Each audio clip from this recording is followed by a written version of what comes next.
circle, a standard circle covering the most amount of land. Teams they don't really have to move quite a lot. They won't need to move out of their comfort spot unless...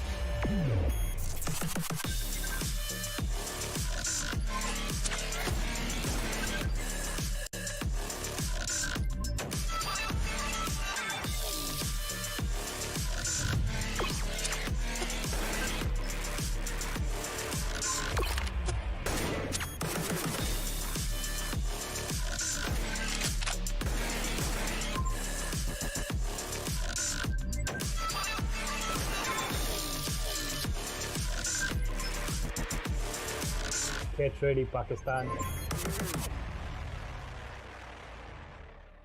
Welcome back, everyone, once again to the PMPL Pakistan 2023, the Fall Edition, where the Giants are once again going to meet for the last time for today, as in the Fall bracket. But once again, introducing myself, this is Torix, and once again, today I humbly welcome SN, first of all, for our once again stream. So SN, first of all, welcome, and how are you, and what are your views on the first 2 days action that was presented by the teams? Thank you so much, Torix, for the warm welcome. First time around in this PMPL, I had to say this. But anyhow, thank you so much for having me here and asking me this question, which at this very moment, I have a very basic kind of understanding so far. And these 2 days, totally unexpected things happened. First day was a kind of a surprise for me, if you ask my opinion, in terms of RD, Team Star, the way they were performing. And then day 2, it was also a surprise because both of these teams weren't even performing with some good numbers. You know, we saw Team Star from 7th spot dropping down to 13th.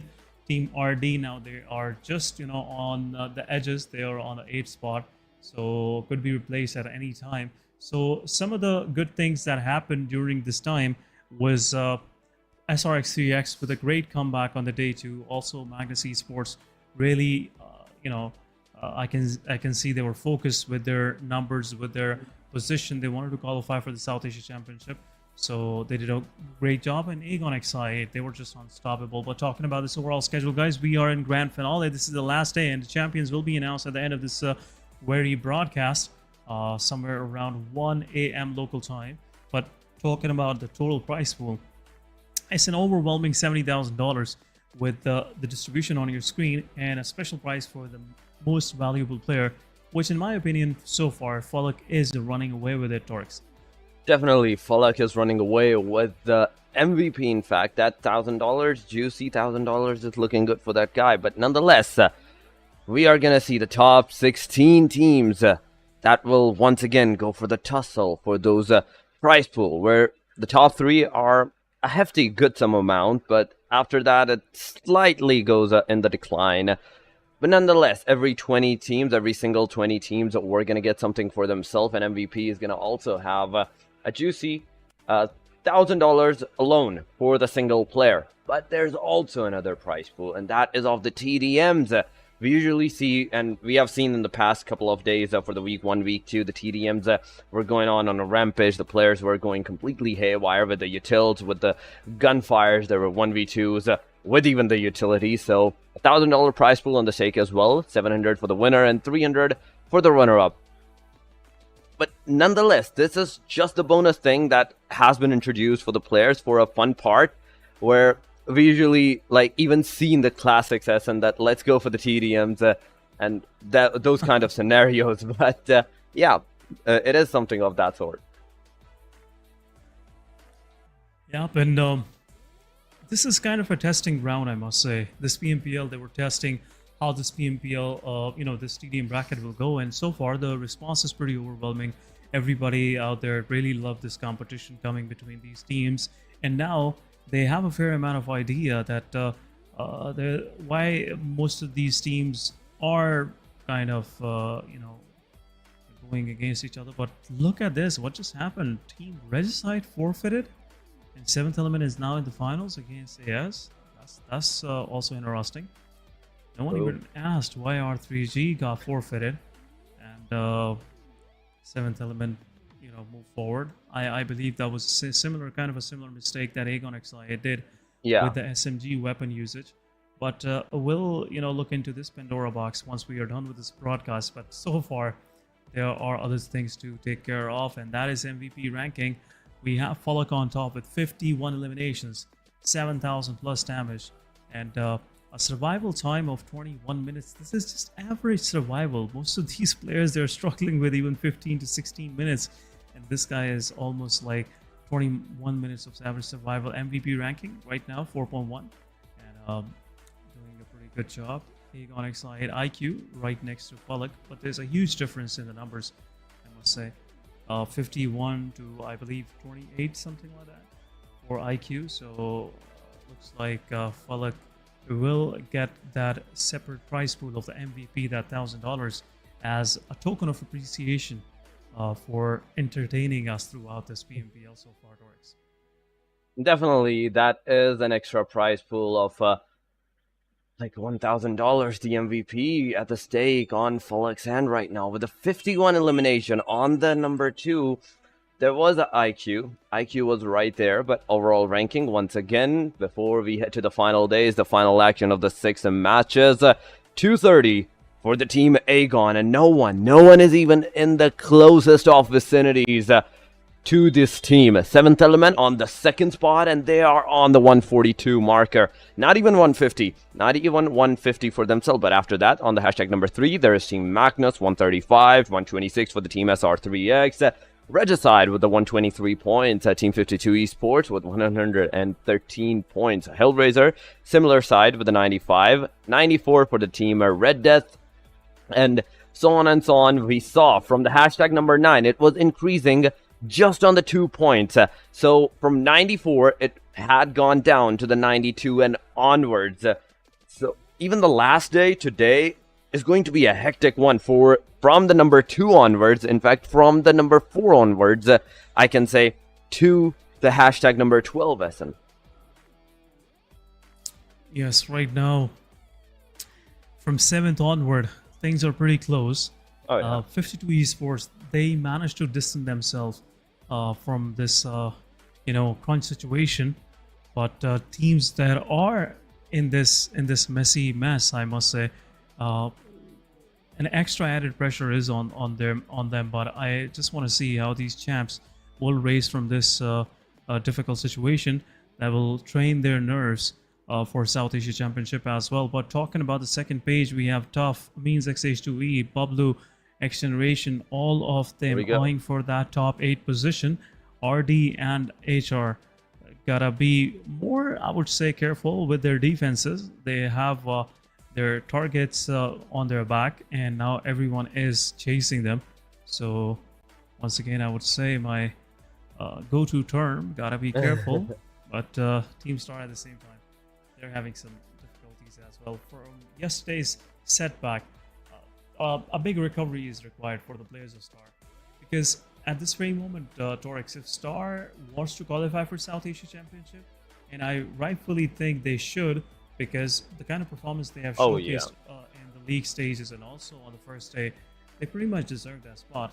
But consistency was everything. It was a shorter format, and if you just lag behind even in few matches, you saw the results. You are pretty far now from the top 8 position, but we'll go for a head-to-head, guys. It's between 7th Element and Magnus Esports. 7th Element and Magnus Esports. The head-to-head is here, where 7th Element has done a damage of 11,739. On the other side, there's Magnus with 11,270. Almost 10,000 damage received for the 7th Element, whereas Team Magnus has received 11,000, almost 500 eliminations. Is even more for the team 7th Element, 58 to 51, whereas it is a 7 elimination difference, but knockouts goes 1 point further, 58 to 50. Average survival time is somewhat the same, but total points 6 distance of the total points 90 to 84 in the favor of the 7th Element. Not only 7th Element has done more eliminations, more damage, but also on the other hand, they have received less damage on themselves. So that is a big thing to talk about. Whereas on the Magnus side, they have done a tremendous job at getting those elimination 51 in total that they have done, but the damage dealt and received are on the par. You have to make sure that you're doing the most damage and receiving the minimum out of everything that you're doing. So far, 7th Element is doing wonders in that format. But talking about today as in general, it is the final day and the top 8 teams will be decided after these 6 matches that is right now on our screen with the schedule. The first one goes to Miramar, second one will be in Sanhok, third is Erangel, then a short arena, the finale of the arena in fact I'd say. So the stakes are high there as well. Miramar, match 16. Once again, there's Sanhok, and at the very end, it is Erangel that we will be ending our complete PMPL Pakistan on. Okay, Erangel it is, where everything will end eventually. It's been a turnaround. It's a start and the end, I must say. And starting out with Miramar is kind of slightly odd. But now, you know, we're pretty used to these odd kind of things happening throughout this PMPL. But talking about the first match, it is that momentum setter most of these teams are looking for, especially the teams on the second page, because right now I am really looking forward to what Tough, how they're going to perform, because Tough is another contender which is pretty fearsome when it comes to their experience and their strategy as well. Definitely, yes, and they have to do on these strategies. As we talked about yesterday in the matches, that was the day where the teams had to set up a bar for themselves at a position. Today is the day where they have to maintain that position, and a single wrong move will make sure, because of the points difference, that is not that much. It can mean that you might go from the first page straight to the second page whatsoever, but it all is dependent upon your performance. So you have to make sure that defense is going to be your best offense for tonight, for the 6 matches action in today. But nonetheless, the first match is about to start, and as we are seeing the teams are finally getting ready, it will be a heck of a job. It will be a heck of a job for the teams on how they're going to maintain their performance.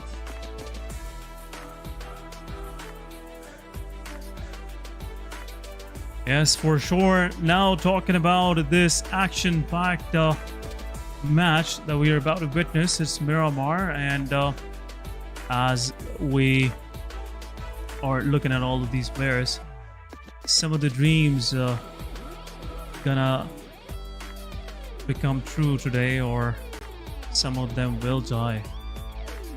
But whoever emerges out of this rubble, I must say, is one of the most deserving teams qualifying to South Asia Championship.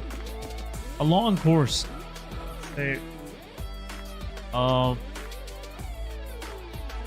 Is ahead of us. Was ahead of us. We pretty much, did the whole thing, but coming back once again, it's a quick rehost, guys. Don't worry. Be much of an issue, but PMPL is here, guys. PMPL action-packed matches. As we were about to jump in, there have been slight hiccup, which can happen in any but we'll shortly go toward a short break.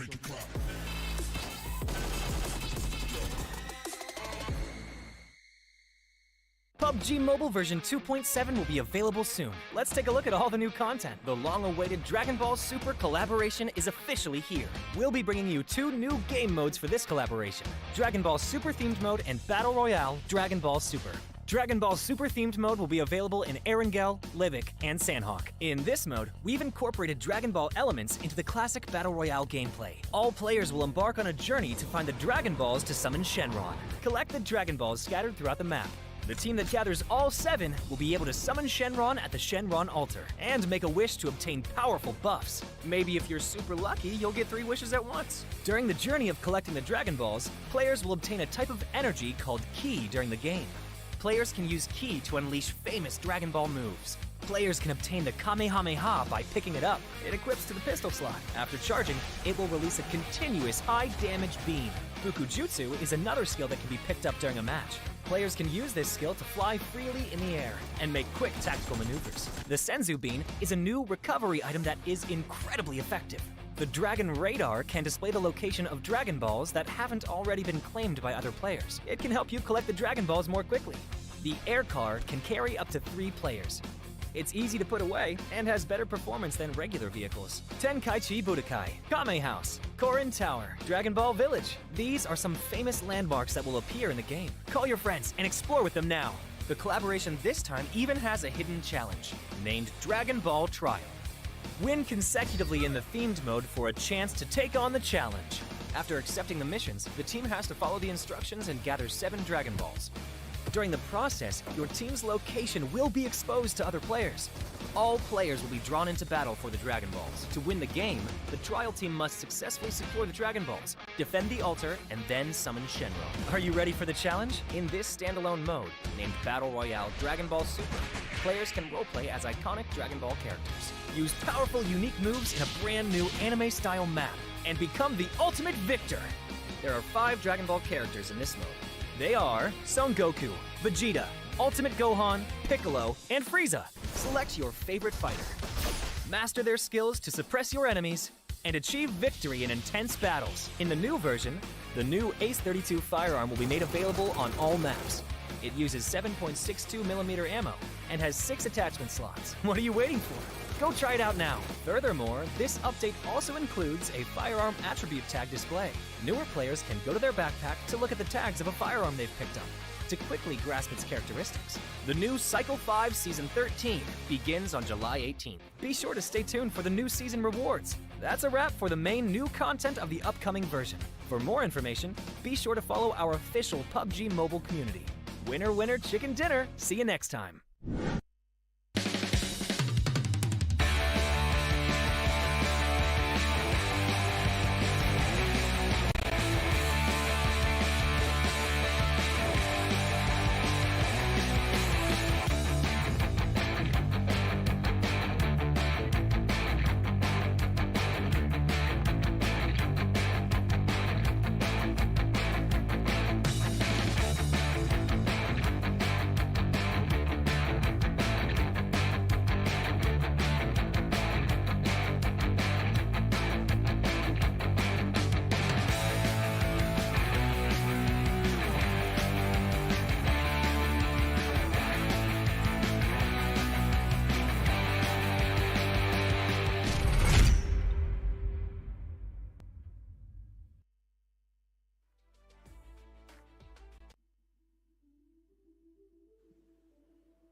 Welcome back, guys, once again after this short break, and we are heading straight into the action.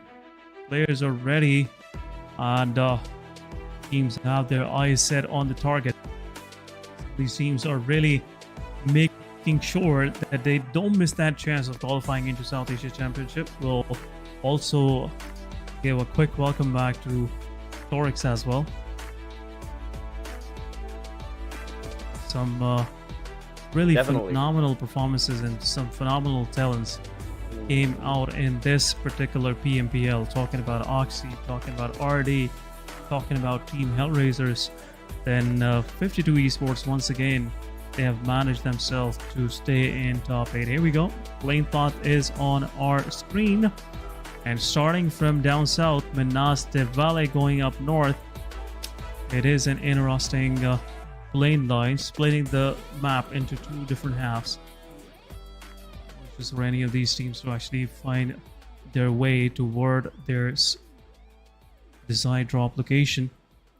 HR going an early drop toward Puerto Progreso. No one is there to contest them. RD at the same time will go down south of Los Leones. Will be accompanied by Aegon XI8.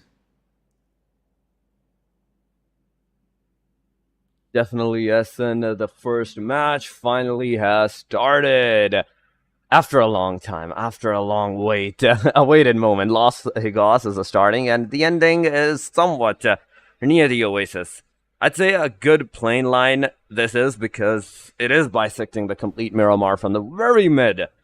And that means that the eastern angle and the western angle are somewhat evenly accessible for the teams. If they want to go to the eastern angles, they can go it. If they want the western for themselves, they can easily acquire that for themselves as well. But the question, the real question that pops in my mind is who will get into the early fights, who will take the early engagements, because this is the final day, and I want the teams to thrive and strive for those fights that they can take in the early stages and secure some eliminations and some good points for themselves at the early stages.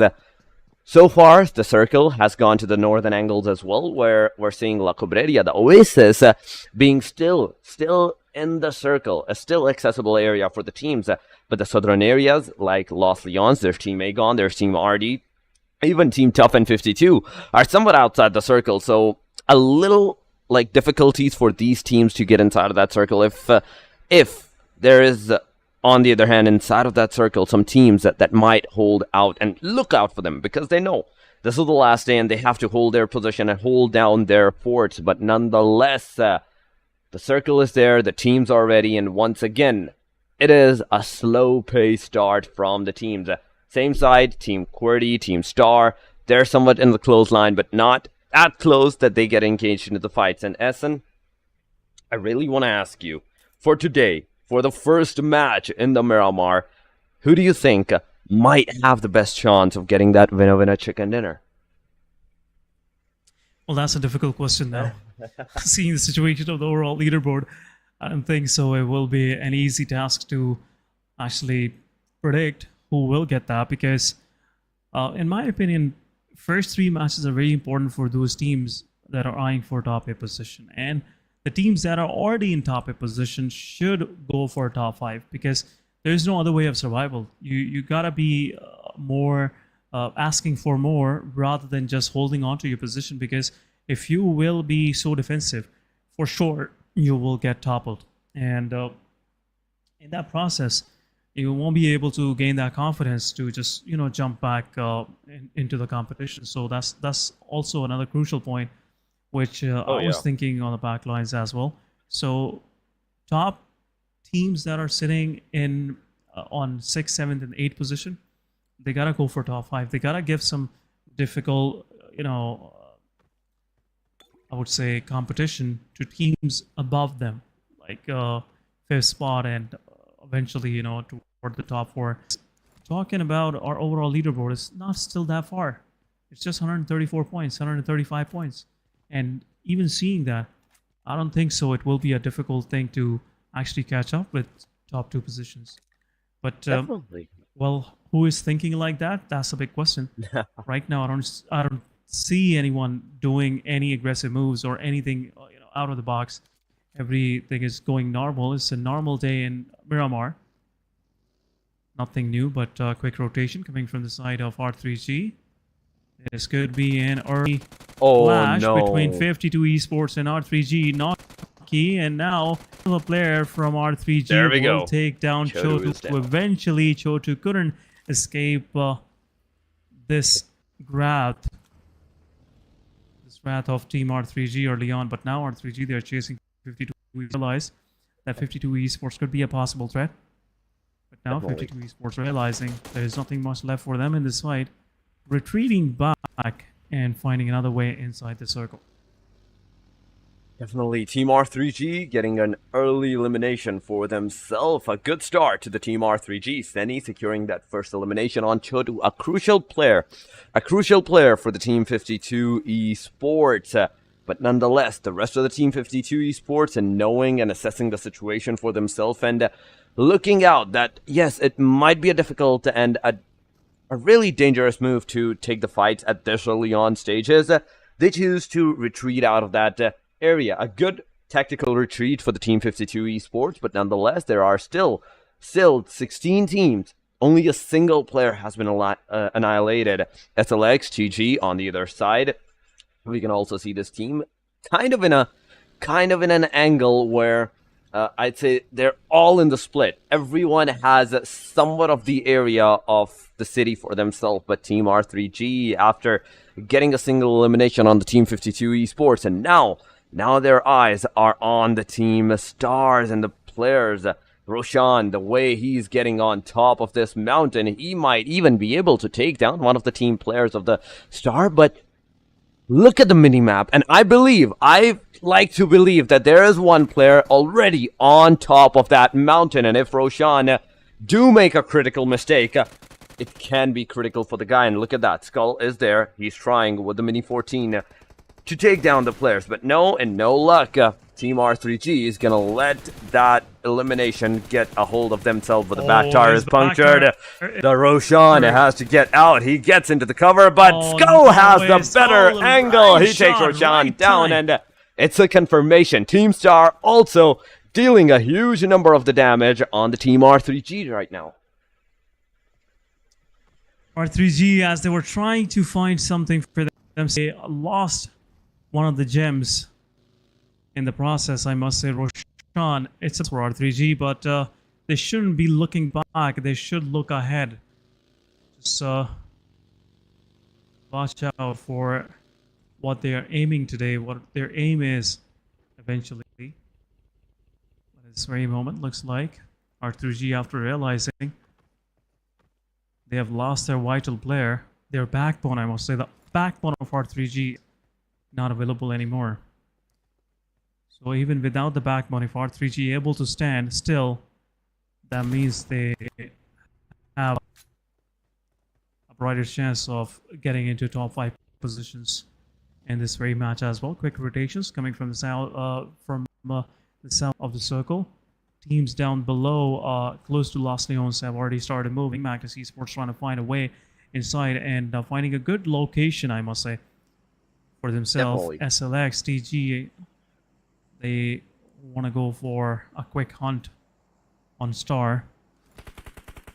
There is not a slight hope for SLX to actually go into top 8, but anything is possible. One good day can actually turn around a lot of things, Torix. Definitely. Not even a one good day. I'd say just 2 to 3 out of the 6 good matches are going to be enough for the team. But look at the circle shift.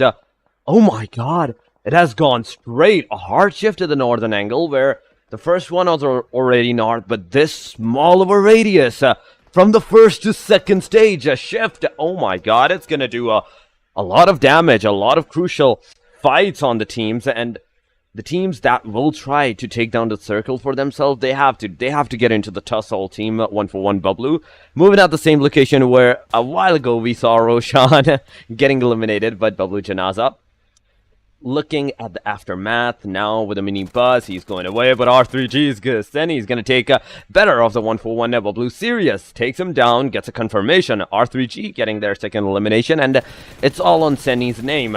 Senny is the one that has secured the 2 eliminations, but Aegon XIA talking about this team as well. There's Team Tough in the close line. The shots are being dealt on the player, but Uzum takes one down with the Mini 14 in a long distance. Team Tough also on the receiving edge. Aegon securing their first elimination. M7 is on the front lines with the Uzum 3x spray. He can possibly take down M7 as well, but no, M7 is going to get into the safer side and get a better position for himself. But Faluk, he takes one down once again. Now has to move forward, use his utilities to the fullest, and he is gonna actually do that, taking this buggy, rushing on the team at Tough right now. Will this be a knockout from the car? The answer is no. The both were already down. Demotivated Sir Edgar gets a confirmation, and Team Aegon with the 3 elimination right now into their backpack. It's a great day for the Team Aegon in the last day as well. It's a great start for the Team Aegon, but nonetheless, there's still one player from the Team Tough, M7X, that is surviving. But talking about 7th Element, they are close line to the Team SLXTG for now.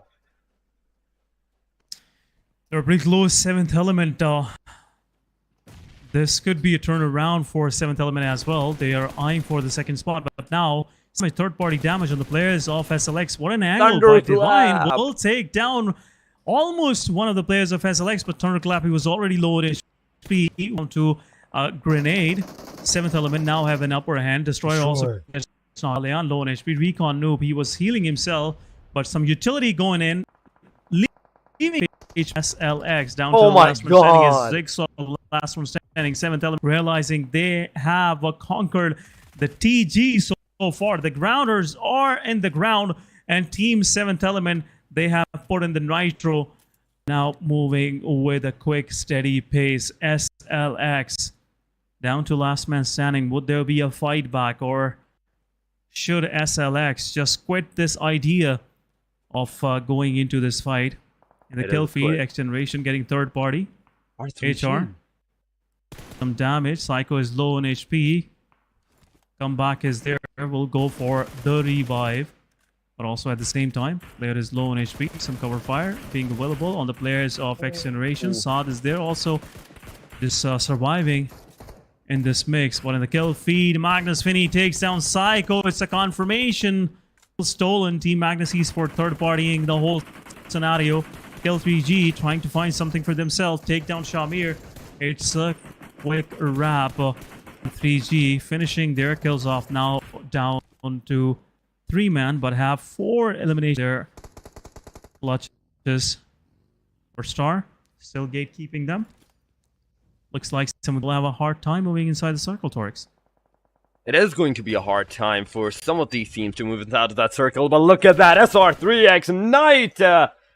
The Knight in the Shining Armor is there, taking one down. R3G is eliminated. Now down to the last 2 players. But SR3X still with a new hope. They will try once again to make a comeback in this match. So far, they're down to the 3-man standing. Shamir Boy was the only one that got annihilated, but on the back line, outside of the circle, I believe. So there's Team Star waiting out and looking at the Team SR3X Skull with the Mini 14s. He could not get another knock on the players, and now the Team Star have to take a decision to get inside that circle as fast as possible. Osama and Fury, both of these 2 players are trying their level best, taking the early rotation, but Skull coming from the back line. Team Star is also down to the last 3 players. Remember that, but Cairo still being the guy that is outside.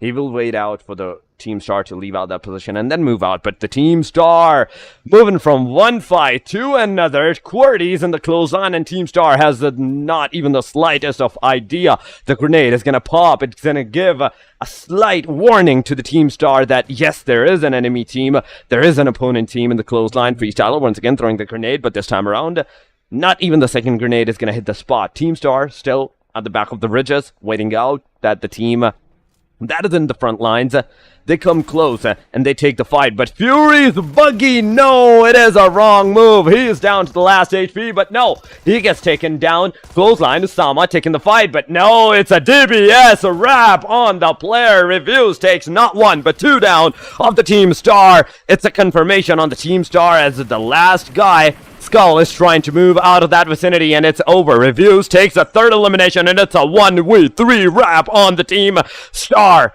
Reviews taking all the 3 eliminations of the Team Star to his backpack. Now is going to face out with another fight against the team of 141X of Bablu in the closest vicinity.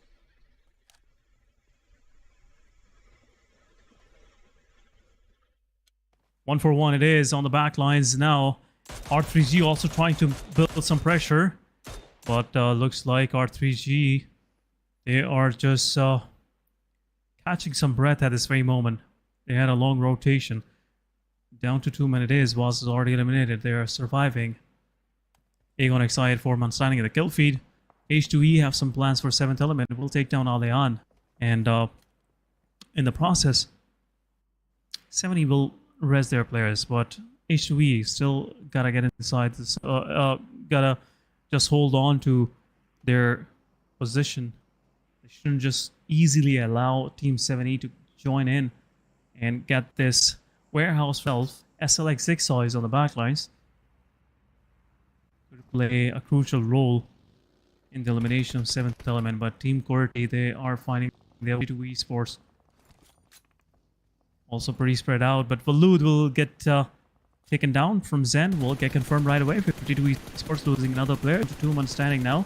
XGeneration with 2, Tough with 1, and SL with 1 player as well. Zigsaw is there, still surviving for his team, but 70, they are pushing forward. They have a slight edge, getting a lot of damage. Zigsaw will get confirmed. Rex will confirm this elimination. Skyline Gaming second one to leave without any success, and now we are down to top 14 teams, 44 players are alive. RD trying their best. Another one. QWERTY will join in, and 3X will get eliminated. Only 2 eliminations to their name, and couldn't even make it to the circle, Torx. Definitely only the 13 teams are standing, and today, the last day as it is, the teams are trying to play a little on the edge. Once again, HR is taking the fight against the team Magnus in the clothesline. In the kill feed, we can see the team 52 versus the team QWERTY, and there is 1-for-1, Bublu even there. So not just one, but 2 different teams. But talking about the screen, talking about the fight that is in the front line, Finney throws a grenade, takes 2 down of the team HR. Now they are down to the last man standing. Team HR, Romeo Boy, is one and only the last hope for the team. But there goes the fire, and he is down and eliminated. It's a wrap. Magnus taking down the team HR on the hashtag number 12. It's over for them, but still, Magnus is beyond. The fire, the spray, it was an amazing job. 3 eliminations to the player name, but now they're going to take the fight against the team 7th Element. Taking one down, Goku Bot is on his knees. Drawlin, once again, with the nade in his hand, he's going to throw. He's going to make sure that the nade pops up on the player, but in the backline, T24 is also receiving some crucial damage. The nade goes there, it hits T24, he gets knocked down, and now with another renowned performance, Team Magnus is pushing forward, but in the meantime, Drawlin gets a confirmation. 7th Element Divine securing that kill at least. But Goku Bot, once again, with the nade, he gets down. Divine is the one and only hope for the team 7th Element right now. But in the back line, there is Alian. Matt Malik comes in close. But looking at Alian's location, things are not looking good.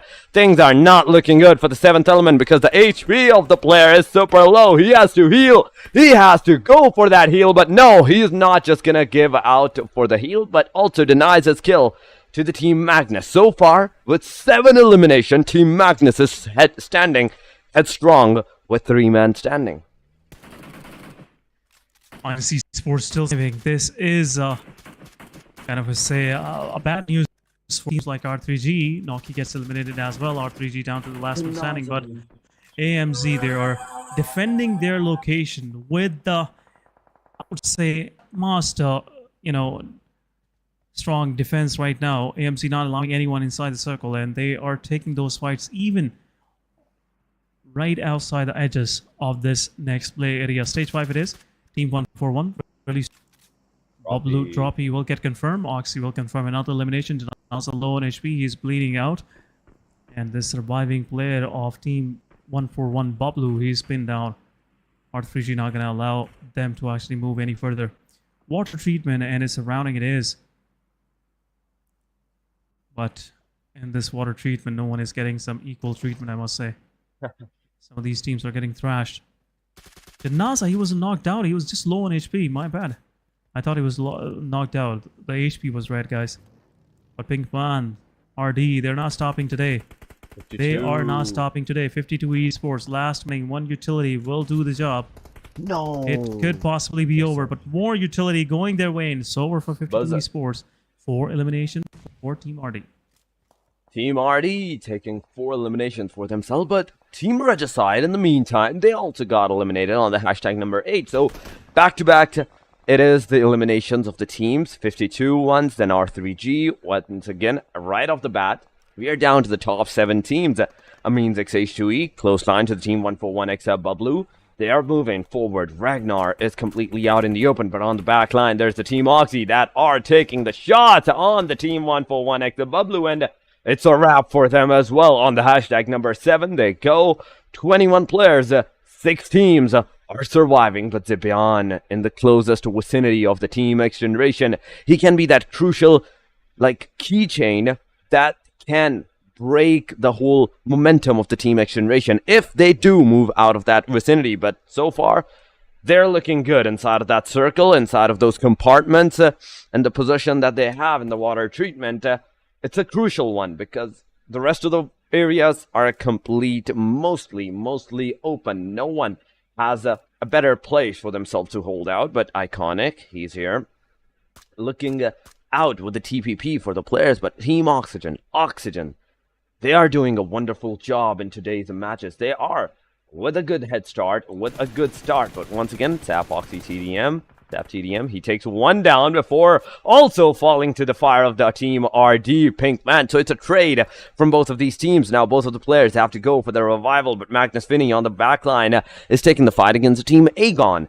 So these 6 teams that are surviving, they're constantly fighting. The teams that are not in the cover, that do not have a city for themselves, they are forced with the decision whether they're going to take the fight or they're going to witness that the other teams take out those crucial elimination points.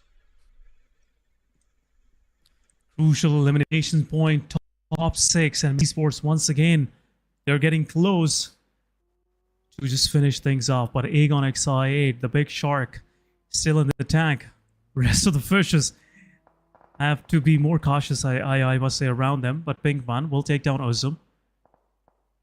Rest of the team is inside this convenience store, I must say, right next to the petrol station. And now RD, they're pushing straight into that mix where Aegon XI8, rest of the Aegon is there. But Pinkman, gotta be careful. Rest of the 3 players can back and will do so. Pegasus gets knocked out. Aegon XI8 Blade will take one down. Will possibly try for the second, but right in the mid-air, Falak with the spray confirms elimination, but Aegon XI8 take 2 players of RD. RD is still surviving. They're having a hard time. Buzzard is the last one standing. Honestly, they're in HP, and even a slight closure of a frag grenade will take him down. RD, what was that? What was that stunt? Now trying to perform. Mid-air, Falak takes down both of the players. Not a good side for RD, but Aegon XI8, they're just stacking up some elimination numbers for themselves. Oxy, now they're eyeing toward the players. It's a long rotation ahead of Oxy. It's an open area, which is kind of a problem for them. Magnus Esports, pretty nice and strong.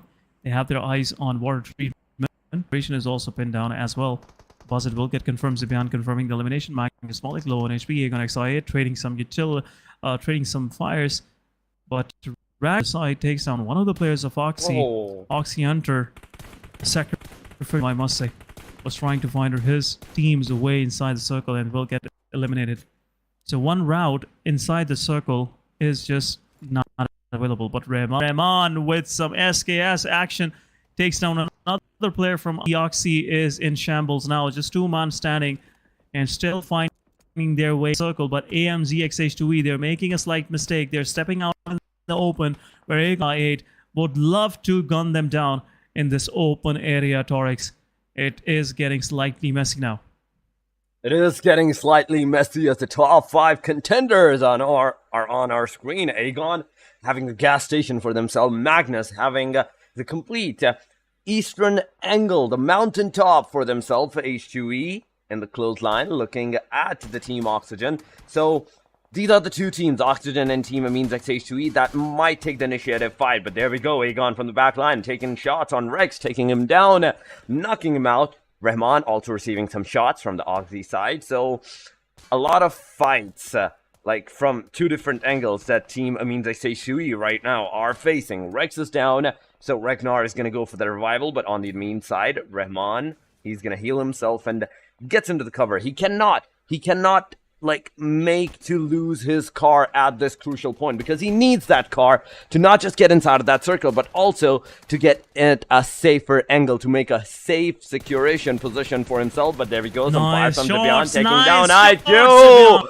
Amazing spray, amazing prone down spray on the Team Aegon. They did not even knew what hit them from the back, and right off the very bat, it's Zebian. But Aegon still with a crucial cover to their name. They are not just going to heal their player, but now they have a pretty good angle, pretty good hunch on where the player might be, and they're once again going to take this revenge for themselves. So far, Team Aegon is still in the circle, but Oxy, as they're entering out inside that circle, Maxi takes one down. Ragnar gets down as well. Rex is also down. What is going on in this fight? Because Oxy is right now down to the last man standing, but Zap TDM receiving a lot of damage. The car is a burst down. Zap TDM gets a confirmation from Aegon X, I8, IQ, Ibby being the last guy standing. He has to go. Heal Iconic, but will the teams, will these 5 different teams, 4 different teams. In fact, no they'll let way, the that was player a go. The mistake, answer is Iconic. no. IQ secures Iconic's elimination. 5. Aegon being still there with the 3-man standing and some crucial elimination point to their name as well. But Amines XH2E, Oxy, and Team Magnus. How these 3 teams are going to proceed any further, it's a bigger question. Are they going to proceed now? Things are getting slightly more edgy. Team XGeneration. Thug have to move out. Water treatment is closed now. It's time to shift. XGeneration, you did a great job. You safeguarded the whole place. Not allowing any contamination coming from the side of Team Magnus. But now, the bullies of Magnus, they are pretty close. They're just waiting for Aegon XI8, which is cornered right now. They gotta leave. They gotta step out in the open. And the threat on the left side is not there anymore. Oxy Zibi is the last one standing. So it won't be much of a problem now. But AMZ is still trying their way in. One utility coming from the side of Fenny will take down Blade. Blade dropping down for the second. Magnus Esports just trying to find something, but some utility coming from the slick. Will this thing turn around? Fallock still going with another utility option. This will give some chip damage to the players of Magnus Esports. Another 1 point from leaving Fenny down to 10 HP. But Maxi's knocked down, half HP, surviving in the back lines. Still have to make a long crossing. Fallock slowly and steadily moving in. Have no idea of Malik. Utility is going in, and there you go. The guy is pushing forward. His confidence is commendable. Rahman on the other side confirms Zibian. It's a third party happening. Malik also gets taken down by IQ. Magnus down to the last man standing. It's Fenny surviving, not anymore. Rahman confirming the second one on Magnus Esports. Ibi also falls to the play zone, and it's down to top 3 teams, or I would say just top 3 teams. Yes, for sure. Rahman, the solo survivor. Aegon XI8 surviving with 3 of their players. Once again, will reset to all 3 players, but Rahman have more ammunition available. It's only a SKS. Oh my god. And 12 bullets loaded in his M416. M416 with not a lot of bullets and a lot of players in the vicinity. It's going to be a hard job for this player, in fact, to take the fights. He can only hope to wait it out, but there we go. Falak has spotted out. Rahman takes some shots, but not a single one connected on the player. But now Falak has to move forward, has to take that elimination. They have to get more eliminations on their hand, but there goes the grenade. It might hit the spot, but no, it's not going to do that. Once again, Falak is going to try 3 more nades to the player's hand. And will it hit is a bigger question, because if it does, it means XH2E will no longer be into the game, and they might get eliminated before the team's XGeneration. But there we go, XGeneration saw it's taking that into the consideration and eliminating the team Amines XH2E. It's up to the team Aegon and the team XGeneration, but Aegon has the better angle, has the better position. A grenade once again from Falak's side is going to hit Saad, and at the same time Thug gets eliminated, and Aegon with the 10 eliminations to their name. Once again, another winner chicken dinner to their name. Another winner chicken dinner, and the chicken dinner tally will be now to 5 chicken dinners in these 3 days, and in just 13 matches. Out of these 13 matches, 5 going to Aegon XI. This Almost is a big 50% statement coming ratio from these lads. But 20 points, 20 more points added to their overall standing, keeping it even a difficult situation for rest of the teams. Down below, we'll go on a short break, guys. We'll be right back.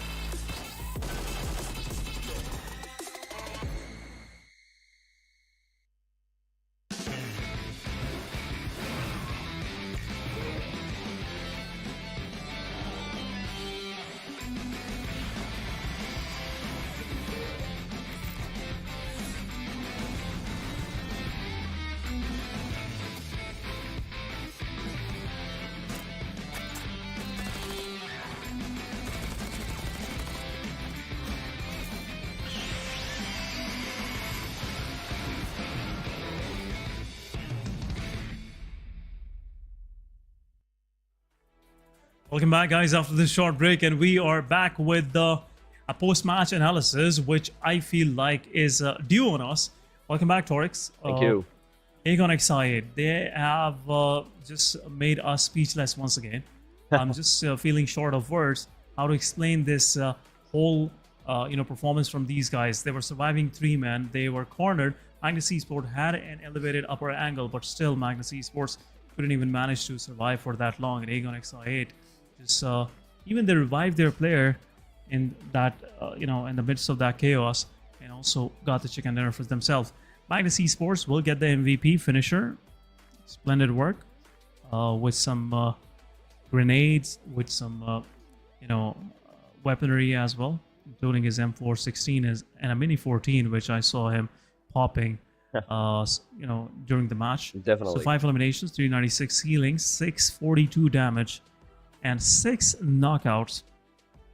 Clearly shows they've been playing a crucial role in the performance of Magnus Esports. But talking about top players, we have 2 players coming from the side of Team Aegon XI8 and 1 from Team Amines XH2E Rahman, the rising star. 2 eliminations, 843 total damage. Then we have AB, the Hunter. I'm sorry, not the Hunter. He was, I guess, Endless, if I'm pretty accurate with that. But some name changes. Thank you, AB, for coming back to AB, referring back to your original name. So 5 eliminations, 504 damage, keeping the heads of Oxy above the water. Still a long way to go. 5 more matches, and we'll decide the fate of Oxygen, whether they're going to qualify for this SSC or not. Definitely, that is a bigger question, whether these teams are going to qualify for the SSC South Asia Championship or not. It's a lot on the stakes. Only the top 8 are going to go forward. But talking about the match ranking, Aegon, with those beautiful 20 points to their name on the top, and not in the match ranking, in the overall ranking as well. I think they're going for a 300 threshold for today, so anything is possible for them as well. But 13 points to the Team Magnus's name. Team Oxygen with 10 for the Team Amines XH2E, XGeneration with 8, 6 for Red Death, 7th Element with the 5, Team Regicide with the 5. So these are some teams at the bottom that we saw that they took the early engagement, they took some early trade-offs, but it did come back to bite them at the later stages. But on the second page, from the hashtag number 9 onward, there's Team 52 Esports, QWERTY. Both of these teams are on 4 points for themselves. After that, there's Team SR3X, Team 141X Bublu with 2 points respectively. HellRaisers with 1, Star with 1. But the team that did not even secure a single point in the first match is the Team Tough and the Skyline XTG. And the second page, everything is looking grim for the teams that are on the second page right now. It is. The hour is near. It is grim. It is grim, I must say. Some of these teams, especially Tough, HellRaisers, 141X Bublu, they are trying to find their way in. And coming to the altar with this kind of performance will not cut the chase, I must say. But anyhow, moving toward our overall ranking, we have Aegon XI, 250 points, pretty close to the 300. And just keeping themselves pretty high. Magnus Esports, with even those 13 points, will just land on second position with 148, 7th Element right beneath them, 147. SRX maintaining their 4th position, all thanks to Regicide's early elimination, I must say. 128 to Regicide as well. 52 Esports keeping their heads above the water. And on the second page, HellRaisers being pushed down from 7th to 9th, 96 points it is. They have still a slight lead above Team Tough, 92 points. XGeneration on the side, 89. 141X Bublu, 86. Team Oxygen with 85. So some good numbers coming their way. But at this very moment, it's just a Miramar. Now we are about to go into the quick shocker, which is a Sanhok. It's going to rattle all of your strategies at once. And some of these teams will start doing magic, I must say, Torix. Because they will make their opponents disappear like this. Definitely. And even the example of the snap was a great one. So definitely they will try. They will try to snap their opponents out of the window and out of the competition whatsoever. only the 5 matches are remaining, and as the hour of the completion of this complete event, PMPL Pakistan, is on the hour, I'm feeling like, Essen, that even the teams are taking an immense pressure.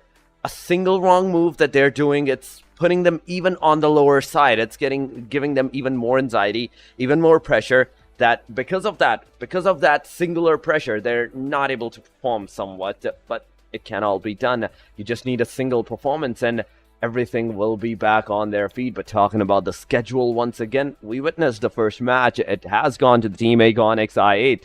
Now, as Essen already mentioned, it will be a quick match off the Sanhok, and will the teams go for those engagement and those aggressions are the bigger question. After that, there's another Erangel, then Arena, the finale of the Arena, in fact, then Miramar, then Sanhok, and once again Erangel. So a splitting image of the first half and the second half is there. In between, there's an Arena. But talking about Sanhok in general, we visually think of Sanhok, and the first thing that pops into the mind is the heal battles, is the survivability. Yes. And in the matches, in the week 1, week 2 even, we have not seen that, and the teams, if they go for the fights, they go completely haywire on the fights. Some, yes, 1 to 2 players do go for that heal battle, but already Sanhok, now the 6th stage, the 7th one is not available, not recommended for the heal battle because the damage is immense. It has an increased damage, so the healing battle strategy that the team had now cannot be done. Now they have to think of a new strategy. They have to think of something. If they want to take that heal battle, they take it to the stage 6. After that, they have to go for the fights. They have to go, and as we are seeing the teams getting ready, it will be Sanhok once again, and where the plane line will be is the bigger question. It's not a big of an issue in Sanhok. Oh yeah. Sanhok is immune to these rotational problems, these plane Drop line problem. issues, drop location access, and all that stuff. These are some petty issues, Torix. Sanhok doesn't have those. Sanhok have bigger problems. Blue zone right on your back every time, and Sanhok is so immersive, I must say. While you're playing, even in the classic, you don't even realize how quick the circle just closes in. You're just so immersed in the experience that you just forget to check how much time you're left with playing in this particular location. So yeah, I'm really hoping that this Sanhok will be a turnaround for some of these teams, like the ones that are trying to find their way in. That's a quick, I would say, fresh breath of air for teams like A lot of O2. Tough, but which is really struggling, because seeing Tough down there, it's really, I must say, not a good picture while you are a Tough fan. But some early contentions happening pretty close to Team Star, and you're going excited. Follick is isolated. Skull possibly will go against the player. It's a crossroad aggression coming between both of these players. It will be a slight poke, I must say. Not a big of an issue. But at this very moment, look at the circle. The circle is pointing toward Paradise Resort. And somewhere close to Paradise Resort can actually move down south toward Ban, or slightly up toward Tatmok. A quick finish between Tatmok and Paradise will be a hard nut to crack for some of these team strikes. Definitely, it will be a hard nut to crack for these teams, but Aegon's position, I want to talk about them. Falak, once again, even yesterday, he went straight to the other side of the Camp Alpha Island, near the Team Star, and once again, in today's match, he has done it again. Team Star, on the other hand, they have secured their position near the cow area, and they're waiting out for the Team Oxygen, that as soon as they're going to move out, they might take the fight, but the circle might not make the Team Oxygen move out from their vicinity, from their location. Then they have the first stage, early, easy access for them. But talking about the teams that are outside, like Kampong, Team QWERTY is there with a 2-2 split. 2 players near the cave line areas, 2 players in Kampong, securing their loot scenarios. But HR, near the cave and the Bantai area. So these are the two, once again, factors that I'm seeing QWERTY and Team HR might get engaged into the fight. But there we go. Team Star, they're in the clothesline, taking the fight somewhat to the Team Oxygen because Osama did receive some damage. So a lot of assumptions there that whether he took the fight against Team Aegon or he took the fight against the Team Oxygen. But Fury, he has the truck, he has the four-wheeler. An easy securation of the circle for the player if the circle do persist to go away from them. But Oxygen, talking about them, IB, Hunter, Saf, TDM, and Iconic, they were at the cow area, and now, as they're securing their loot, there's going to be no one to contest on them. But Magnus, RD in the closed line. The first knockout has been dealt on the team of Magnus. Finny, Shahir coming with the car. Oh, nice knockdown. He takes one down. Zabian is there, waiting out for the opportunity that he takes one player down. He does some shot, but no. Zabian only managed to take almost a player down. But RD, amazing initialization. Zabian is super low. A single grenade. Shahir can initialize this knockout for himself as well, but will it hit? The answer is yes. He is super low and takes that knock and it's over. Zabian gets knocked out and a confirmation. Team Magnus now surviving with a single player. That is a Malik, and everything is dependent upon that guy. Whether the team is going to survive or if they're going to take the fights or even go for a safer approach, it's up to that guy. But in the closed line, after hitting the fire, the Team Star is also coming into the closed vicinity. And this might be a fight. This might turn out into, once again, a 4 versus 4. I don't think so. Team RD allow Team Star to actually close in this quick. They have found a hard cover for themselves pretty close by. And now they have some set of walls to take as a cover and surprise the players of Star that are trying to intrude, that are trying to do a third party. But SLX TG on the other side, pretty close to the players of Team Tough. This is another unexpected clash happening between both of these teams. You know, seeing some of these teams have the strategy to actually capture something in the center. And RD succeeded in that as well. SLX on the other side, just watching out Team R3G making their way in. Now R3G is pretty... Saw he was stepping back, but was like not allowed at this very moment. R3G takes one down, but Tarzan will take down Naki as well in the process. Tarzan on the back line, also joining in. Thunderclap will take down Roshan. Team R3G, this is crucial. Team Skyline can mess things up for some of these teams that are finding their way. They are trying to compete for top positions, some top numbers in the prize pool, but now R3G Seni making that move on the players, but Thunderclap will go against the players of Team Tough. Edgar is in the closest. Thunderclap just holding on to his position, not revealing himself. He is in the mid. Destroyer and Thunderclap only surviving, but Seni with the nade. Beautiful use of utility. Will confirm the kill right away. We'll pick up Roshan as well.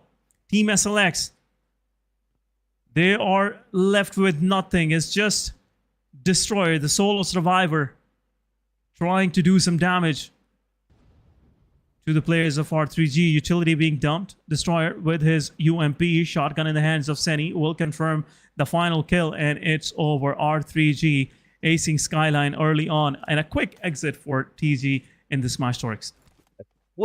Quick work for the Team TG. The first one to get eliminated in the second match. Things are looking grim. Now looking really grim because the SLX TG was that team in the first even match that did not secure a single point for themselves. And getting eliminated this early on is definitely going to give a lot of back pressure on them right now for the next matches to their name. But Team Tough in the close line of the Team R3G. There is Team 141X Bublu in the closest vicinity in the back line near the Waz. And as the Team R3G are right now down to the last 3 players as well, it's a 2-to-1 split. But Team Tough, that is what my mind is right now thinking. That look at the Team Tough's position. Every single player is at a complete different position, at a complete different plane, where they are waiting down for the teams to aggress on them and take them down from 4 different positions, 4 different angles. It's a good move that the Team Tough has done for themselves, but will it give them the confirmations on the elimination? That is a bigger question. But talking about the circle, the second circle, has gone an eastern shift. Cam Bravo is in the vicinity of the circle. There's still a lot of areas, Paradise Resort, the areas in the circle, but Team Tough, R3G, they're the ones right now in the closest of vicinities. Super close to taking down those fights, to engage, in fact, those fights. 1-for-1 in the meantime, they have moved out of that vicinity, but Magnus, what has happened to them? I'm seeing a last single player surviving from the Team Magnus as well, because Malik was that guy that did, like, at the very end was surviving Team Artie. What happened to them? Oh my god. It was Team Artie that happened to the Team Magnus at that time. So, still, Magnus is surviving the single player. R3G is here with the 4 eliminations to their name. A good confidence, I'd say. But still, it is Sanhok, and if you're gonna take the fights, you have to be wary of your surroundings, that there might be a third party waiting out to happen.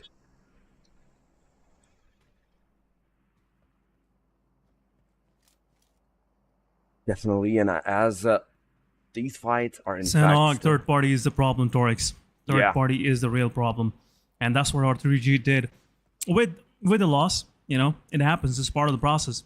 It's Sanhok at the end of the day. You know, you should give out something. And Tough was that team that actually did that, but 52 Esports, Chodu, doing some Chodu stuff. Always trying things and finding new ways to actually find elimination for his team. And now look at these angles. 52 Esports, they're pretty spread out now. Cam Bravo is to their name. I'm pretty surprised to see Team Tough not in Cam Bravo. It's odd. But HR, it is HR also trying to move somewhere close by. Team Star and Team RD both having a stalemate. Just being good neighbors for this very moment. But how long? That's a real question, because Soko can actually shift anyways, but Droppy takes down Chodu. 52 Esports, Chodu has been a victim now. He's been freely giving some quick medicine to the players of 1-for-1, but right now got to taste his own as well. 52 Esports, Chodu still in a survivable range. Team will pick him up. Serious. Trying to keep his vehicle safe, and now will retreat back with his rest of the teammates. Definitely. So far, the fight did engage to the Team 52, but 1-for-1 Bablu. That is a bigger question, that what are they doing right now with the 3-man that is in the compounds waiting out for the opportunity? They must have heard the fires, they must have heard the shots, and this could have been a moment where they could have gone for that engagement and took down that fight into their own hands. But 1-for-1, they also have to be careful, because they're only a 3-man standing right now. It's a trio, whereas the Team 52 that they're fighting against, it is a 4-man. It is a squad, complete squad. Jalad maybe in the distant area, but still, the back cover can be there. The backfires can still happen from the Team 52 Esports side. R3G on the meantime, they're still surviving with 3-man. It means XH2E. This time around, we have to see if they're going to have a good start for their name, for themselves or not, because on the close line, there's the Team HR. 7th Element is there as well, but 7th Element Divine with the long distance fire takes down next. Romeo Boy looking at T24 OP and trying to secure out that elimination, but will he be able to do that is a bigger question. Rahman, the close line of the tier. Tier is super low. Jokey Boy from the back line gives out a cover fire. Tears is down to the Team Amines XH2. Yes, Jokey Boy secures Rahman's elimination. Team HR with 1 elimination, 1 knockout, and 1 elimination to their name as well. So still a good start to the Team HR. Still, they can go for the revival, but Romeo Boy, things are looking grim for that guy. 7th Element on the other side has not even, like, secured the position for themselves. They have to still get inside of that circle, but taking the fight from this long is definitely going to bite on them, because it means XH2E is on the 3rd party shots. Team QWERTY is on the 4th party shot. So not just the Team Amines HR, but there is the Team QWERTY that are doing the 4th party wonders on the 7th Element right now, with just the 2 players surviving for the Team 7th Element. Now they have to take a decision whether to stay there and wait out for the opportunity, or take the car and get inside of that circle. And this thing seems to be on the later on. Now T24 He's driving the car, getting inside of that circle, a good position. But HR, talking about this team, a while ago, they were the three-man standing. But in a single split second, two of the players got eliminated. 52 in the meantime, they're also taking the fight. 7th element, the position that they went into are right now face-to-face against the Team 52 Esports. It will be a grenade on T24 side, but will it hit? Will it even go inside? The answer is yes, somewhat. It does hit, but not that much. That takes down the player. Once again, another grenade. But T24 is in the cover, is in the backline, where he can heal himself and once again get in the compound. But this time around, it's a Molotov.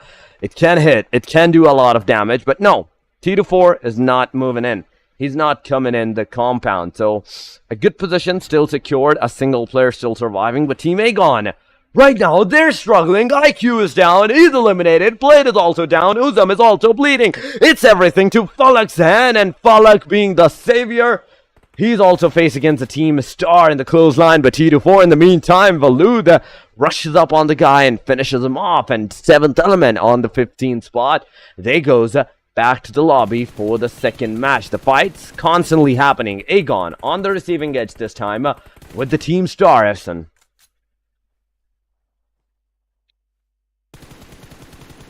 It is. Team Star, it is. The gatekeepers doing some wonderful work. Last guy. Blade is the last one standing now. The rest of the Team Star have already moved inside the circle. They're going to just leave Blade on his own and set their priorities. Their priorities should be the circle. It's a route to go as well. 14 teams still surviving. 14 teams in this small circle. It's stage 4, but it's Sanhok. Sanhok stage 4 is pretty... It's small. I would say small, yeah. The diameters is pretty low as well, but at the same time, Team Oxy against RD. RD, the dominator of the first fight of this match. Star on the other side will confirm Aegon excited. Blade. Shahir is the solo survivor stepping out in the open. Pinkman also drops down. He gets knocked out. Last one standing. Buzzed it is. And Saf is on the front of the shot.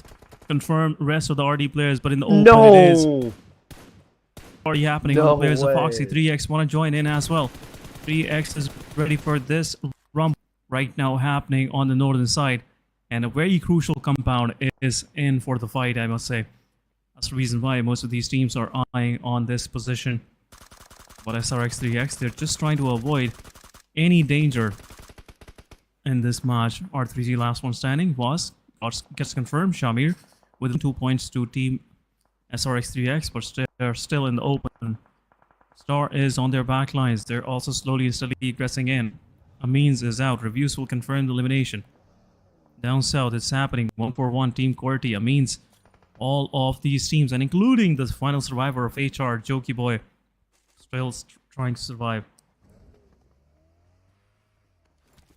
Really crucial moment, I'd say, for a majority of the teams that are on the corner. Whether they're going to survive or not will determine a lot in the points table. Team QWERTY still with a head strong, closing into Team 1-for-1 Exabublu, but Team 1-for-1 Exabublu, realizing the situation, they have taken a tactical retreat in the backline. But look at the kill feed. Team Star, SR3X, they are once again getting engaged into the fight. Droppy taking fight on the Team 52 as Chodu gets taken down by Sirius. Hassan comes and takes down Sirius as well. Play zone it is for the Team Star as well, taking one player eliminated. Top Edgar taking shots. Thug gets down. Ultrax with the fire on Droppy takes him down, and a confirmation is on the hand as well. Team QWERTY still with some eliminations to their name. They are trying to get more on the side, on their backpack, inside of their backpack, but 52 is a bigger threat to them than the Team 1-for-1 Exabublu right now, because not only one player from the Team QWERTY is being completely eliminated. Look at that.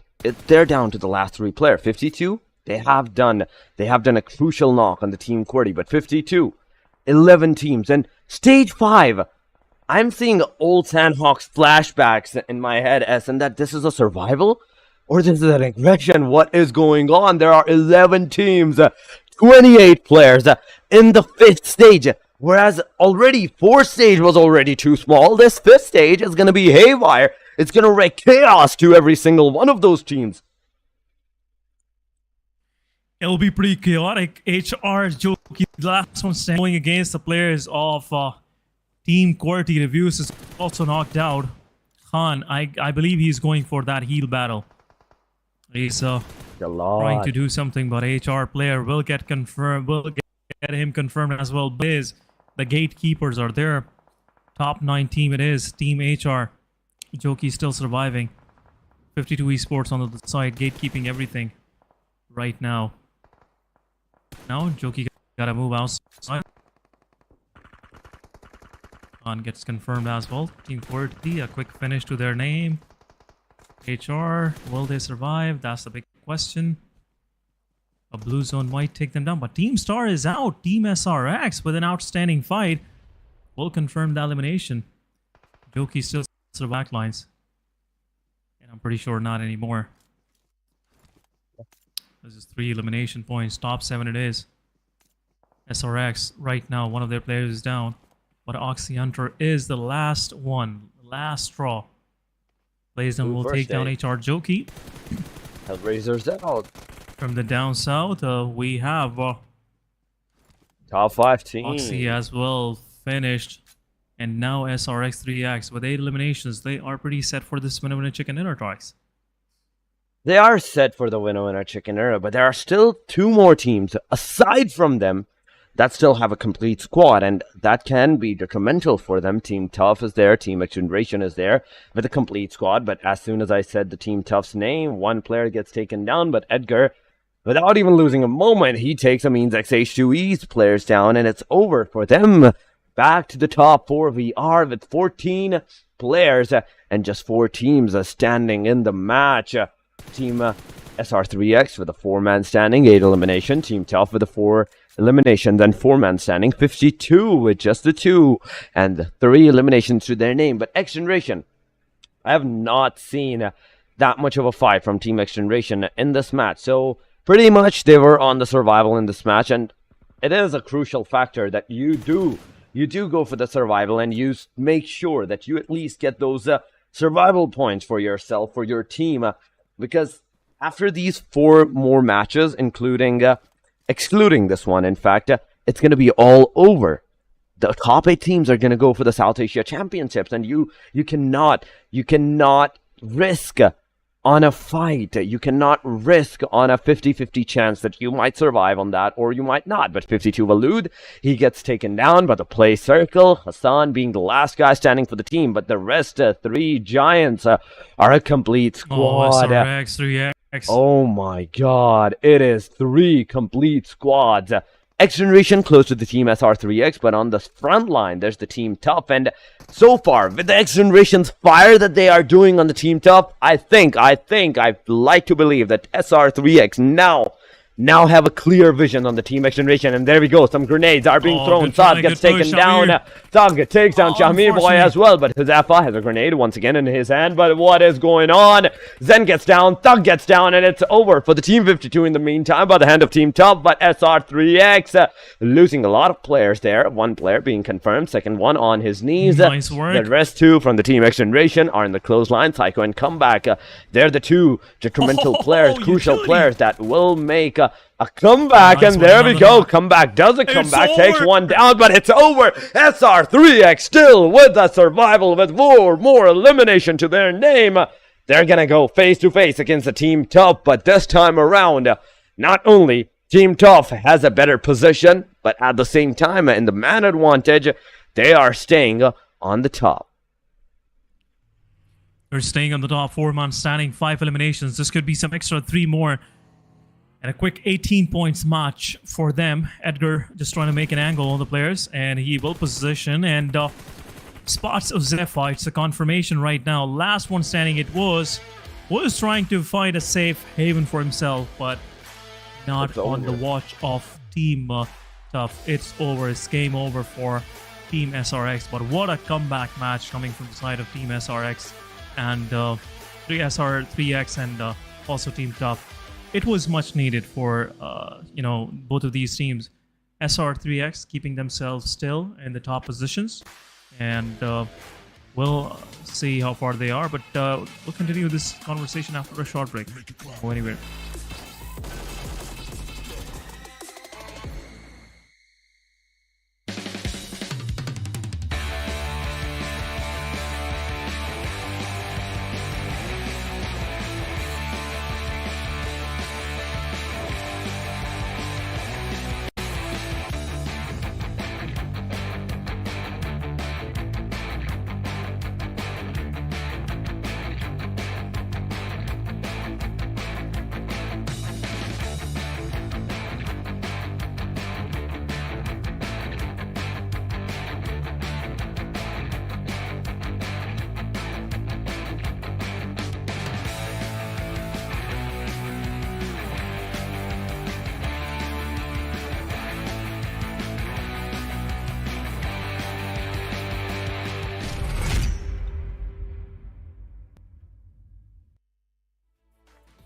Welcome back, guys, after this short break, and this is your dynamic host.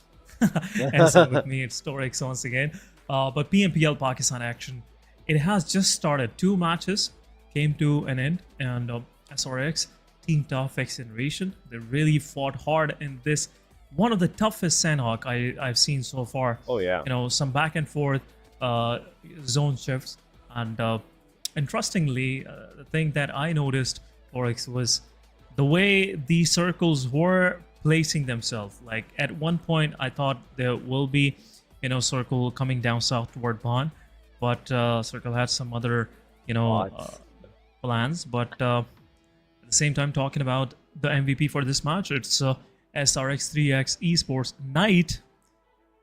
I'm not sure if the same Knight with a shining armor or the armor is pretty dull now after getting a lot of beating from the lobby, but they did pretty nice, pretty well, I must say. GG's 3X and GG stuff. Some outstanding fights coming from these guys, top players. Knight, Edgar, Miracle, Voltrix, and Tarzan. It's Team Tough and 3X pretty much, you know, dominating this graphic as well. And Voltrix just popping up with 4 eliminations. Team QWERTY trying to find some way to actually get to the South Asia Championship.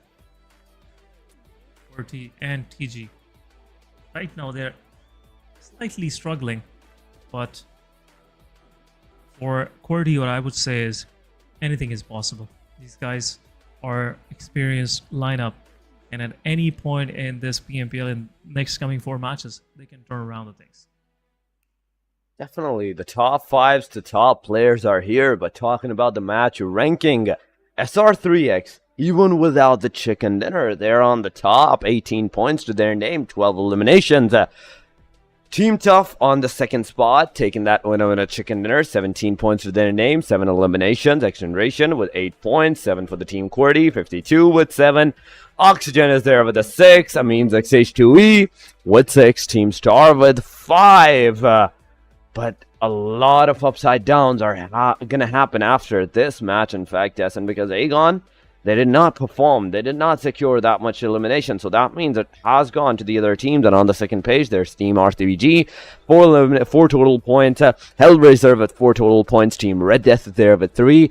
1-1-1 for Magnus, 1-4-1. And a 7th element each. But Aegon and Skyline XTG, these are the 2 teams that have not secured a single point in the second match, in the Sanhok match for themselves. But still, there's not a lot of matches to be played up, but a lot of opportunities in the matches that will be given out to the teams to make a comeback, to secure those position and eliminations point for themselves. But how ups and downs are going to happen in the total overall ranking, that is a bigger question.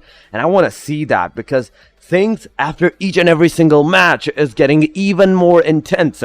Magnus is on the second. There we go. 149 beating 7th element by just a mere 1 point. 1 total point. But after that, 7th element still with 148. 146 for the SR3X. So the top 4 fights, the 2, 3, 4, it's happening. It's happening. The things are going to go up and down in the single matches. And whosoever gets on the second position, it's going to be an a good win for that team as well. But R3G 132 on the fifth spot, 52 with on the hashtag number 6, 124 points to the name. Team Tough is there, 109. It means XH2E with 108. Just look at the difference of the positions of points. In fact, now top Team 6 Tough is in top 8. is there.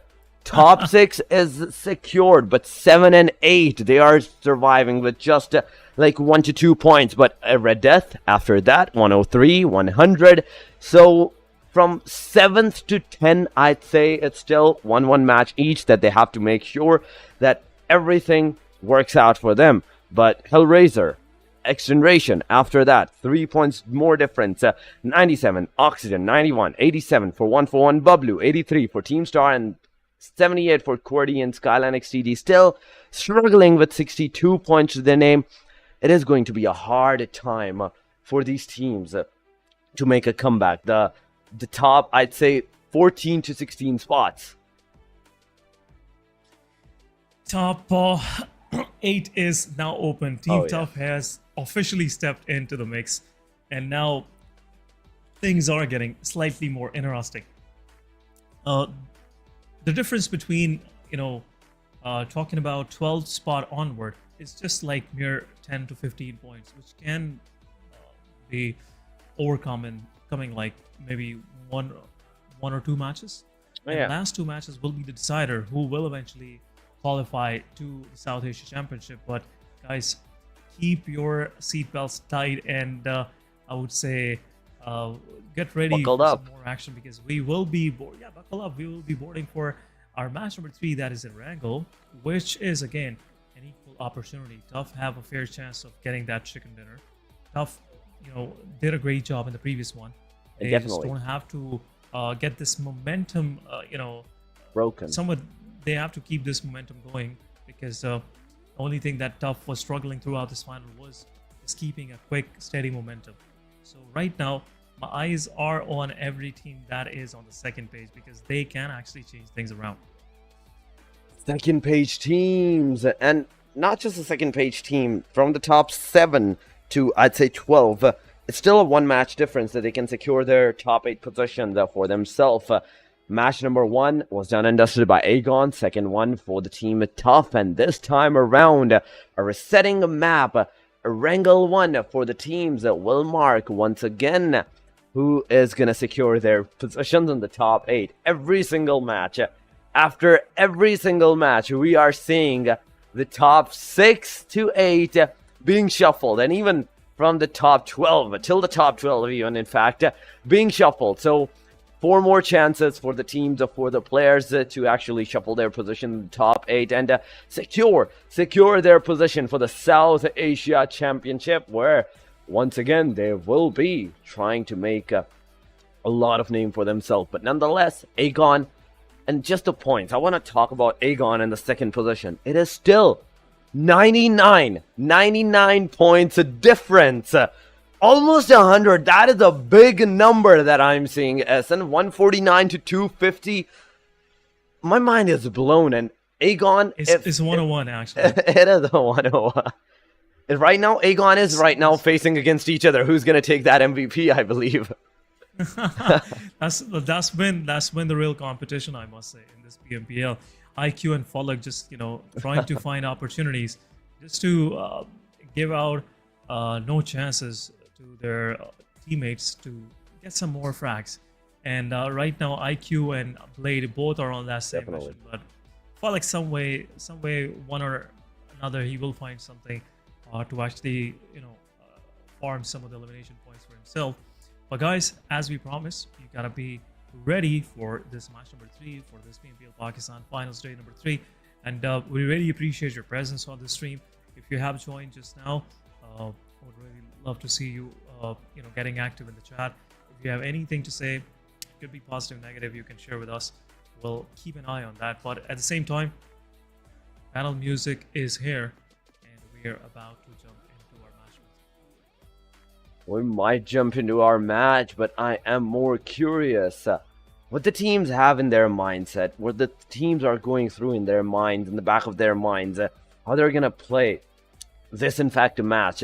It's crucial. Every single match for today, the day number 3, the final day, is crucial for the teams, and the positions and the securation of the points is that much importance that it's putting peer pressures on some of the teams, some of the players that could have performed better on the later stages, but right now, because of that peer pressure, it might be a difficult task for them. But nonetheless, guys, as we already promised you, the match number 3, the Erangel one, the teams are once again getting ready, and in in a little short while, we will be heading out into the match number 3 of the final day. The teams are ready. The plane is yet to take the flight, and here we go, everyone. The plane is on the air, starting from Zarki. Finally, yes, and oh my god, finally it's happening. Once again, we are seeing a different plane line, a different path of the plane, not Stalber ending. And how Stalber this time around is diagonally pointing out toward military base, starting from Georgia Pole, so quite a western favored. Teams will not have a hard time, I must say, going to their drop locations. I'll be more interested in seeing what kind of plays R3G is planning for the lobby, because right now they're playing pretty unorthodox. They are coming every time unexpected, and sometimes things work out for them and sometimes it doesn't. That's the name of the game. But at this very moment, Aegon Excite once again going to Sanhok military base, talking about H2E. They're moving down toward Rozhok and school, which is not now contested by any other team. And talking about the circle, I'd love to see a quick circle going toward Kamishki and Stalber. I wasn't expecting that, but some early fights happening between the players of Aegon XI8 and possibly AHR down south. Some exchange of fire we just heard. We'll see how things gonna work out for them, but this could be a quick rotation coming from the side of HR. Definitely. If they keep a quick eye. Whole of the eastern side is open. They have nothing to worry about, and a quick rotation will actually place them in a pretty nice spot in the circle. The circle is a threat to everyone. It is a menace to the complete match right now, because going at Kamishki and Stalber, that's the least thing you can expect from the circle, but it has done it. It has done it nonetheless. Team R3G, SR3X, and all the teams that went to the western regions, now they have to take a long route inside of that circle. Yasna Poliana being the centralized position of the circle. We have to see who will take those early aggressive fights. Early aggression and early contestations of the teams are a bigger question. But XGeneration right now, looking at them, 3 players in a single car. There's Comeback, there's Psycho, there's Thug, but Saad, where is Saad? That is a bigger question too, because this team in the closest line, I don't see Saad even in the mini-map, so maybe he's securing his loot at a different angle. But no, he is on the front lines. He is with that scout position and looking out, clearing out the way for the rest of the teams as they progress forward to the shelter area for their loot. But nonetheless, Essen, it is once again a slow start for the teams, a slow start for the match as well. The teams do not want to make a hasty move, which will come back to bite them in the later stages. So that is one of the reasons that the teams are staying a little bit to the safe side. They are making every move, every decision with uttermost care, not giving any room for the mistakes that they might do. But Yasna Poliana is being contested by the team RD, and RD being the only team at the centralized position and only team in the Yasna Poliana region for now. It's an easy loot scenario for this team as well. Loot right dead in the center, and Oxy might pay a visit to SFRD as well in Yasnaya. It's the center of attention for every team out there. The circle is pointing a finish toward Stalber, close to Stalber, maybe south of Stalber. Can possibly move toward the eastern side of Yasnaya Poliana. Who knows? Very moment. What I am actually looking at is some quick rotations coming from the side of Walk, quick rotations coming from the side of HR.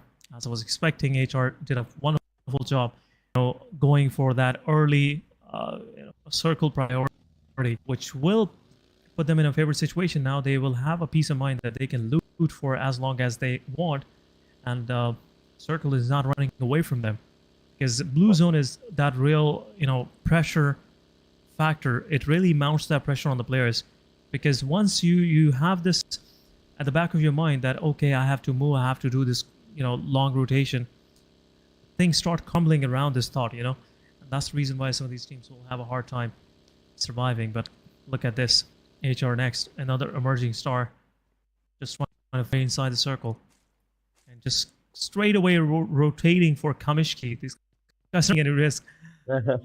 They're going to the safe spot, not going anywhere in between. And now HR have their anchors pretty much set inside the Kamishki. But look at 52 Esports. Hassan. Things are not working. What a beauty. Out for the loot from the backlines. Will knock him down. One other player of 52 is low on HP. Team 3X is pretty much separated out. They are spread it out. Zephyr won't be able to find anything, but Zen, this off angle from Zen, will create a difficult situation for the players of 52 Esports. One more nade going their way. Shamir is in the range, but quick save coming from the side of 3X. Shamir has been more careful, more cautious, but still, the threat is there. Walud on that off angle can play the offense, which Cairo will least expect, but Zen is there in the closest fray. 52 Esports, they're going for the fight, Torx. They're going for the fight. Team SR3X is already ready for the fight, and there we go. Jalad doing some damage on Zen with the grenade. The splash damage was there, but Chodu once again throwing the grenade. It might be a knockout, and there we go. Chodu initializing the knockout on the Team SR3X. Zephyr is there being revved up right now, but the content sprays are happening. Cairo taking down Chodu as well from a different angle. Team 52 right now a little bit on the struggling side. Zen still not being revved. Josefa still on his knees, but Cairo pushing forward for that aggression. The revive has been stopped, and now the players are going to get into the fight. But what are you doing, Cairo? What are you doing? Jalad is already out, and he comes out on you, takes you down, and it's a confirmation. But S2OK doing a wonder. It's another knockout. Shamir boy goes back to the spectator seat as well, leaving only two more players for the Team SR3X, but Zen is also already down. Josefa is the last guy. Walud being the last guy standing. Josefa will try to at least secure that elimination for himself, but no, it is 52 Jalad that takes down the last player of the Team SR3X, but now the shots have been dealt. Team Tough now knows of Walud's elimination. Goes to the Team Top, and 52 as they're surviving with the just two-man standing. Team Top has an idea, has a location of the Team 52 Esports, and they might come for the aggression, but no, Team 52, knowing that this might happen, the scenario might occur, they have left that position. Left that position. Smart move coming from the side of Team Top. They've already done what they were looking for. Now, the third part, some shot from the 52 Esports confirmed the final kill on Josefa. Miracle, I must say, using his previous gaming alias. Boss. At the same time, Tough realizing this is not the right spot to be in. If they can third party, anyone can actually pull on their back as well. And this won't look nice, but Team Tough right now going steady and slowly and steadily. 52 Esports going straight inside the circle. There's no way around that. Yasna it is, where the whole party is. R3Z have descended down from the mountains of Stalber, the ridgelines of the Stalber, and now they're on the northern side of Yasnaya Poliana. H2E also doing outstanding rotation, I must say, and now they're sitting pretty nice. First air about to drop in the midst of this chaos. MK14 is available in there. Very gruesome weapon to actually, unveil some of your wrath on your enemies. Definitely. We'll see who will get that for themselves. HR, I believe, HR tiers will grab this util for themselves. Just making themselves ready for some quick fights later on. Next and Joki, both of them have already captured a good spot inside the circle.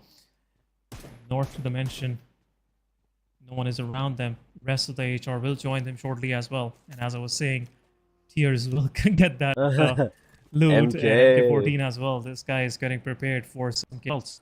Torx. He is ready for some chaotic battles with the MK14. If he do let the other team hears the shots, no one is going to be coming close by to him. They will know that it's a sudden death on the players. But there goes a grenade at the same time. There are some shots, but Chodu survives, but Seni takes him down. Chodu is out, and right off the bat, Seni takes the second player, Jalad, down, and 52 is out of the match. The second team being eliminated is Team 52. This time, R3G securing their 2 eliminations by the hand of Seni. R3G at the Yasna Poliana's eastern angle, the open areas, they are in the safer side. They are in a good position, but judging from the location, so far it is in a position where they have to be careful. There is no covers for them if the circle gets out of this position. But look at that. Vaz is there. He's trying. He's taking some shots. As soon as he took some shots, he went back into the cover angle. Vaz is there alongside his team. Now they're going to get into the car and move out of that location. This position is not good. This position is not good for the survival. If you want to survive, you have to find a corner for yourself. Staying in the mid is never good. If you don't have, if you're not ready to take those fights in the middle center of the circle. But our Team Tough, Team Magnus is there alongside of each other, face to face.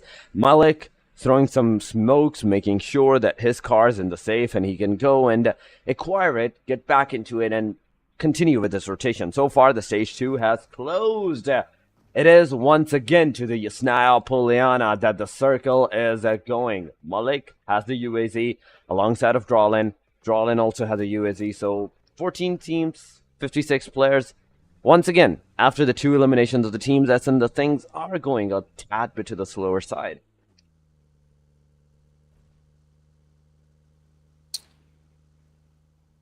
Both of these teams now trying to find their way in. As I can see, stage 3 is about to pop. The damage will be higher than usual. Teams won't be able to stay outside the play zone for long, so we're trying to find their way in. XGeneration could be a possible gatekeeper for them. Magnus Drawling still figuring it out for his team, which way to go. Fenny right now leading the charge. Magnus Esports will go through Mansion. Looks like a good choice. It's pretty much vacated. Magnus Esports checking every nook and cranny of this circle, being extra careful. Right now, second position is on the stake, but QWERTY going against Team HR. Romy Boy low on HP. They have a good spot for themselves inside the circle, Torx. Yeah, the stage 3 might bring something different on the table for the teams. As HR is going close to the Team QWERTY, we might also see some fights here, but QWERTY's position reviews is straight into the back line where the rest of his team has already moved forward. They have already pushed forward. But right now, 3 players on the Team QWERTY, they're waiting out at this bunker side, at the covers they have for themselves. A corner at the hard eastern side of the circle, at the Yasna Poliana. They're staying there. They are holding their position, but not knowing that Team HR might aggress at any point in time, might come on them, is a bigger threat. And being not ready can also be like throwing your whole strategy out of the window. But so far, Voltrix has spotted Team 141X, a Bublu's player. But to no avail that the players are taking the shots, giving out their locations. HR staying into the back lines, not taking any kind of shots as well on the team QWERTY. But there we go, airdrop looted by 141X at Bablu. Usher, he will have some airdrop guns in his name to his hand. But as we are talking about the airdrop weapons, the weaponries, the circle is about to close. And the stage 3 that is going to close, it's going to wreak chaos on many of the teams' positions.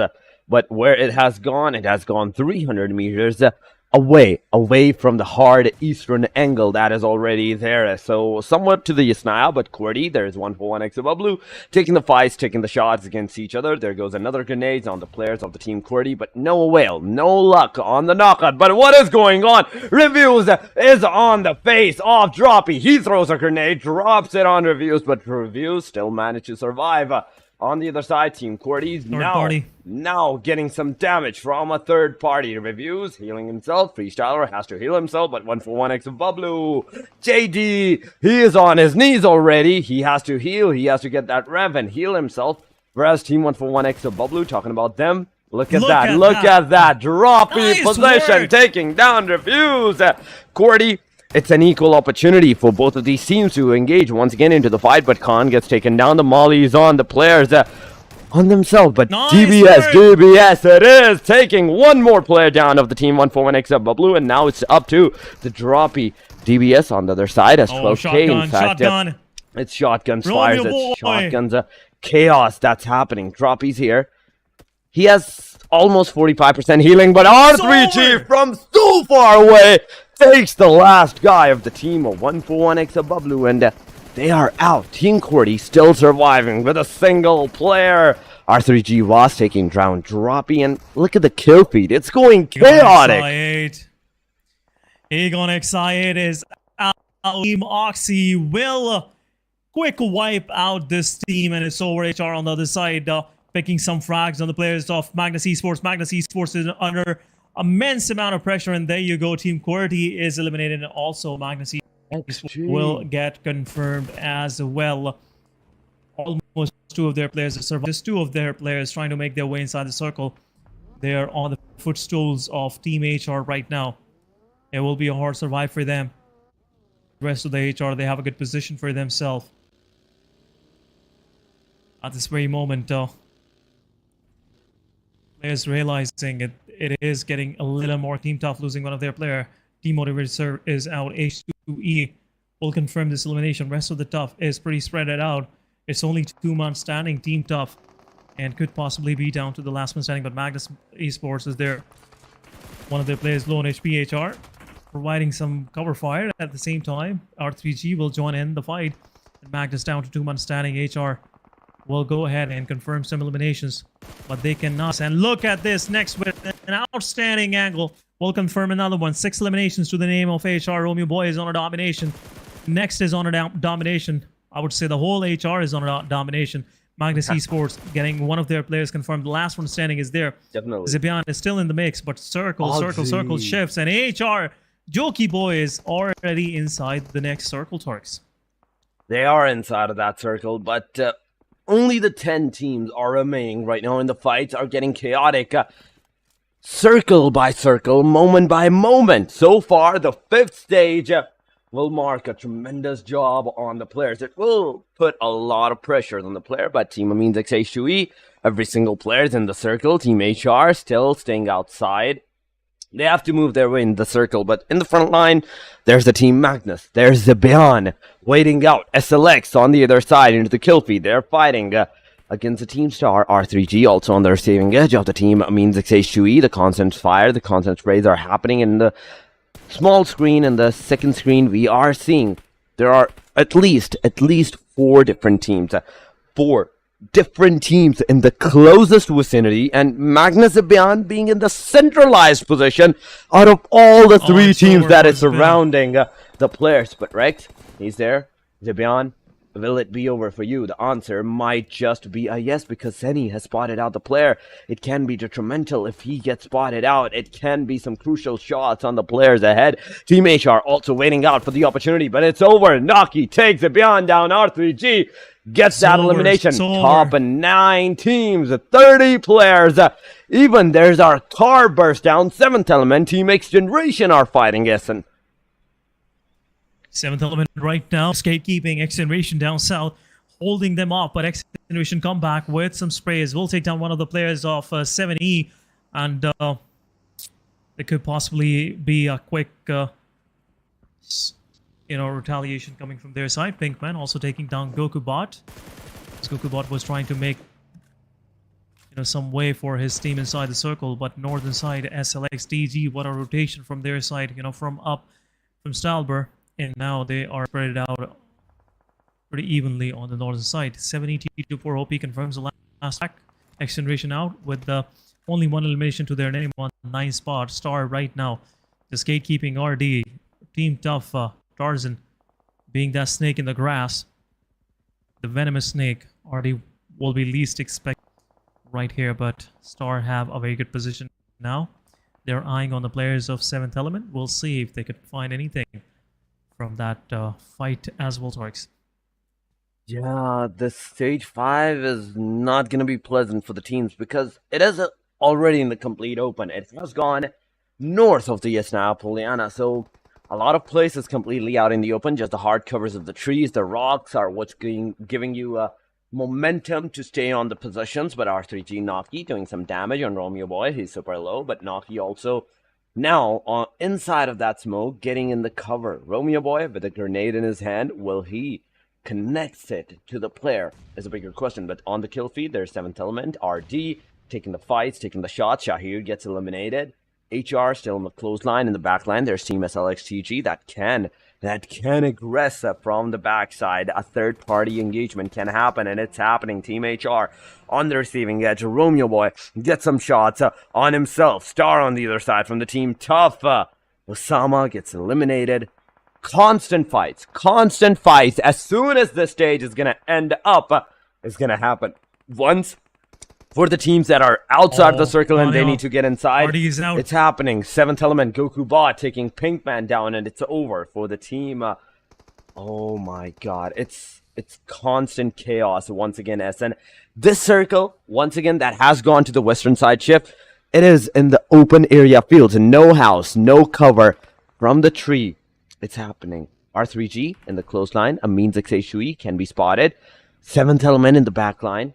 On the edge of the circle. GokuBot, but look at GokuBot. He has moved out of that vicinity. He has completely left his team and went to the western area where there might be already some other teams engaging into the fight. Some of the teams engaging in the fight down south is getting cleared out. Romeo Boy also in a difficult situation right now. HR with 6 eliminations to their name. 7E as well. Still 4-man standing. The 7th element is commendable, I must say. But R3G, they're pushing on the players of XH2E. In the open, R3G pushes. Romeo Boy on the other side gets knocked out as well. Rex taking down one. R3G is in a difficult situation.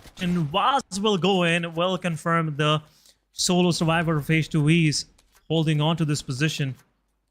Now, HR getting peppered down from every side. Team SLXDG is really making running for their money. Top 7 it is. Tears takes down Thunderclap. And Team HR still fighting. Tears takes down Thunderclap as well. Tears goes down to play zone. Tears will get confirmed. And next is also knocked out. SLX right now. Breaking havoc. Top of HR surviving with only 1 player. 7 eliminations to their name. 2 of their players are bleeding out. Recon Noob confirming next. There is 5-2 versus 3 for Team SLX to deal with. And it's a 2 versus 2 now. It's a 2 versus 2, but still, the 7 teams that are surviving, it is a chaos. The circle, the ridges, the positions the team have. Every player wants to stay at the corner where their back is completely in the safe. It's completely to the blue. But they have to really think of that the position that they are putting themselves into it can be deadly too, because from the side angles, there can be not one, but two different teams that might lock onto them and like do their shots on them. But HR, they're moving inside of that circle. On the back line, there's the team SLXTG still with one player standing. It can be detrimental. It can be a crucial factor that single player does some shots on the team HR and makes them run for their money. But Zigzag gets eliminated by a means XH2E. HR Jokey Boy taking Ragnar down. Maxi is the last guy standing, but this shack is crucial. This shack is the only cover that Amines XH2E has for themselves. 3 eliminations so far for the team Amines XH2E, but Skyline XGG in the meantime on the hashtag number 7, they get a confirmation. Tough, Amines, Team Star, HR, they are right now on somewhat, I'd say, receiving edge. They are on the position where it's crucial that they stay in a safer side, in a crucial safer angle. Nice but Star work, Daniel taking Senny down. R3G with a 3-man standing now with the 1 player being down. Star on top of the mountains, looking everywhere from their front lines. They have eyes on everywhere. Daniel coming in close, but Team Tough, they have the position. They have the location on the Team Star. Daniel receiving some shots. Team 7th Element in the close line. Star Fury not knowing the angle of Tarzan. Now knows that both of the players are taking the fights. He's spotted out, and it's over for the Team Tough. With the 2 eliminations on the hashtag number 6, we are down to the 5 teams. R3G versus the Means XH2E. It happened was being one of the guy that is going to throw the grenades on the team Means XH2E, but Amines still standing with the last guy. Ragnar gets an elimination. Maxi gets the elimination. It's a 4 top teams, 11 players. R3G with 9 eliminations. It is a good start. Alian gets taken down. Amazing. Aseni. R3G may have this winner chicken dinner into these clutches if they play like this. Last 2. Jokey right now in a difficult situation. He's a solo survivor. Romeo will bleed out. Team HR down to the last man standing it, but is for 7 Element. One of their players down. But R3G closing in. Waz is knocked out. Divine outstanding shot will right away confirm Waz, and this will mark an end to the play team R3G. But what is Divine trying to do? Roshan on the other side takes down Divine. Last man standing it is. HR Jokey Boy loots the crate as everyone is busy for a Star. Might have some sort of attention toward the players, but this could be top 3. This could be top 3. Fury last one standing. A Pixel will do the job. Beautiful. T4 OP and Gokubot still surviving. Alian is bleeding out. Revival is must, but Divine will cut confirm. R3G Roshan with another elimination. Team 70 picking up one of the players, Alian. Divine will bleed out. 7 eliminations to their name. Star is in a pickle situation right now. We'll go for a revive. No! Looks like the revive will happen. Roshan with all 7E. They are melting under pressure. 7th Element. Alian last one standing. And Nade will do the miracle, but still it's happening. T4 OP gets knocked out as well from the side of Star. And Star survives. 7th Element down to 2-man Star. R3G, one of their players is also knocked out. R3G, solo survivor. Senny it is. His back might get exposed to the players of HR. Right now, the angle is not there on the player of HR. Jokey Boy. Still pretty close to the players of Team Star. Oh my god. 7 teams, but 1 more nade will confirm. R3G Roshan, R3G Senny last one standing. 7th Element, they are regressing forward. They have the way in, but HR Jokey Boy could be a surprise for the players of Star. It's a 2 versus 1 for him. But Star, they are not looking toward Jokey Boy. He is these players are in a single frame, and this could be it for the team Fury and Daniel. Both of these guys surviving 7 eliminations. They want to keep this whole competition neck to neck. Team Star really trying to make a comeback in this 3rd match. Still 4 teams are surviving Torix, and we are about to shift into match number 4.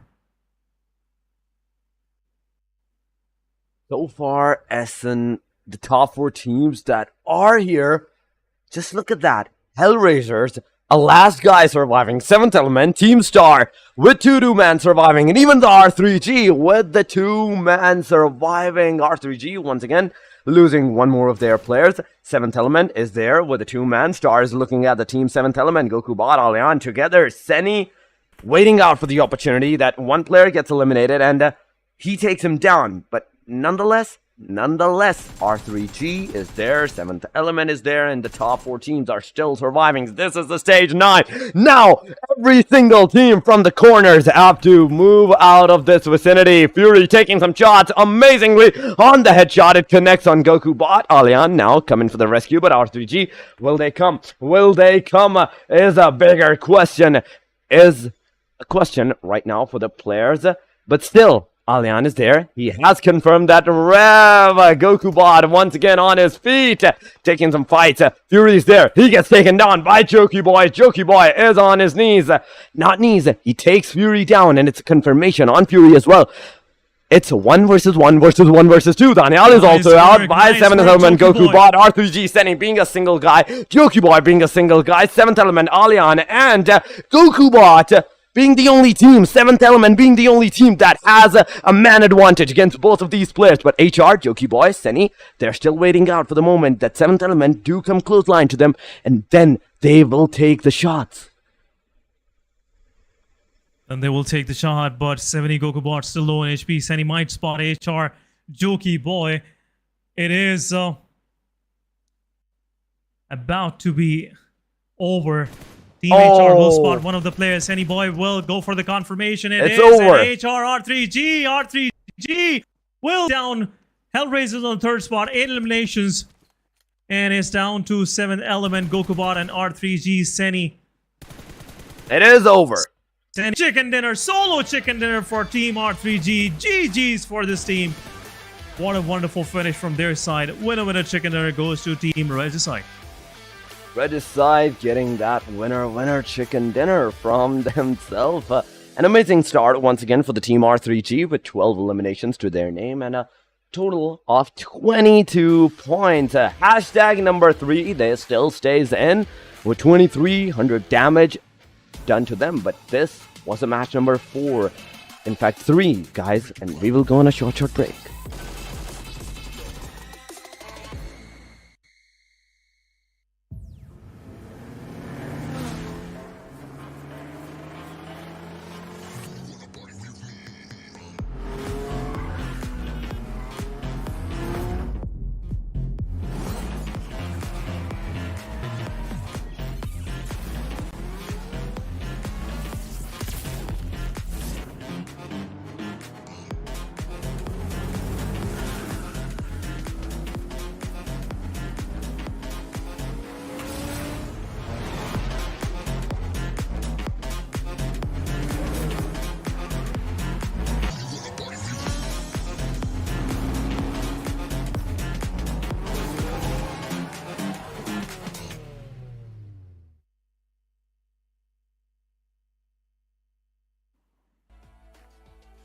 Welcome back, guys, after this short break, and yet again another exciting finish to this finals match.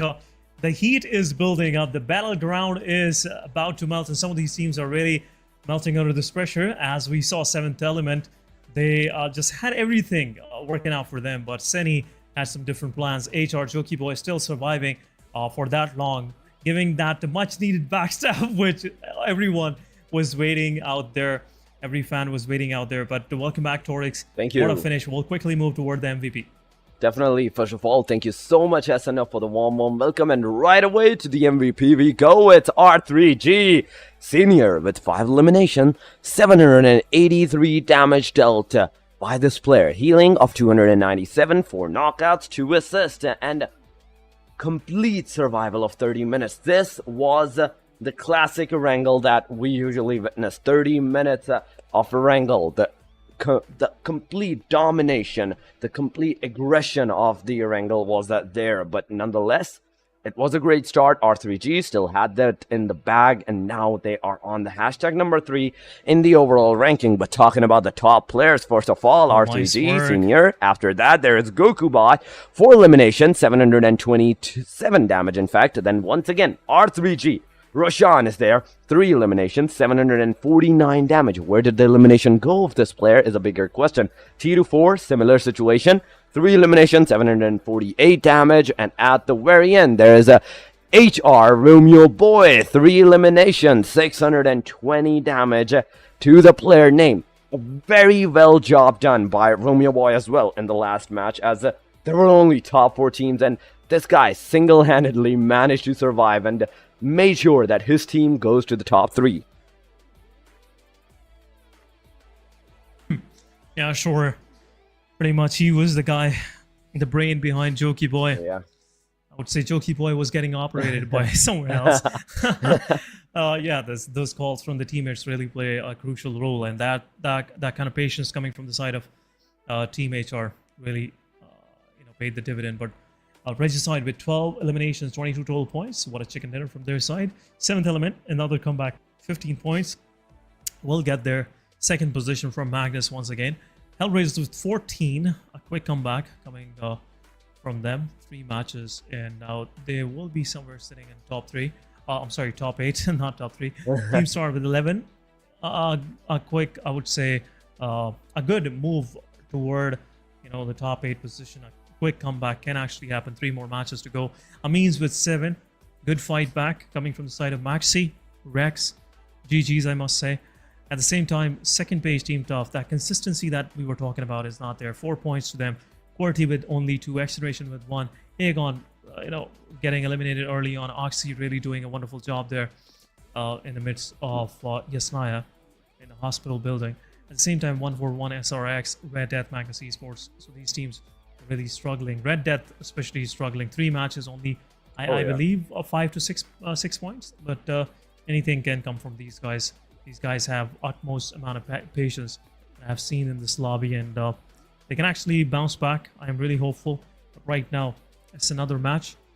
It could have gone any side, and it went south for these teams. But we'll move toward the TDM bracket. It's final 7th Element versus AS.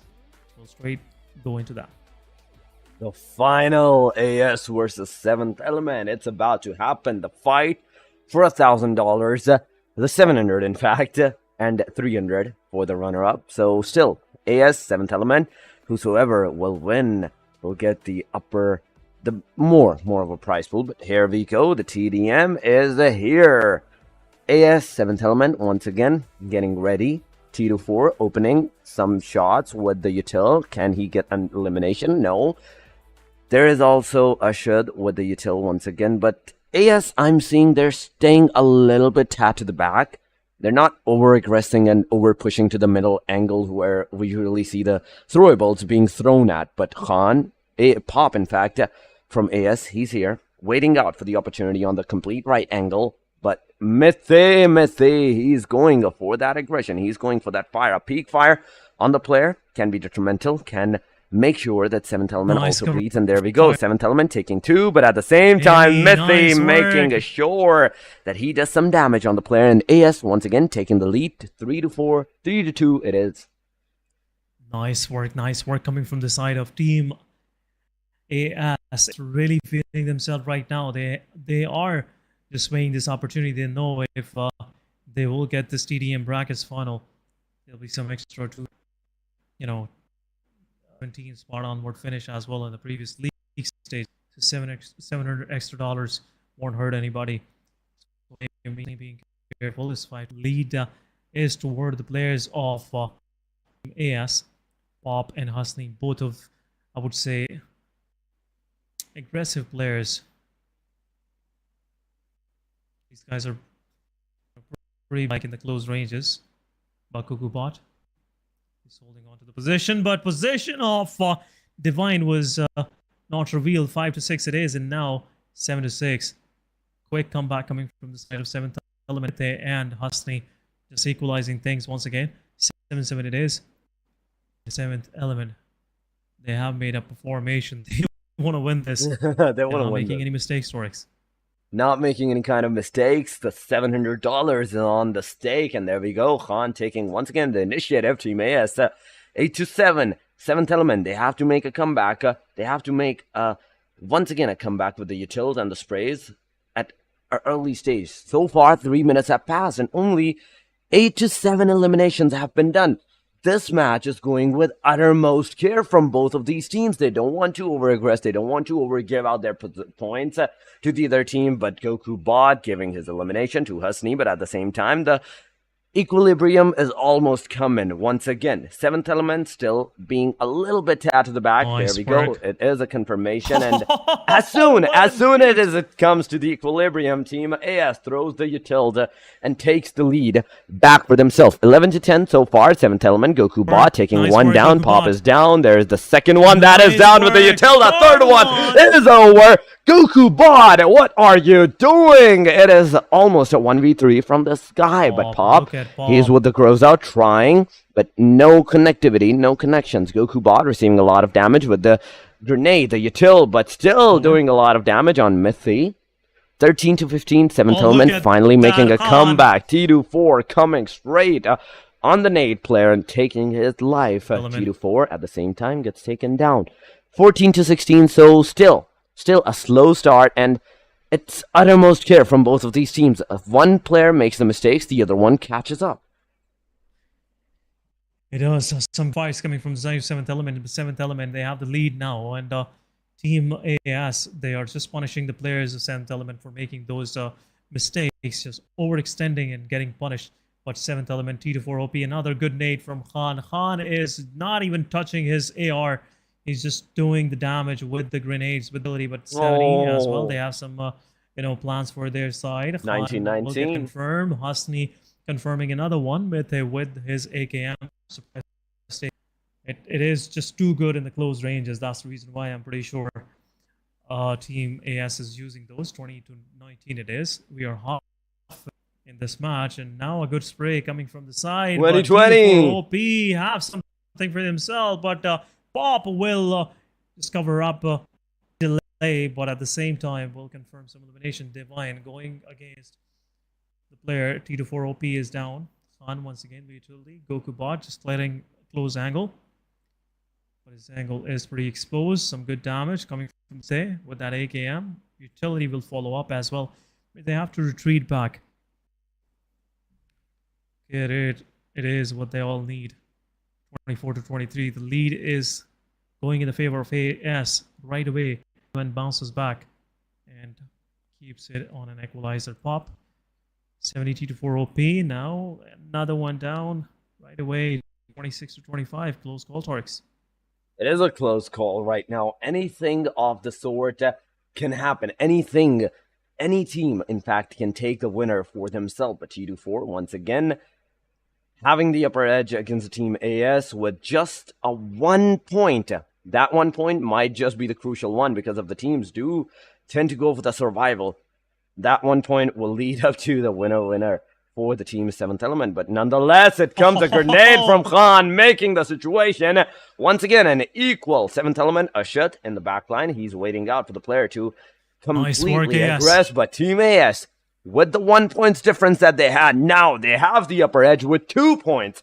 2 points against the team seventh element. And this is what I'm talking about. Anything is possible. A single slight mistake will give you the immense pressure that you might not be able to overcome. From 31-29. Once again, Team AS is officially on the 30-plus spot. 29-31. 2 points difference again, SN, and the seventh element now a little bit on the struggling side. Ushad is there, and he gets taken down. Mete, that was a mistake. In fact, Goku Bot going for that aggressive stance, and he gets to one down. He gets almost two down, and there we go. Two is down. 31-32 in the favor of the Team AS right now. 32-31 AS still struggling. Pop low on HP will confirm another one. We'll go back to the safety. But at the same time, 32 it is. AS really keeping this on a higher node. Seventh element, they're struggling against 35. These guys. Pretty refresh. AS is. They've been watching out. Some big guns are playing on the side of AS, but 35-33. Still 2 points lead. AS holding back their horses. Not any further aggressive. They know they have it in their bag. Just 5 more to go. In the close position, well, might get flashed, but not 36. Good cover fire coming in at the right time. At the same time, confirmed Divine. No more shenanigans. Pop can Goku Bot 38-30. Oh no! It is nothing much left for Team 7th Element now. 2 more points, and it will be in the back for Team AS. Husney goes down to T4 OP. Pop and rest of the team is holding back. They will gang up on these players.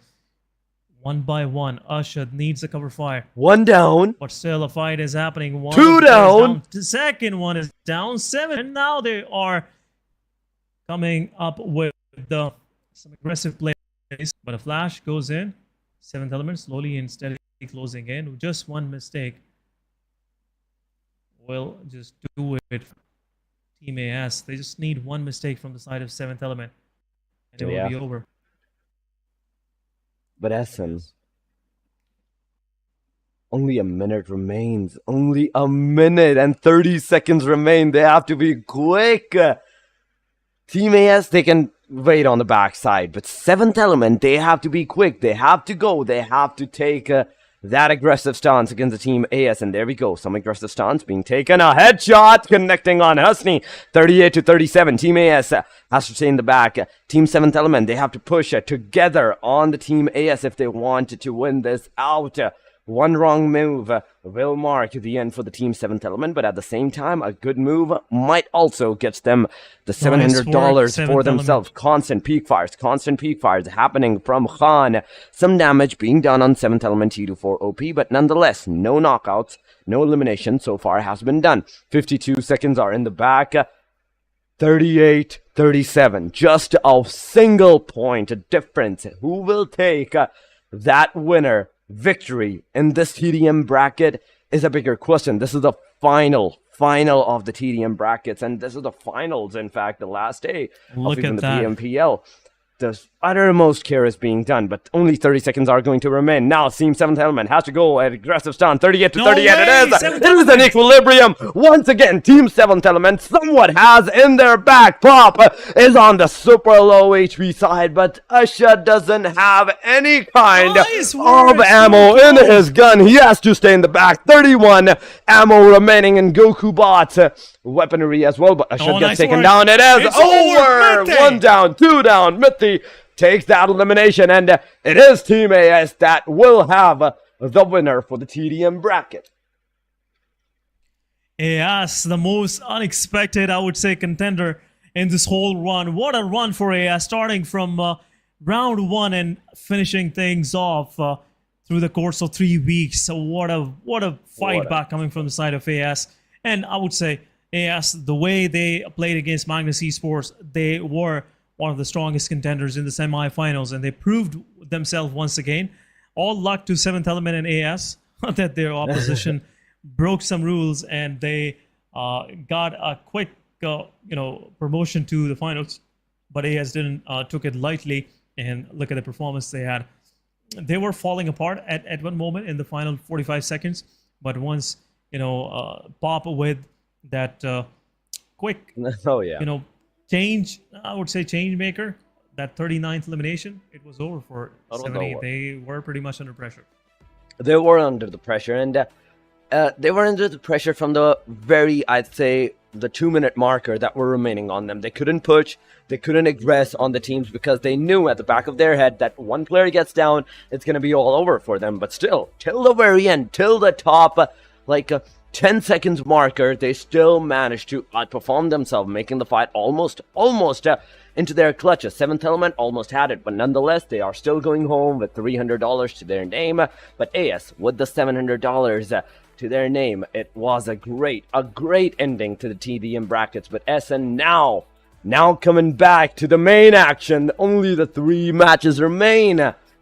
Miramar, Sanhok, and Erangel. Once again, it will be, and whosoever get some good position and good elimination points in these 3 matches might have the top 8 position for themselves, because we already saw the points table and it is chaotic. A single match is enough to completely change its scenarios and positions.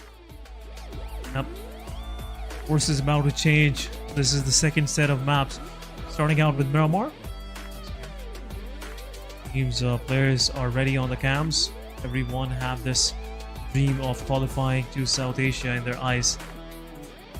Let's see it from this far. But right now, will make their dreams come true? That's the real question. 3 more chances. Right now, 52 Esports, the way these guys are playing, I must say, this is something to worry. Players from HR and 52 Esports, both of them are eating on stream while playing. They have their priorities. You have to have the energy. They want to have those matches played. That's why keeping the as a secondary, priority right now. I wouldn't recommend them doing the eating stuff while playing, but anyhow, it's their decision, whatever they want to do. Once you have the food, Torix, it's slightly sleepy, I guess. That's the reason why you feel like that brain fog, and it's not good for your gameplay. You gotta be sharp, you gotta be hungry, and for that, just skip the food and eat it midnight once you will qualify. It will be a celebration dinner. Definitely, it will not just be the dinner, it will be the celebration dinner. But nonetheless, guys, we are on our 4th match. The Erangel, the Miramar, in fact, is here, starting the plane line from the Monte Nuevo, a complete western area, towards the Puerto Paraíso, a slight tad bit to the southern angles. Northern angles, that not that much being preferred by the teams this time. And if they do want to prefer that, they have to secure some vehicles, secure some cars for themselves. El Pozo being contested by 2 teams. 7th Element is going there, but we all know they're going to go for the La Cobreria. They're going to find some vehicle, then go to the La Cobreria. But SLX TG, they are going El Pozo. Aegon still going to the Los Leons, but the circle, where the circle will head out, is also going to be a bigger question, because in this regard, in this plane line, if the circle do go to a hard northern side shift, a hard northeastern side shift, it will be chaotic for the teams. Once again, as we saw in the Erangel one, the last Erangel one, the plane line was a complete southern, the circle was a complete northeastern. But nonetheless, once again, oh my god, I was about to say it might happen, and it does happen, a northeast circle somewhat, but still, every single position inside of that circle is on the land, not a single water area being contested by the circle. El Azhar, there's Cruz del Valle, water treatment, Hacienda del Patron. So, a good choice for the teams to take some early rotations, get inside of that circle, get their hands on those crucial angles, those crucial points where they can, overtake the other teams for themselves. Those mountaintops, Essen, because in the last match, even in the first match, the Miramar one, we saw those crucial mountain ranges. Crucial mountain ranges are in play, and right now the circle, especially the one going more, toward the northern side, will open up an avenue for teams down south to have a quicker rotation, and that's what XG and HR, both of them, are doing. And I'm pretty sure H2E will also realize the best bet is to get started on your way in, pretty early. Things are getting crunchy now. There's a lot of glass shattered on this battlefield, so every step have to be with utmost care. That's what I would recommend to all of these teams. Northern side totally open. XGeneration can actually pave their way in. Also, HR have to be careful. Looks like Impala, it could be a point of contention where they might see some of those surprises. But LSR and Cruz de Valle, especially those compounds close to Hacienda del Patron, are very important for X, because this could be that point where we will see some quick finishes happen. Definitely. So far, it is once again a slow-paced start to the team, but QWERTY near the team star they are, and even in the back line, there's I believe H2E is there, or it's another team. It's a different team, I believe so. But still, nonetheless, it is a kind of at a clusterized position. But Daniel taking 2 down. No Team way. Star taking a good start. R3G, in fact, is in the back line. Team Star is also taking some shots on the team. R3G. Oh, nice Fury point, takes Fury. Senny down. Team Star, once again, renowned in this match, they are doing wonders. So far, three players are down from two different teams. Freestyler gets an elimination by Daniel's hand. Team Star securing their first elimination. Seni being revved up in a little while because Vaz is there for the rescue. But Daniel not only has been spotted, but also has been given an immense amount of damage that now he has to find a new place and a new cover for himself. But Daniel, once again, taking some daredevil shots on Vaz, trying to eliminate him. But Vaz also doing wonders, not only staying safe from those fires, but also doing some damage on the Team Star. Star, so far, with 2 eliminations to their name, they have aggressed. Now they're going to aggress on the Team R3G, because still, the iron is hot. You can go and you can, like, throw your hammer on it. Yeah, at the same time, those strikes should be fearsome, and Right. I would say some hope should come their way. R3G, after realizing there's not much left for them in this fight, Seni is revved back up.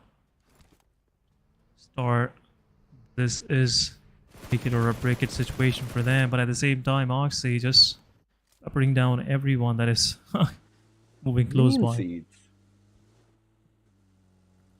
Oxy have a good position in the circle. Hacienda, northern side of Hacienda is also open. That's the reason why some compounds, cemented compounds, are now under the control of Oxy. Right dead center of the circle. Right dead center. Beautiful rotation coming from the side of HR as well. Quick rotation inside the circle. Oh, Starting out from south, but Seni won't allow Sama to take that angle. And now Star is in the open. Seni might get knocked out, and he is getting prepared with his Mini 14. Oh, there we go. That go-to weapon for mid to long range fights. And now Star is in a pickle and will lose one of their players. R3G with some success. R3G with a good success right now, making sure that the Team Star also receives some taste of their own medicine, because remember, Seni was the player that was knocked down by the Team Star. Now with the revenge factor, he has taken not just the player on the knockout, but to the confirmation, and now he's trying once again with the M416 spray. He does some shots on the car, but no damage being done on the Team Star. They're going to move out of this position, safe and sound. First stage is closing on in 1 minute and 20 seconds. In the meanwhile, so far, we have seen three players in total being eliminated. One from the Team Star, and two right off the very start. We already saw that it was a complete aggression of the Team QWERTY side. 2 players from the Team QWERTY sides were being eliminated, but now Team Star, as they're moving their way, trying to hold out a centralized position inside of that circle, they're gonna once again go near the Team QWERTY, and this fight might again engage. Fury being the lone guy right now that is crossing the San Martin area, but no, he's gonna stop, and the rest of the team is also gonna follow. So far, 2 eliminations. An upper edge against the Team QWERTY, because it will be a 2 versus 3 fight, but QWERTY, their position is completely scattered. Voltrux in the compounds, but the other player, the second player, Han, is on top of the mountain. On position now, Team Star, they have breached in, and there is some southern shift toward the Magnus and Wallace area. This could be an outstanding match for Magnus Esports as well. Are in a good position now, north of the Magnus and Wallace, and they're vacating that place, which is, in my opinion, very unexpected. I wasn't expecting them to do so, because this is a good position to be in. You can actually have a better look down south. But now San Martin, the eastern side of San Martin, as everyone was thinking maybe San Martin it is where the circle will go, but now looks like the circle shift will just put most of these in-game leaders to a thought which side we should choose to actually get inside the circle. Interesting one, but still long way to go. Star lost one of their players to eliminations early on. Put QWERTY down to 2 man standing. Voltrix and Khan still surviving. But how far will QWERTY go? That's the big question, Torx. That is a bigger question, but on the back line, there's the team 141X Bablu closing in 7th element from the front lines, going straight to the circle, because Team Star, Team QWERTY, the position that they have, it is outside of the circle. Team Oxy on the other side, they're taking the fight against the Team Magnus, whereas Team Magnus has taken down one of the player. Team Oxygen, Ibby, Hunter also gets taken down by Finney, but Sap TDM's come in for the rescue with the DBS shot. He takes one down. Cairo takes Sap TDM, a third party being aggressed on the Team Oxygen, but the car burst down. Sap TDM, Knights confirmed that elimination. Magnus Malik come in for the rescue. He's gonna give out that rev, but in the meantime, there is Ibby being revved. Iconic is there, and Hunter might also get that rev in the meantime. But SR3X, where are they? From which angle are they shooting this position from? That is a bigger question, because I believe they are at the western angle right now, where the Team Magnus is on their right side, but Magnus so far focused on the Team Oxygen. One shot, one knockout more will mean that Team Magnus completely will push forward to the players of the Team Oxygen. But there we go, and 1 down, 2 down, right off the very bat. Oxygen down to the last man standing, and that last man has moved out. Ibby is no longer near the graveyard area. He took his car, he got out of there. And now Magnus with the 2 eliminations to their name. Malik is going to be that guy that has secured those 2 eliminations. But in the back line, I can also see the Team HR. And they might also come close line to this area. Because not only Graveyard is almost the dead center, but also the position where in the surrounding there's a lot of mountains. And there's a lot of positions that the players might be able to look out for the other teams. Rotations coming from the south side and also from the north side is difficult for the team. QWERTY Khan realizing the star is pretty close. Rest of the star, Fury has already moved straight inside the circle, pretty close circle. They might go against 7th element. 7th element is up north. But at the same time, down south, the Rampage is ready. HR will not expect SLX TG and 52 Esports joining them from the eastern side. This is a chaotic situation getting ready for these players, Torx.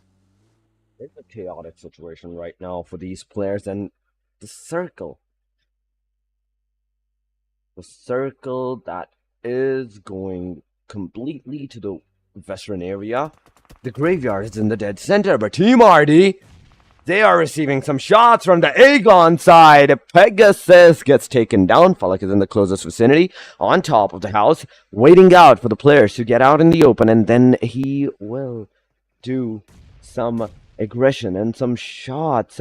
But at the same time, Aegon XI8, they are here, taking some shots. Falak's take the last guy down, and it's a 1v3. Oh, no way. Red Death. Red Death is out, and it's over for them at the hashtag number 16. The first team to get eliminated is the Team Red Death, but the kill feed is constantly going once again. Team Star, once again, on the elimination side, they are doing wonders, and also somewhat on the receiving edge as well, as one player gets just straight up knocked down by just jumping out of the car. Hardy not a finish that would like to have for this 4th match. They're lagging behind. Seriously, they're lagging behind. At this very moment up, I feel like already their hopes are dropping. And see this kind of end for RD now. I was hoping, that RD will come back strong. But anyhow, 2 more matches to go. The lead is recoverable. Not that bad, but on the eastern side, the contention is getting worse and worse. Look at AMZ H2E. They're also moving in from northeastern side. SLX DG, they might go against them. And QWERTY at the same time will get eliminated. 0 points for them as well. So some quick finishes coming for 2 teams. At the same time, Team Star, they lost one of their players. Got knocked one of their players down, but still There's nothing big of a problem yet. Star can revive their player, but 1-4-1. They're slowly and steadily making their way in. Circle has totally shifted toward the southern side, even further south, going toward Team Tough, Team Agonic side, and R3G. But look at 52 Esports. Now they are waiting for that time where they might strike hard onto the players of Team SLX.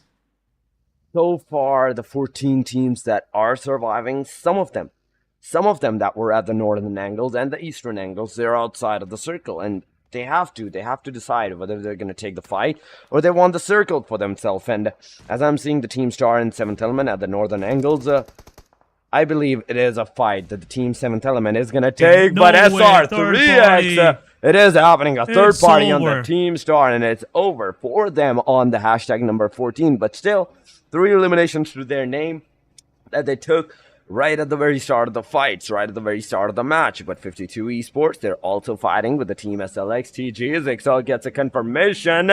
7th Element so far with the 3 eliminations now will have an easy entry in the circle. Divine getting out of his buggy, healing himself, then moving back in because they don't want that low HP to be the reason that they might be getting out of the vehicle. They might be taken out of the vehicle with the sprays.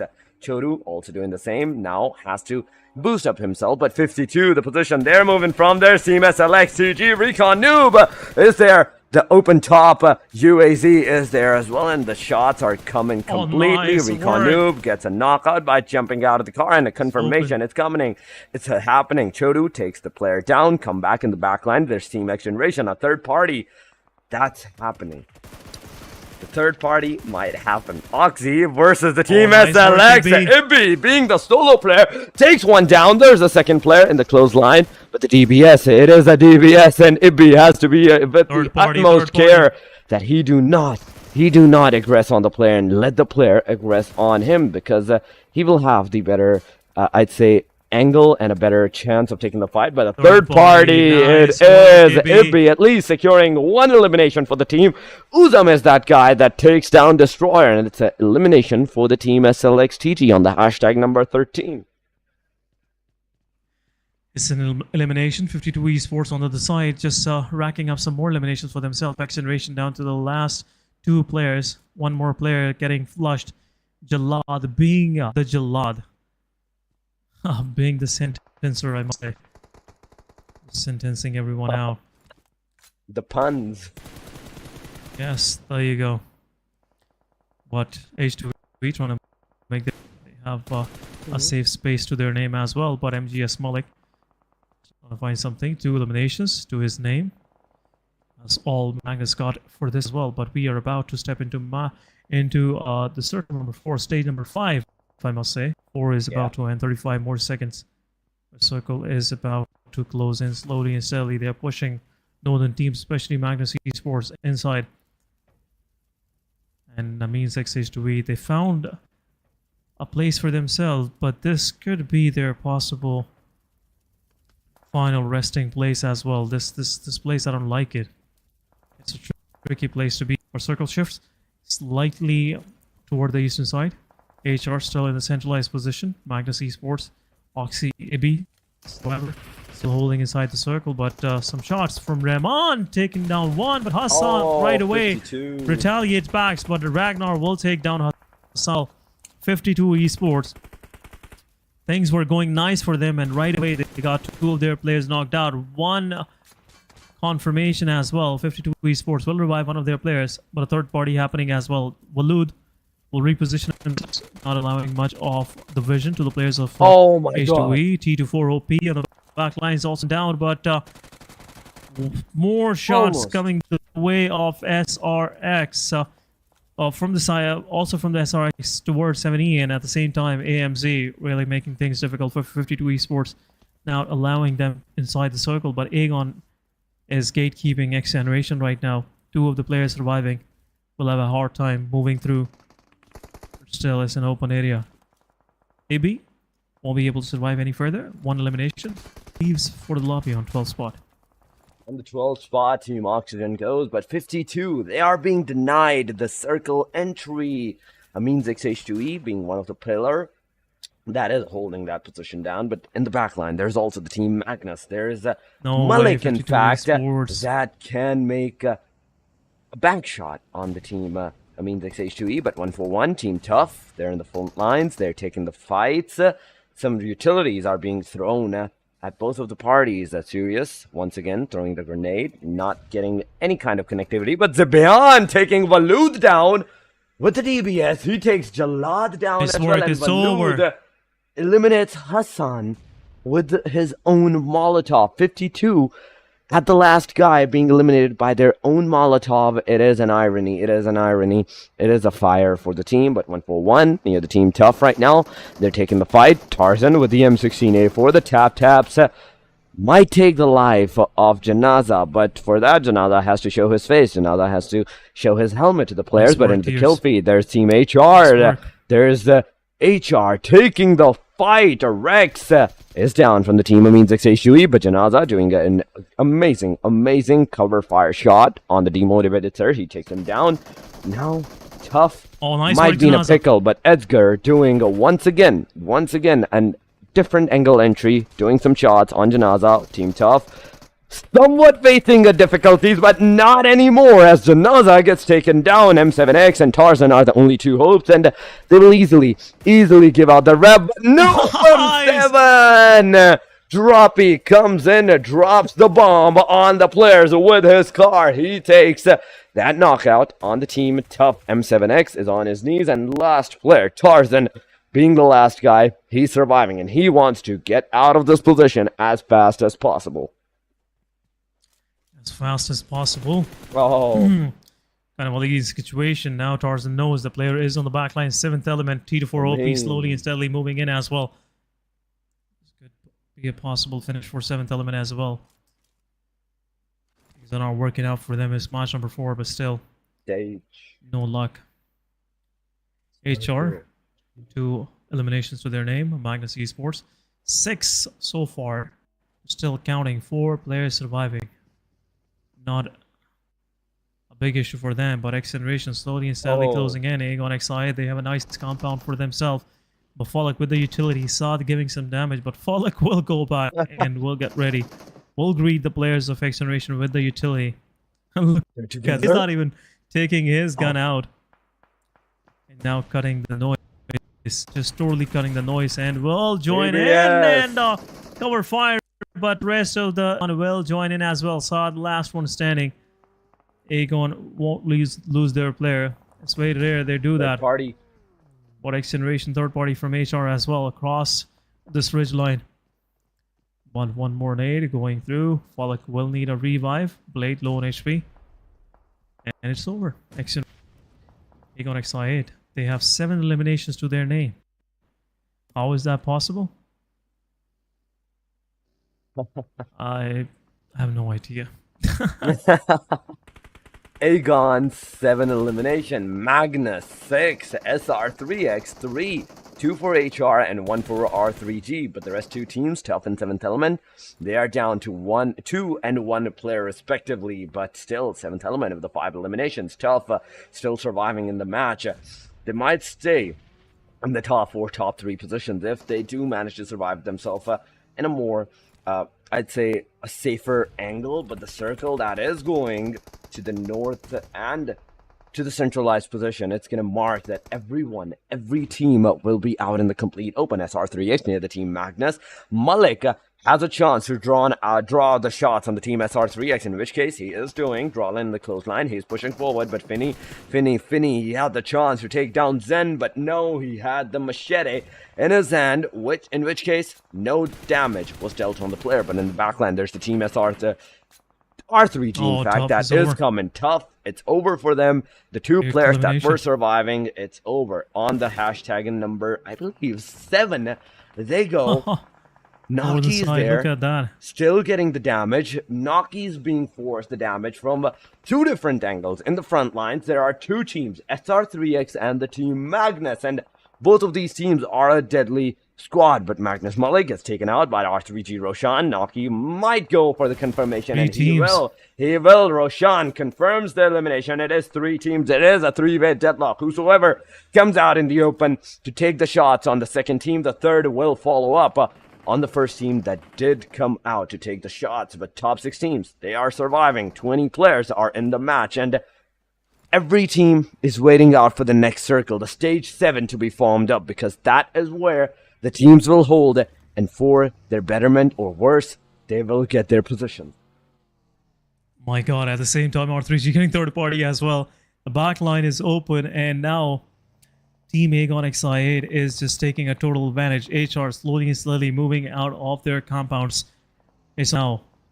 There's no point of staying in there. Oh. By the same time, Magnus Esports, they are just holding on to the aggression of 3x, just keeping them at the bay. But Aegon XI8 on the back lines, just making things worse for R3G. R3G, 3 of their players are knocked out. Last one standing, Naki it is.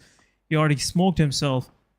Just pointing out exactly what XI8 Blade confirms. R3G, Seni, SRX, 3x. They want to take those elimination points. 2 of the players behind this miniman. One nade will do the deed when the kill, but in the meanwhile, airdrop being taken by the side of Aegon XI8.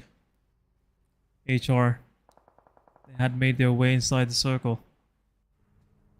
SRX, 3x. Still 4 man standing. But HR next with the nade takes down 1. Aegon XI8.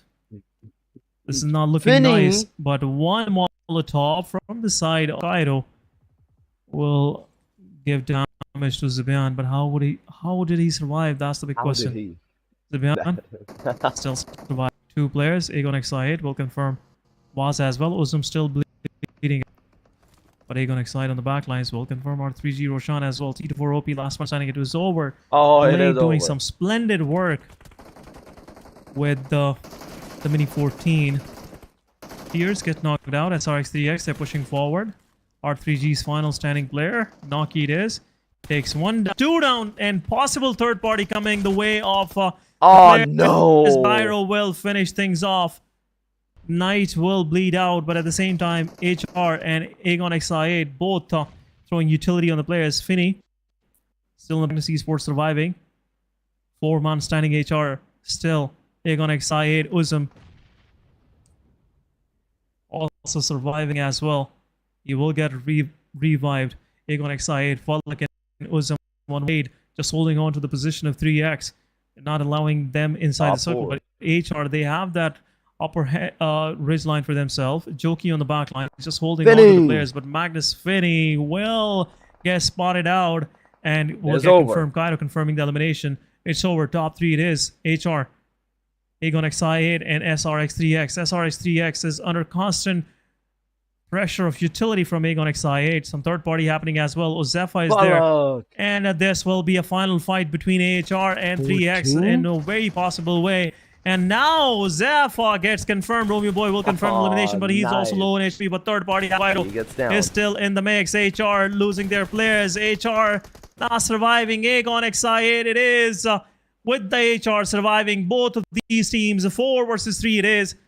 It's a 3 versus 4 now. Uzum on the back line. Tears take down Blade. It's nice one coming from the side of Tears. He still have to push forward. Will go down. Will take another one. It's a 2 versus 2 now. Team HR with 3 kills to their name. Joki Boy is still surviving. He will go for the reshore. Tear is also retreating back. This will be a 3 versus 3 once again. Uzum is out of the mix. IQ still surviving. HR, utilities can actually make things difficult. Blil surviving next. Gotta be careful. It's a 2 versus 2. Blade Survival if Aegon XI8 want to confirm this elimination points for themselves. But Joki Boy repositioning. Next still waiting for the healing. Get popped out. But IQ get knocked out. It's a 1 versus 2 now. Next doing a wonderful work. HR. What's the plan, HR? What's the plan? Joki Boy at his angle. Next confirming another one. It's down to last man standing. Falak. Have to clutch this thing out. HR. They are not stopping right now. They shouldn't allow this revive to happen, but HR, they're pressing forward. They're pressing forward. Aegon XI8. Jokey boy! Jokey boy! And look at Jokey boy. It's a 1 versus 2 Blade. He's healing himself. He's in a position. It's a 1 versus 2 for them. But the next will bleed out as well. Confirmation coming as well. Jokey boy on the back lines. He's still surviving. Confirmation on both sides. 1 versus 1. And Jokey boy confirms it. GG's HR. Winner, winner, chicken dinner for these guys. Winner, winner, chicken dinner for the team HR. They have secured their winner, winner, chicken dinner, and with a tremendous number of the elimination, 8 elimination to their name, 18 points for the team HR. GG's. Now they are at the top 6, and only the 2 matches remain. Things are getting finally heated up against the team for the top 8 fights. Team HR from 11 to straight on the hashtag number 6 that they go, but this was just the 4th match. In fact, there are still 2 more matches remaining, but guys, we'll go on a short break.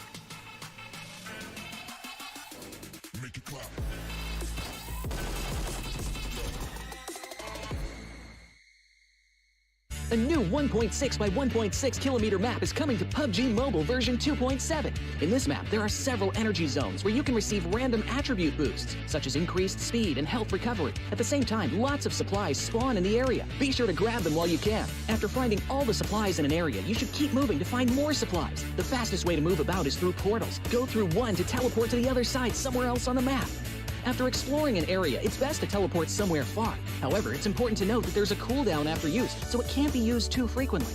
If you want to travel across mid-distances, be sure to take note of the updrafts on the map. Get close to an updraft to get lifted into the air. After reaching a certain height, you'll descend back to the ground. During your descent, you can freely adjust your direction to head to your destination. This transportation method is very handy for escaping dangerous situations. Another thing you have to watch out for are the volcanoes on the map. The lava erupting from these volcanoes can cause damage within a certain range. Be sure not to step on the lava. Otherwise, you'll keep taking damage and lose health. After arriving at a new area, be sure to search for exclusive crates. Approach them to get exclusive themed supplies. Apart from exclusive crates, timed airdrops are also a great way to get supplies, so make sure to keep an eye out for the countdown timer on the minimap. It indicates when an airdrop is about to appear. After the countdown ends, a crate with amazing supplies will rise from the ground. When this happens, there will surely be many enemies vying for the crate, so make sure to lie in wait beforehand and evacuate quickly after grabbing the supplies.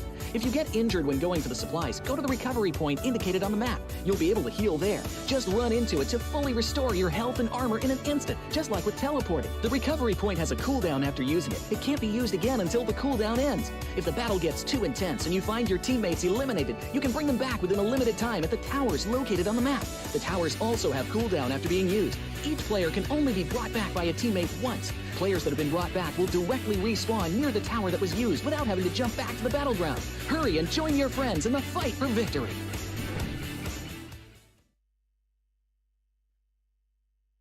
Welcome back everyone to the PMPL Pakistan 2023, the fall edition. The 4 matches have been concluded, and once again, this is Torix, and alongside with me is going to be none other than SN. So SN, once again, welcome back. And the last match, HR, Aegon, the aggression that they have done throughout the match, they almost had it in the clutches, but HR took that away from Aegon, and into their clutches they go, and now they're standing on the hashtag number 6. HR, they didn't let that slip out of their hands. They've been waiting for this kind of match, and now moving toward the MVP. I'm pretty sure this will be this emerging talent next, but we'll have a quick look once we will move there. MVP for sure. I wanted to see someone from HR, but there could be Blade, because he was very detrimental with his mini 14. And there you go, as I was about to say that. 950 damage, 7 knockouts, 27 minutes of survival. Aegon excited, not coming slow. Again, another match, another top 3 finish for these guys. But Team 3X, they're fighting hard right now. And I'm really loving the way Team 3X have maintained their consistency in previous 2 matches. GG's, man, GG's. Things are heating up. 2 more matches. Still, we are not sure who will go to South Asia Championship. Aegon, they're pretty much on the top spot, but rest of the teams, they are struggling. They are, still working hard, grinding hard to eventually get onto the top position. But look at this. Top players is from Team Aegon XI once again. 14 kills in on this very screen where Falak Total and 15. IQ with 4 each. Then we have Jokey Boy with 557 damage. And then moving forward, we have Zibian from Magnus Esports doing some splendid work, I must say. GG's once again. Outstanding work coming from these guys, especially Magnus Esports. The way they took that fight, unfortunately they were, but they really played well on the northern side of the circle number 6. Definitely, and the top 5 contenders for the match number 4 is on our screen. Aegon, three of the players, and let me add up Uzum in that with just the 1 elimination. A total of 15 elimination were done by the team Aegon in the previous match. But oh my god, HR, the way that they played, they had the disadvantage of the manpower as well, but still they managed to get that win over a chicken dinner. But I'm wrong, Aegon secured 16 eliminations. There we go. Udam has 22 for Aegon. HellRaiser right behind them, 18 points and a winner chicken dinner to their name. SR3X with 13 points, 10 for Team Magnus, 7 for 7th Element. You see the reference there? 7-7. There it is. Team R3G with 6, 1 for 1X of Bublu on the 4 total points, 52 on the hashtag number 8 with the 4. Now things are gonna get shaken up. Things are getting shaken up in the overall ranking S, and with this winner chicken dinner, Team HR was standing on the 2nd page, and from the 2nd page they completely jump on the hashtag number 6, the 1st page, and even on that halfway note. Yep, pretty close now, but on the 2nd page, some of these teams still struggling. Team Tough, Team Star, AMC, XH2E, they're lagging behind. 2 more opportunities for them. Oxygen, another, I would say, bad match for them. They really showed some fighting spirit, but, you know, a few of these things are not in your control. You're always on the mercy of Circle. You're always on the mercy of other teams. So the only way around is Aegon's way. Just stay on the edges and fight your way in. Otherwise, if you will try to go for some early, compounds, centralized positioning, Oxy was pretty center, if you remember, right next to Basi and the Del Patron on the eastern side. But still, they lost it. But anyhow, that's been the name of the game. Team Oxy, still 2 more to go. Not a bad match so far, I must say. 2 more matches to go, and we will witness the top 8 teams after that who will move into the South Asia Championship. This is the fight for the big glory, for the next stage, and you have to stay at the top 8 no matter what happens. There is no room whatsoever for any kind of mistakes. But I want to see the overall ranking, and I want to see the overall ranking. I want to see how much it is shaken by these teams' performance, the way that they have a completely like changed the whole positions for themselves from the 2nd page to the 1st one, and on top, how the other teams have performed, how they have secured their position, and which are the top 8 teams that have that chance of getting to the South Asia Championship for themselves, and how much of a points difference is there compared to the top 4 to the 8.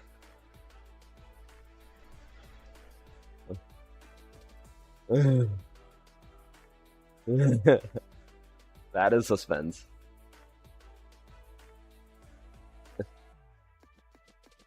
We have to bear with it.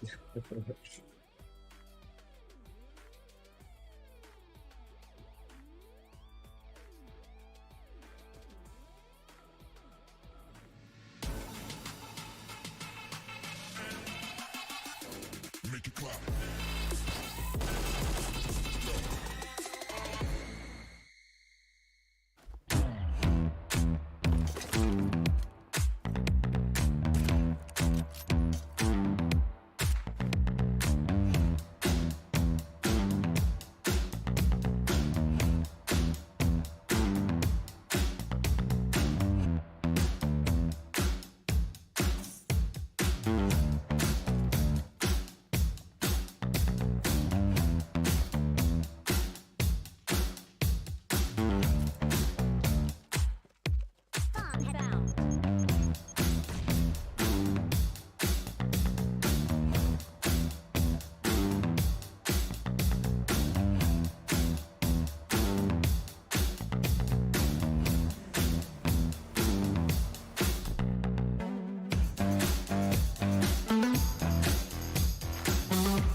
Welcome back, everyone, to the PMPL Pakistan 2023, the fall edition. Only the two match once again remain, and as and once again after the break, that were a short one, it has gone to a long one. Once again, I welcome you back onto the stream, and how are you?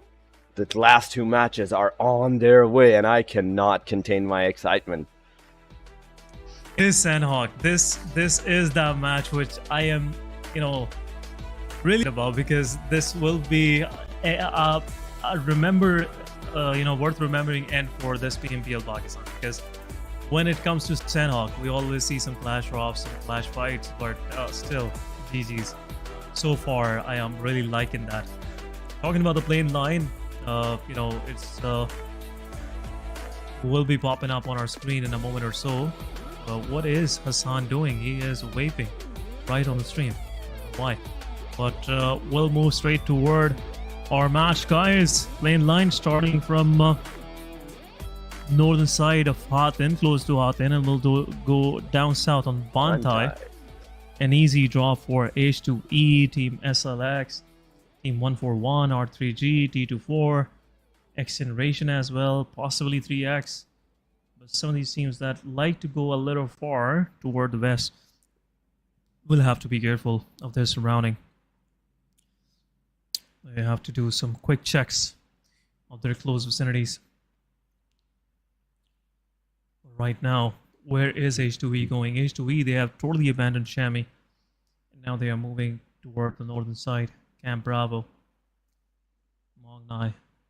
I'm pretty sure they are playing for their chances. They want to have a good match for themselves. They want to keep their, dreams alive in this tournament. But anyhow, right now, quick dispersion happening. No early fights so far. No early fight so far is happening, and even in the Sanhok, a slight pace to the passiveness is always good. But there we go into the kill feed. Team HR is taking the initiative after the last match. Chicken, they are with a new confidence. Next takes one down and instantly also receive a lot of damage where he gets also taken down. But so far, XGeneration is on our screen. Thug securing his loot, but SLXTG once again to the Team HR. They go. One player has been lost, but Zigsaw takes the other one with an equilibrium. Team HR is completely scattered right now. They are scattered in this position, and the position that they are into, they might be in a pickle. Zigsaw still slowly and steadily pushing forward. Destroyer gets the confirmation on Team HR's next. Now, the rest of the players, the rest of the Team HR, they have to take a new stance. So with the 3-man, they are still standing. They have to take a new strategy of this Sanhok match. But on the RD and Amin's XH2E side, on the northeastern angle, at the corner of the circle, there's Team RD pushing to the Team Amin's XH2E. The cavalry is coming from the back line, but Buzzard, Pegasus, Pinkman, they're together. Last Hope is there. Ragnar looking from the back, trying to initiate the shots on the Team RD. As soon as Team RD is going to come out in the open, the shots from Ragnar might hit Pinkman. But Team RD, they're also playing a little bit to the safer side and not pushing just on the aggressive stance. So far, just weighing their risk factor AMZ, they're going for RD. They're really making sure that RD have a hard time qualifying. It's the second last match of this finale.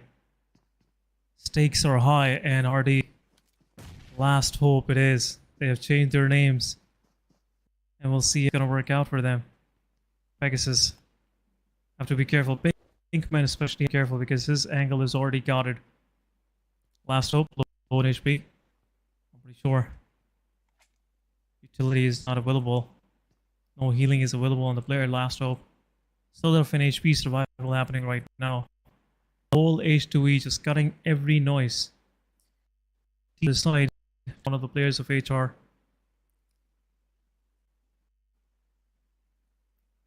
We're down to 3-man standing. Circle is a centralized circle, liking that. Tough is in a good position, and now Tough is in the kill feeder. Possibly going players. But 7E moving in. XGeneration is there. 1, 2, 3 players of XGeneration are out, and XGeneration, the rest of the two of them are down, and there you go. XGeneration now they're on the end. What is this going? Come back, XG. Gotta be careful. The 2 players of 7E have to push forward. They have to press forward. The iron is hard. One more strike will do the job, and one utility drop in, and it could possibly be over. Nade goes in. One angle from Gokubot if he wants his teammates to survive, but angle is pretty nice now. AMZ on the other side takes down RD. Pegasus, both of them are down. 1-for-1, also third partying the situation. It's and over. XG is out. Over. Team XG down on 16 spot. Last Hope still surviving. And at the same time, he is trying to fight back. 1 versus 3 it is. Well confirmed. Rex it's over. Holding on. No more RD. Losing out. 1 elimination. Only 1 point to the game. But H have some early on momentum, Torx. They definitely have some early on momentum, but from the back line, there's also the team star coming. DBS in the hand. Daniel's gonna throw the Molotov. It might do the deed, it might do the damage, but R3G sending to the kill. Nice work, nice work. Daniel is here. No knockout so far has been done, but with the DBS, there is the possibility. There is a possibility that the knockouts can be executed on the team. I mean, XH2E. But look at the team start. 2 players in the close line, 2 in the back giving out the cover. But in the meantime, Team Alpha versus Team TG. With a single grenade, the last 2 surviving players of the TG are out, and it's over. Sanhok being Sanhok with that early aggressive stance. Not third even the first party. circle has closed up and the fights are already engaged. Three teams have moved to the nice lobby. work. Star Daniel taking Rahman down. Daniel going for that engagement. Another one down. The third one. The last guy's here. The gun went on the reload and it's over. XH2E. It means Team XH2E. Star. Hashtag number 13. They go. Star securing the 3 eliminations. And not even the first circle has closed in the meantime, Essen. And this is what I want to talk about. There's a lot of area. There's a lot of positions that the teams can go right now. And the momentum that the teams are dropping down from their numbers, I think that this might go to the stage 9. Yeah, it's looking like things are getting tricky. AMZ, they had a good start. They got some early success from the players of RD. Last hope it was for them to qualify. But what a run so far for RD. What a roller coaster ride for them, I must say. I'm really hoping they come in clutch and get their spot in the South Championship. That would have been a dream storyline, I must say. So far, things are in their favor. A bad day overall. Match number 5. Another run down the drain for them. 70 on the other side. What a finish they gave to XG. I must say, what a fight from these two guys, Gokubot and I believe it was T24 OP. Yes. Didn't let anyone creep any close, and it was over. But QWERTY losing one of their players. Here's open. Reviews is there. Reviews is also getting a lot of damage, and he'll get knocked out as well. 2 quick eliminations on Tears, but I have to be careful how to get inside. But rest of the HR, they're closing in slowly and steadily, and they will, I believe, go for the fight. HR now feeling themselves. Elimination secured. 2 points, 3 points for them. Next is already eliminated. But I have to be careful. QWERTY is not that far. If they will step out in the open, they might deal with some pressure coming from these guys. But HR, their players are spotted. Jokey Boy, low on HP. Just giving some cover fire. Voltrix is there. With the ready with a nade. One utility can turn around these things for HR. It's a 3 versus 2. QWERTY might retreat. I don't think so. At this very moment, QWERTY are thinking about that. Smoking these ridge lines. Being careful. Utility is the key right now. Voltrix can surprise Yoki Boy from far. And not the right spot where they can actually take this fight, but anything can happen. Spread from QWERTY Freestyler. Actually play a crucial role. Low HP player, but there 52. You go. Nice work, Lance. Jokey Boy gets knocked out, but will get confirmed as well. But confirmation coming as well. HR losing one more player. 70 on the other side. They're down to 2 men standing. Last one standing, Gokubot it is. But SRX3X, they have tasted the blood and eventually will move forward and confirm this final one as well. But HR versus Team QWERTY, the fight didn't go as expected. Jokey Boy losing his life. QWERTY still 2 men standing, Torix. Definitely Team QWERTY, still 2 man standing, but 7th Element cannot say the same on the hashtag number 12. They go. HR 52 and Team QWERTY, they are in the close line. Might be able to take the fights, but for that, someone has to initiate it. Romeo Boy in the QWERTY region going for a safer approach, so Tears also have to follow that. So get into the car, get out of that position, go for the survival factor, Tears, I'd say, but Voltrix, will he let that happen? 52 Esports, they have secured their position inside of that circle, and they're going to hold. They're going to hold that. Remember that against the Team QWERTY and the Team HR. From the backline, they're aggressing on the Team QWERTY. Just look at that. Into the clothesline they go. They take some shots maybe, but right now, Voltrix is there. Freestyler is there. Both of the players are there, but at DBS, Balloon nice is work. down on his knees. Churu is down. Nice 52 work. being on their last two players that are surviving, but in a single instance, a complete squad gets party. to a duo. It is a hard, risky move, but Jalad is here with the UAZ, with the skin on his UAZ. It's an SUV now, but there we go. Nice Freestyler work, taking Freestyler. him down as well after going for that rev. But Trev is not being done. The players in the Boy back line confirming slowly and eliminations. steadily come in close. Voltrux, get healed, get revved, but Tears coming from the back line. He can take Team QWERTY for himself. The two eliminations of the Team QWERTY can also go towards this guy's hand, but will it happen? That is a bigger question. So far, Voltrux has to heal himself. Tears slowly and steadily pushing forward, listening to some sound cues of the Team 52. That is Jalad. He will get the confirmation, but before he do, he Oh, nice dogs work, down, Tears. I believe, Voltrux, or is Nice Voltrux work, down Voltrux. off the play zone? That is a bigger question, but Hassan versus Freestyler. It is a 1v1. Team QWERTY, Team 52.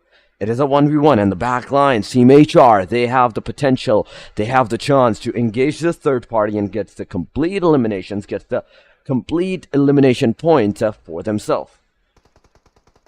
Yeah, they are right now with the 4 surviving players, but we'll see how Team HR really gonna do this. Voltrix going down to play zone. This could have been another elimination point for HR. But Tears low on HP. Rest of the players are closing in as well. Romeo Boy and Tears, they want to take this fight. Romeo Boy closing in is a 1 versus 1 versus 2. HR, they have their cavalry, but Freestyler out in the open, and Tears low on HP. Will reposition himself. Is in the cover now. Utility being ready for this player. Drops down, but HR will get Not the some confirmation. damage. Yep. Looks like it's gonna be the case. 1v2. Oh, nice work from Romeo Boy, still surviving. A possible third party can come from TDM It Showmatch is and a will third do so. HR will confirm it's over. HR 5 eliminations to their name. Some good 5 points overall, Torix.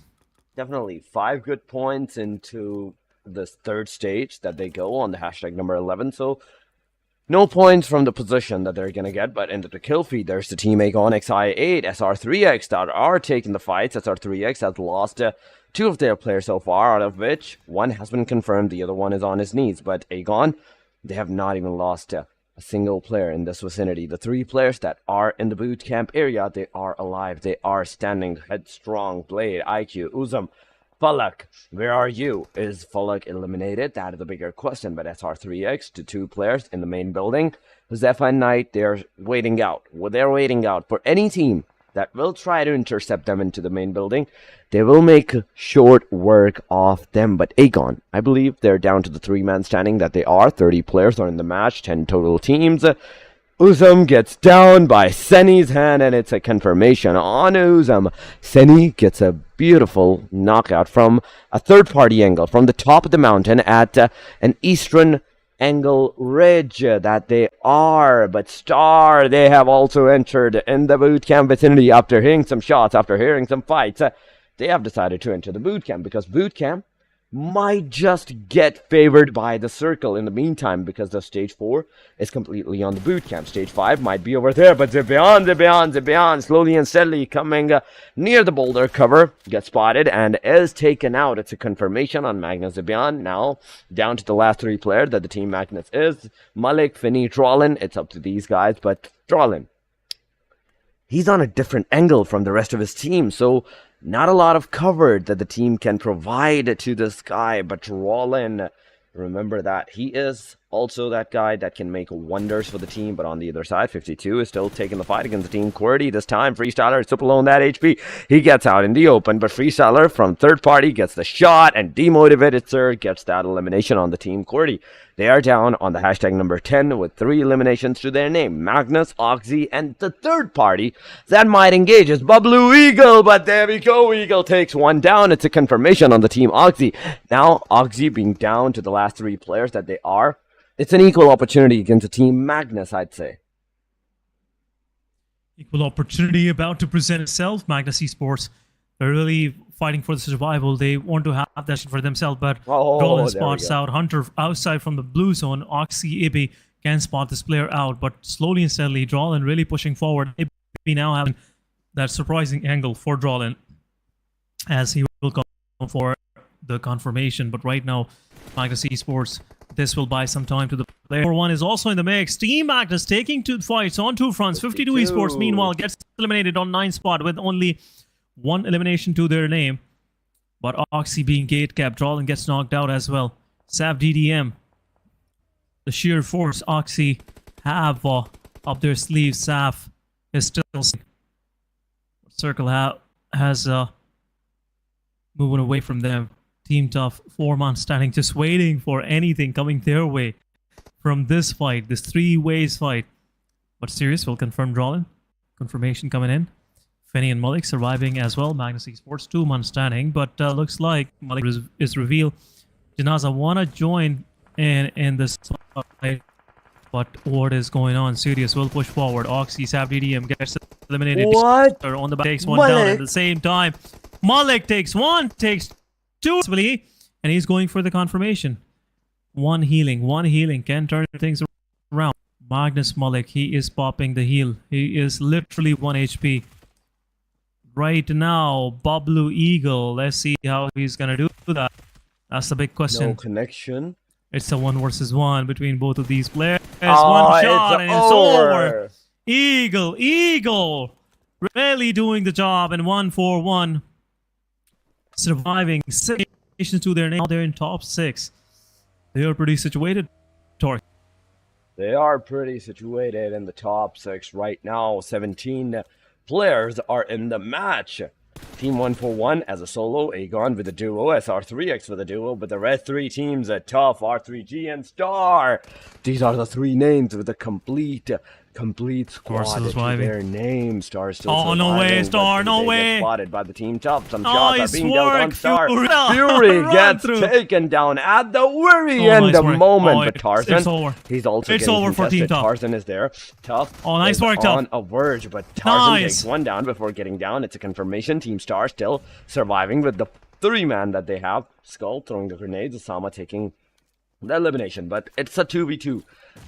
The revive is there, but the grenade nice is work, gonna Tough. make a difference. Skull with the M4 party. is the only guy Third with the party. backside. Bablu Bablu is there. 3rd party Nice. shot. Star gets eliminated on the hashtag number 6. 7 elimination to the 141. Bablu right now. Nice Aegon work, with 1 Bablu. elimination. 2 players still surviving, but M7 spotted yes. Eagle, but Eagle, Nice those nooks and crannies. You made sure to survive through them, but Nice Knight work, cannot say the Aegon. same for the Knight. GG. And he gets taken Late down. last one standing. SR3X, it's over for them. Top 4 teams. Eagle surviving as the last man 3G or standing. 3G. There's Team Tough. Oh my god. Aegon XI8 as a solo as well. Blade is there. Team Tough is there. Again, top 4. R3G. They are there with a complete squad. The complete, I'd say, the upper hand right now goes to the team R3G. If they manage to hold down their position, hold down their fort, they can easily hand this winner chicken dinner to their plate. They can actually, but we'll see how Team Aegon is really going to play, because last solo survivor will play Suicidal, giving a lot of damage to the player of Aegon XI8. The last one standing. He'll still have to move inside the circle. He chooses the right side. Man, this guy has some big brain, I must say. Oh, yeah. Reason why he has 5 eliminations in the backpack. Blade. But Blade will take 1 down. Team Tough pushing forward. Blade confirming another one. Possibly second one. Team Tough. Edgar. He's just still fighting his way in. Blade confirming another one. Utility getting ready for Aegon XI8. Blade. Utility goes in. Could possibly a confirmation or a 3rd party. But Blade pushes forward. It's the 1v1. R3G, an easy chicken for them now. Looks like it's an easy chicken for them. And Team Tough, Edgar still survives. Top 3 with 10 eliminations. Total of 15 points for Team Tough. They're still alive in this competition, Torix. They are still alive. They are still alive, but did you saw demotivated Surge elimination? He secured 7 eliminations out of the 10 that the team has for themselves. But R3G, now they're pushing forward to the team 141. Eagle being the last guy, he's waiting out. He is waiting. It's a 4 versus 1 Eagle position. Has been spotted, but Naki, he has not seen the guy, but still with the 1 HP. Eagle gets eliminated. Team Tough being the last guy surviving, the last team surviving. Seni gets him almost low that HP, but the car elimination comes into the play, and just to look at the smile of the R3G. It is a winner-winner chicken dinner for them in the match number 5. Match number 5 it is. A winner-winner chicken dinner coming for R3G, and will place them on a deciding position now. Very decisive matches played by R3G today. 2 chicken dinners. Oh, and now look their at that position hashtag. is not revealed. No. That's the suspense that we were talking about. We'll see where R3G will end up in this PMPL. But we'll go on a short break, guys.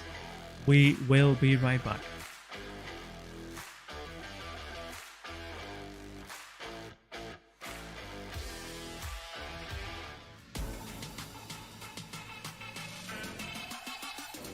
Make it clap.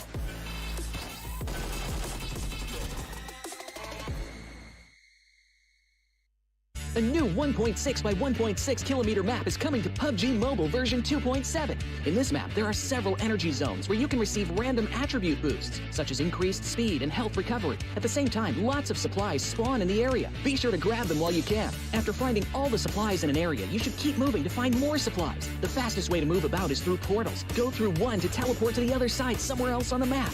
After exploring an area, it's best to teleport somewhere far. However, it's important to note that there's a cooldown after use, so it can't be used too frequently. If you want to travel across mid-distances, be sure to take note of the updrafts on the map. Get close to an updraft to get lifted into the air. After reaching a certain height, you'll descend back to the ground. During your descent, you can freely adjust your direction to head to your destination. This transportation method is very handy for escaping dangerous situations. Another thing you have to watch out for are the volcanoes on the map. The lava erupting from these volcanoes can cause damage within a certain range. Be sure not to step on the lava, otherwise you'll keep taking damage and lose health. After arriving at a new area, be sure to search for exclusive crates. Approach them to get exclusive themed supplies. Apart from exclusive crates, timed airdrops are also a great way to get supplies, so make sure to keep an eye out for the countdown timer on the minimap. It indicates when an airdrop is about to appear. After the countdown ends, a crate with amazing supplies will rise from the ground. When this happens, there will surely be many enemies vying for the crate, so make sure to lie in wait beforehand and evacuate quickly after grabbing the supplies. If you get injured when going for the supplies, go to the recovery point indicated on the map. You'll be able to heal there. Just run into it to fully restore your health and armor in an instant, just like with teleporting. The recovery point has a cooldown after using it. It can't be used again until the cooldown ends. If the battle gets too intense and you find your teammates eliminated, you can bring them back within a limited time at the towers located on the map. The towers also have cooldown after being used. Each player can only be brought back by a teammate once. Players that have been brought back will directly respawn near the tower that was used without having to jump back to the battleground. Hurry and join your friends in the fight for victory.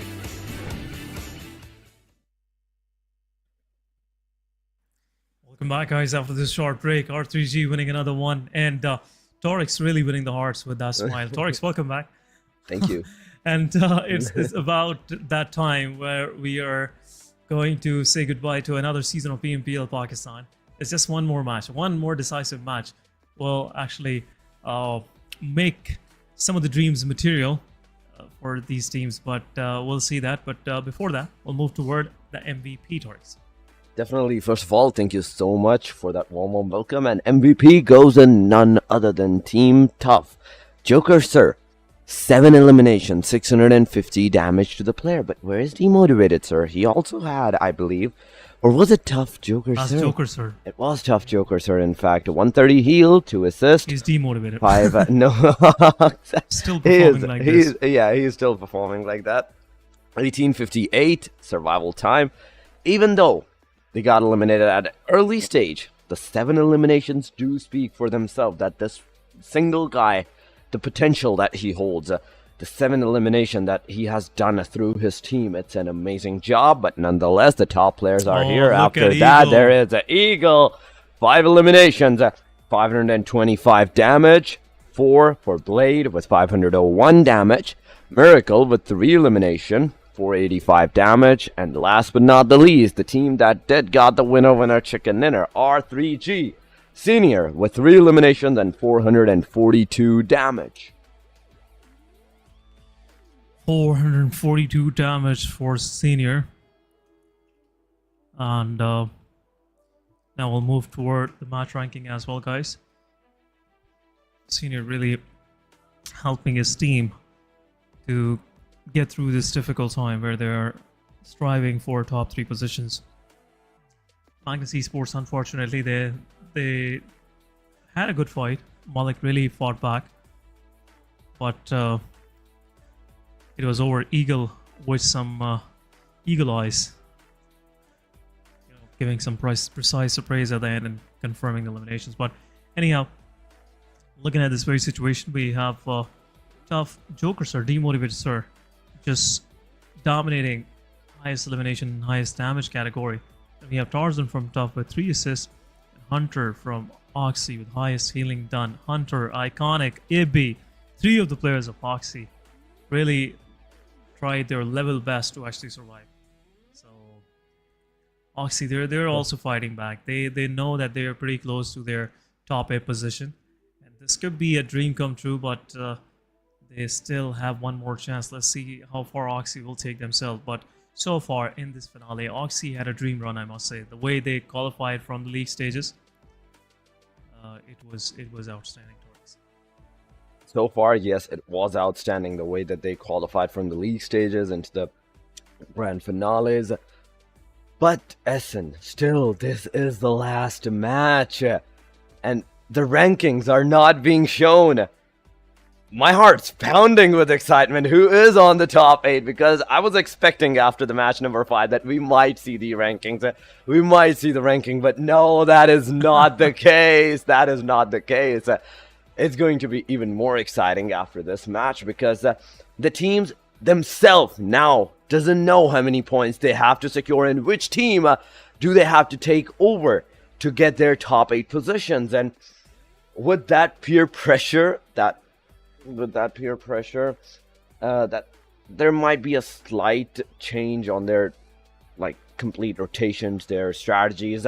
They have to make sure on that, on how they're gonna perform, because the last match is once again Erangel. It is an equal opportunity given out to every single team, every single player once again into the match. So Erangel it is. Plain line will determine whether it will favor the north, south, east or west, but the circle will determine if it's going to be giving the teams a hard time like the last Erangel because it went a complete Yasnaya eastern side, or it will be in the team favor. But nonetheless, guys, in a little while we will be heading to the last match of the PMPL Fall Edition 2023.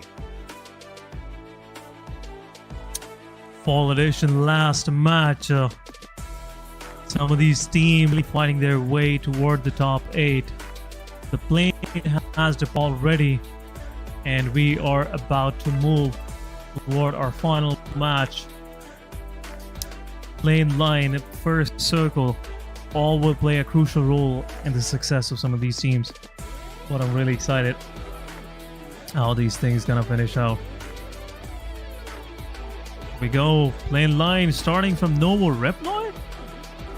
It is quite southern, looks like a diagonal southern plane line. It's pointing toward QWERTY.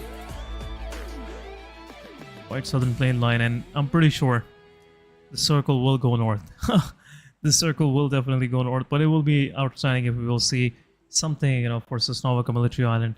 Another, closing chicken dinner might be from Magnus or Iconic side, who knows. But Iconic side, the way they are playing, they are just treating this PMPL finale is just like a background, a backyard scrimmage or something like that. But overall, I'm really liking the way Team 3X has been playing, Team 52 Esports has been playing.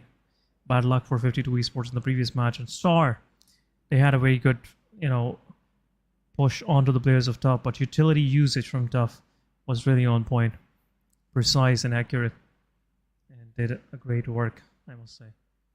GG's once again, and I wish best of luck to every team that will qualify, and a better luck next time to the teams that won't. But it was overall a good run for these teams, Norix. Is overall a good run from these teams, but after this match, we will witness the top 8. The circle goes south. Military Island, it is completely submerged in the circle, but the main island, Rozok, School, Ruins, Gutkar regions, it's still favored by the circle right now. So not only the military island is right now in the circle, in the safe side of the circle, but also the main island. It can go anywhere. It can go either way. It can even go the military bridge, where Team 141X Abublu is in the closed line, but the early aggressive stances, shelter it is. Team Artie is there. Alongside, there is another team that might take the aggressive stance against them, but no. The team that is in the clothesline, they have decided to take the vehicles and get out of there. It is Team XGeneration, nonetheless, R3G at the Multa City, 7th Element, going to the farm drop locations, but at the farm drop-off location, there is also the Team Star in the upper vicinity near the Potato Hills, but they also have some cars. Magnus at the Pachinki, and for a split second, I thought Amin's XH2E might take the Clash drop, but no. It's a no right now. The teams are going for a complete safe side. But on the western area, there's Oxy and 52 Esports. And that might be the fight. That might be the engagement that we might see at the early stages. Yeah, some early fights can happen. And looks like 3X have something in their mind. But I'm not sure. This match will get rehosted. That's the bad news, I must say, and possible good news for those teams that were just on their way. But we'll go on a break. We'll be right back.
Battle Royale Dragon Ball Super is now available in PUBG Mobile. In this new gameplay, you can do battle while playing as Dragon Ball characters. Let's get to know them and their skills.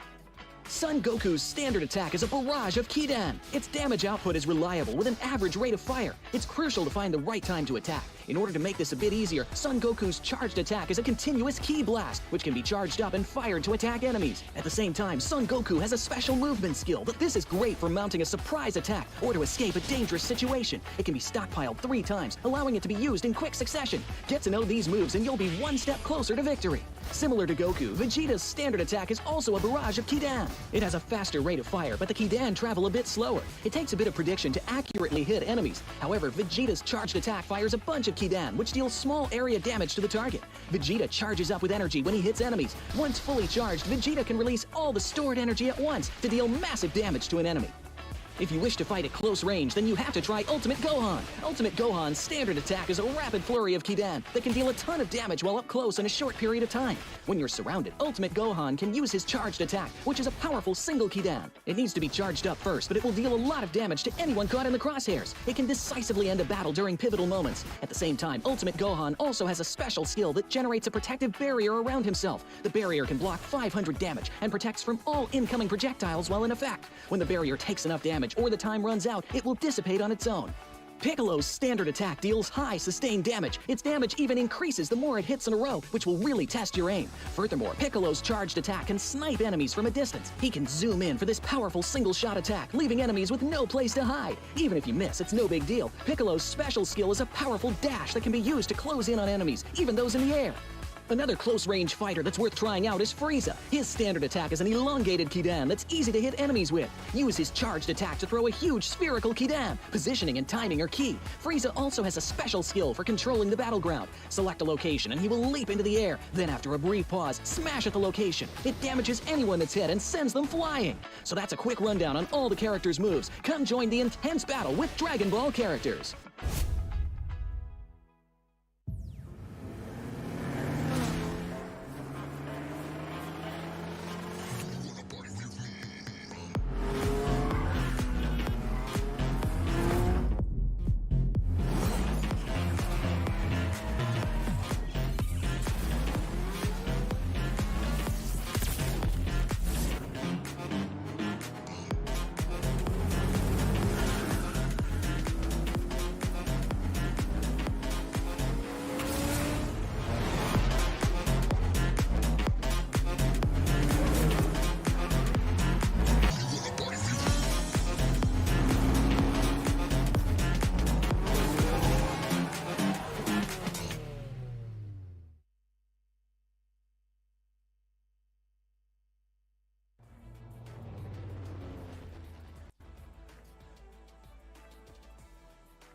Welcome back, guys. After this short break, PMPL Pakistan it is, and the final match, the final time we're going to see these players dropping on this battlefield, starting from Stalbert down towards the Sanhok military island.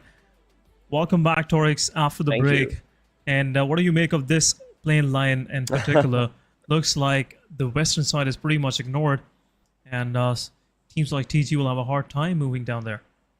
First of all, thank you so much, Essen, for the warm welcome. And as you are talking about the western side, there's not many places, not many locations in the western region where the players can potentially hold out their locations for a longer period of time, because it is a complete shoreline to the area. But nonetheless, it is Stalbert, from Stalbert towards the military base. Still, Stalbert and Kameshki is in the line, and this thing is getting a deja vu.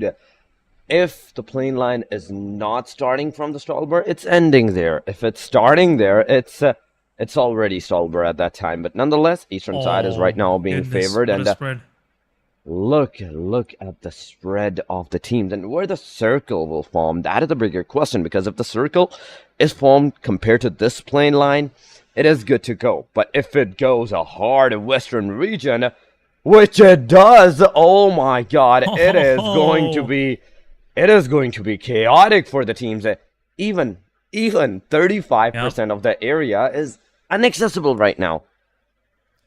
So this is the first time I've seen this kind of circle. He is somewhere placed in there, and a huge contingent of Zarki is in. So this is interesting. On the other side, AMC going against Team TG. One of the players is isolated.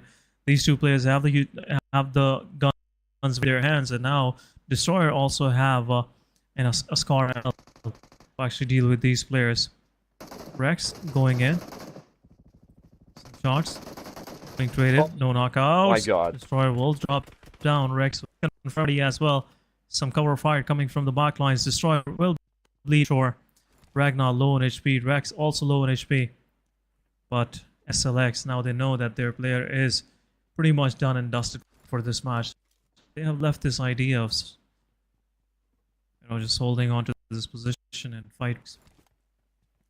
True. Right now, the team SLX may have dropped the idea of taking the fight and moved themselves back into the Roadhog vicinity, but it means XH2E still, nonetheless, a good early engagement and a good early elimination to their name. So far, this is the only team that has secured an early contestation in the matches, because out of all the 5 matches, previous one that I've seen, no fight was this early on. But at the Vietnam Poliana, there's team RD alongside of team 141X Bablu this time, where we saw in the previous plane line, RD was the only one at the Vietnam Poliana. This time around, there's a competitor for them at that vicinity. But 52 going to the Georgia Pool, Northern Side City, even though the plane line was not in the favor, but the circle is. Remember that the circle is, and this is gonna help this team a lot in the upcoming stages of the circle. But so far, Jalad, Hassan Walud, and even the 4th player has a good cover and a good position for himself, where he can, right now, they have to focus on the loot. But RD, 141X Bablu, they're at the Yasna Poliana. Not only they have to move 1800 almost meter in the circle, but the exit scenario, the exit point of Yasna Poliana might also be that area where the most of the early fights may begin. Yasna it is. It looks like 52 Esports and Star. Oh, wanna just go for an arm wrestle real quick. Just want to see who has goal. Star ring. There's no point staying close to Severny. So a good choice coming from 52 Esports also. Going for that quick rotate on. Clearly shows 52 Esports have a plan for this final match. They don't want to lose their spot in top 8.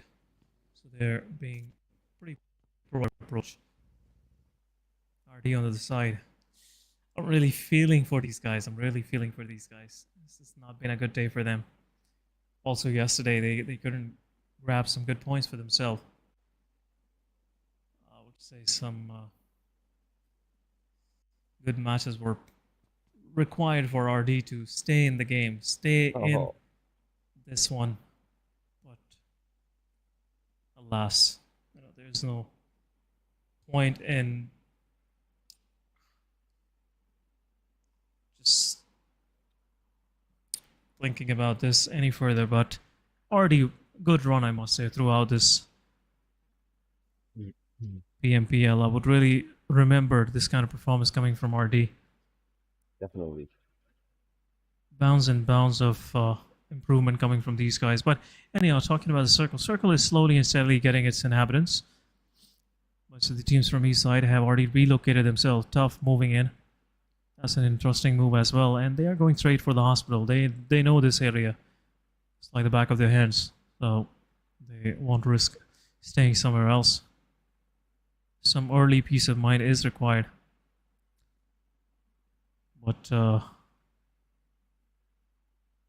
looking at this very situation, Circle is pretty much favoring Torix toward the Georgia Bowl. And I feel like the Circle will finish somewhere maybe in North George or on the western coast of South George, right close to the bridge. But we'll see how things will work. Well, the first circle shift will decide a majority of the things, where the circle might be headed, how the teams are gonna perform in that. Will they go for some aggressive stances, or will go for a safer approach this time? But so far, as we are seeing a hard eastern side shifts from the team, 141 is there, Team RD, Team HR, Team QWERTY, and even Amin Zexay Shui, they might contest into the fight. Amin Zexay Shui, a single player, already is waiting out at the shoreline of the circle, but there's SLXTG in the back line as well. But Rahman takes one down. Thunderclap is on his knees, but there we go. Again, Zigsaw with the DBS. He takes Rahman down, securing his elimination and at the same time saving his own teammate's life. SLX, 3-man standing. Zigsaw, Thunderclap, Recon Noob.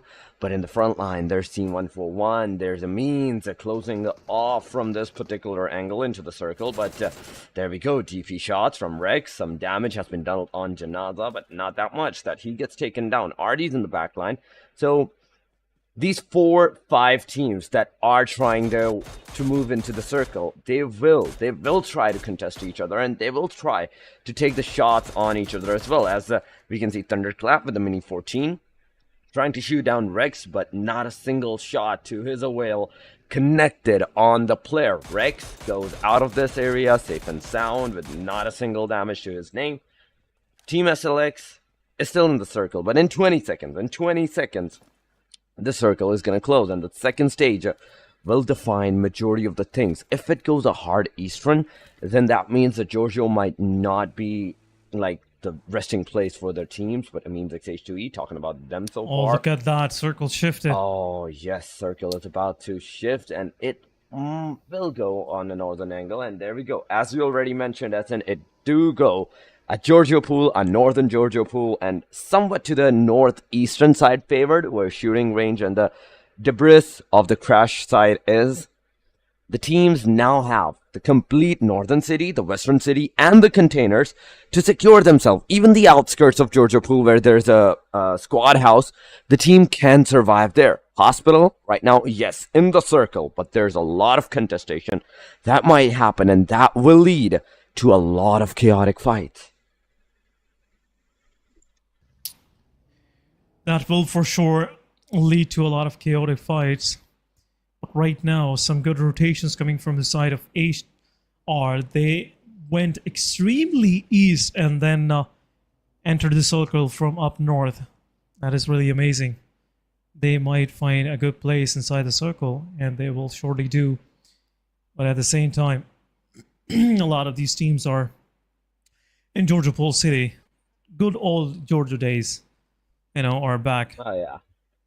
We rarely see these circles, and it's a blessing to see this one in the final match of this PMPL Pakistan.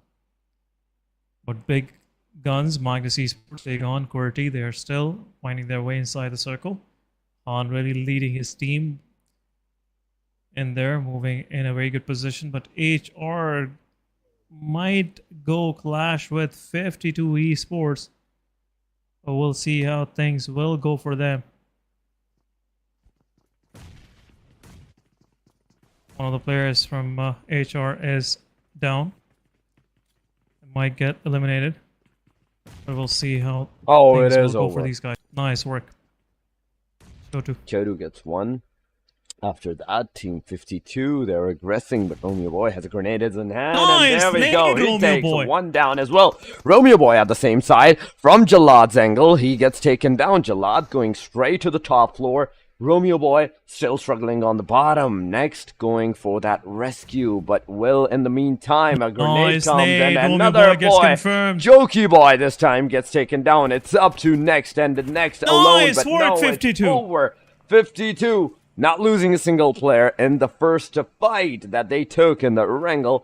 They takes a complete squad down without any kind of casualty to their name. The northern side, Giorgio Pool houses. It's for them now. It is for the Team 52. 1-for-1 in the closed line vicinity, but they're not going to take the risk of taking the shots because they know there's still 58 players, 15 teams into the match, and a single wrong move may lead up to the demise of the players. But the circle, where will it go? This is a bigger question because it has gone this time to a south shift. No way. Ruins the Mount Everest, the containers, and the mid-area. XGeneration has with the squad house. Oh my god, Team QWERTY, what a luck they had in this one. I must say, Team Tough, they have a few these teams pretty close. Now everyone will leave this close by. Does some shots being dealt on players of Team R3G. Noki surviving on their HP, but in the kill feed, RD Pegasus giving some hard time to the players of 141. It's also a crucial fight, and if RD loses this one, it will be over for them. Circle shifts totally down south. Pinkman confirming Sirius. Same time, XG takes down Zigsaw. SLX. They are dropping players one by one. But his position is revealed now. He is pinned down. Edgar E is going for that risky move, and some utilities being dumped, and player is on the vehicle. But anything can. But look at that. Molotov it was, but he will get taken down. Nice finish from the side of Team Tough. They're not allowing R3G to make these kind of mistakes. Punish coming right away, Torx. Punish coming right away, and Team Tough securing their first elimination. A wise move Team R3G did done to try to move into the back lines, but still, if Team Tough get the better of them and secured at least a single elimination to their point. Team QWERTY, on the other hand, they did got some shots. They were knocked out, but Freestyler, Khan, both of the players are finally back on the 75% HP. Aegon in the back line, they're coming slowly and steadily close by to the players of the Team QWERTY. Reviews, if he gets taken, it might be a difficult scenario for the Team QWERTY, because Reviews is that crucial point where the team will be making a backstab from a Review side. But nonetheless, Falak is in the close line. They are taking the fight. 1v1 it is. Reviews versus Falak. Falak does some damage on the Review side, but from the backline, there's IQ taking Reviews down. Sap TDM in the meantime from the Team RD also gets down.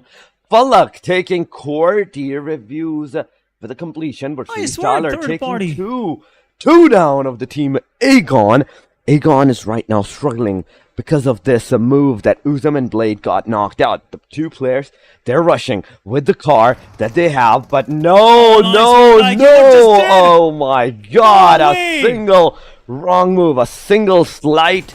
The roll of a car was enough for IQ to take the player down, but Falak also gets down. It's up to a 1v1 right now. Falak will be confirmed, maybe, but it's up to Khan. It's up to the grenades, the connectivity of the grenades, that if the player is going to get eliminated or not. So far, it is a 1v1, but Falak is there. Khan is there constantly. Kill feed is happening. IQ securing his elimination. Uzum is alive. Blade is alive in a single split second without losing a single moment. IQ gave the ref to both of his players and now is moving towards the third one. No way. Team QWERTY losing this one where they had, I must say, this will really shatter their confidence, but it's over. PMPL Pakistan is over, but in the kill feed, 52 Esports taking down the players of Star. Fury is out. RD Pinkman also joining in. RD finding something for themselves, but Magnus Esports, they're on top of AMZ XH2E. Drawlin will get from... it's over! But Team Magnus Esports will push forward and will pick up Drawlin as well. AMZ, their journey in this PMPL is over as well. Just 1 point to their name. HR with 0. Team Amines with net. Team QWERTY with 0. So that's the picture so far. 13, 52 Esports, 6 eliminations to their name, and they're going against Team RD. This is some interesting fight happening. RD, 2 of their players are standing. 2 Esports Shodu have to go in with a shotgun. Roshan falls down. Fall damage to the last hope with the shots. Will confirm one more player in 52 down to 2 man standing. So the 52 will try to move out. Team RD surviving on the edge of Storix. They are still surviving. 13 teams are in the match. 40 players. Any teams right now, like Amines, Team QWERTY, and Team HR, they might be like overtaken on the points table if the other teams that are still persistent takes a good amount of eliminations for themselves. But things are looking grim right now for the Team Star, Team Oxy, because they're also down to the last man standing, 52, with a great elimination so far to their name. 6 elimination, 2 men still standing. A good start that the Team 52 has done for themselves. And in the kill feed, there's SLX TG receiving some damage from the Team XGeneration players. SLX already were a 3-man standing, but now with a knockout, it will be hard for them to give out that rep. But in the Giorgio pool, the containers, there's not one, there's not two, there's not even three, but four different teams in the clothesline. And I'm not talking about the northern compounds. I am talking about the containers and the outskirts of it. 1-for-1, there's Team R3G, there's 7th Element, and the Team Tough. Any team that gets out of the containers will be in a fight against any of these four teams. But RD on the other side, at the squad house for themselves in the northern side city, they are holding that position. A while ago, 52 were there, and they are here once again. Team 52 is on top of this building. Pegasus throwing the Molotov, making sure that the player do move in a cover position where the second Molotov is going to proceed and does some damage on the player. But no matter what, they are still surviving. Pegasus throwing a grenade, and this might marks a knock, but no knocks whatsoever are happening right now. On the other side, Team RD, Pegasus is a solo guy inside of this squad house, but the players are going to push. The players are going to go in the clothesline vicinity. The DBS, two players that have that. Team of 52 Esports take down Pegasus. Now it's all up to last hope to do and be the last hope of the Team RD from this point onward. But he's outside the circle. He is outside, and the circle is going to start in 30 seconds. Whereas Team 52, they have secured their 8th elimination, and still 2 men are still in the match, Essen.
Wait, T24?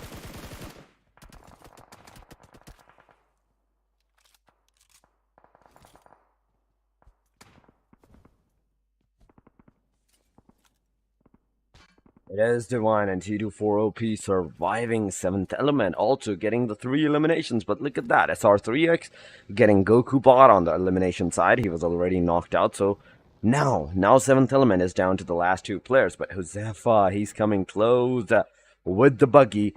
He's coming close, but on the other side, Magnus Finning against Team 52. Hassan, he takes him down in the water. Skull is in the water as well, and the Team Star. Star is there. Look at that, the survival in the water, but PP Bison, 1 knockout, the second one on the way. But this grenade may mark the knockout on the Team SR3X, but no, it is Nice all work, over for the SRX. 7th Element. SR3X with the 4 elimination. They are still surviving with 3 Have players. the but second spot for them Josefa, now. oh yes, Looks it is like almost have a the second second spot. spot. But Eagle. And still they have to fight against Magnus as well, Torres. Oh yeah, job. definitely, all good. But still, there's 9 teams, SN, and 5th stage. It is a big number for the teams and a smaller man. stage. But Last IQ, player, he gets the GGs. iconic down. Ogzy is out of the match. Now we're down to the top 8 teams, and I'm looking Hey, at what are the you map doing? that everyone is at the northern angles. No one is at the south.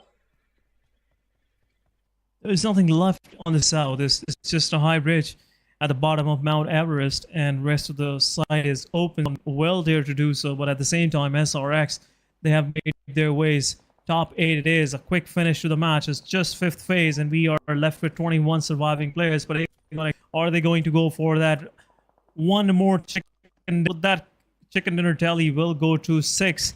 I'll have to see His position is revealed. It is the last hope for Team Magnus Esports, and for sure, if Zibian will get eliminated, SRX3X is the runner-up of this PMPL for sure. But they have to cross a long route. But what was that? Skull? He's still inside that vehicle. But the vehicle is on the shorelines now.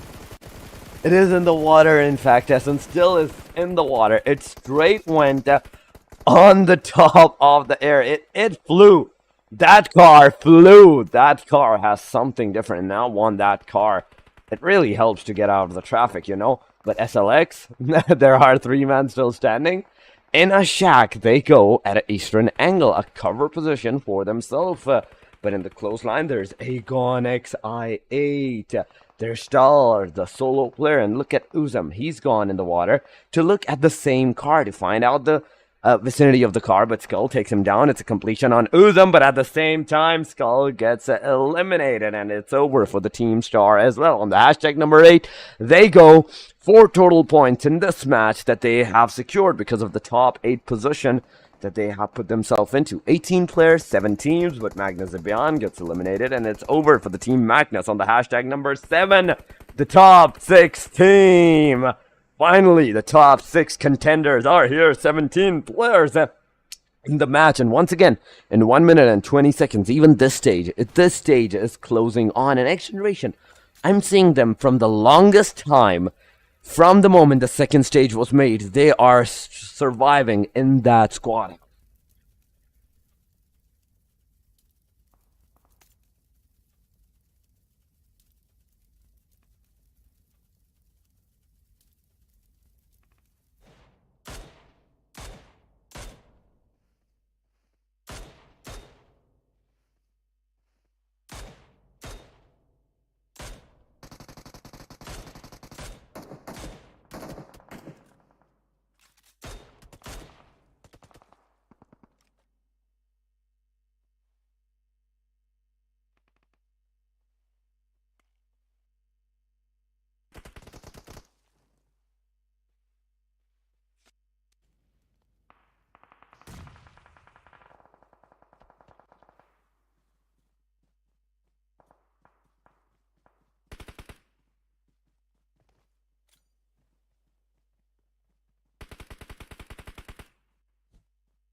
Oh no!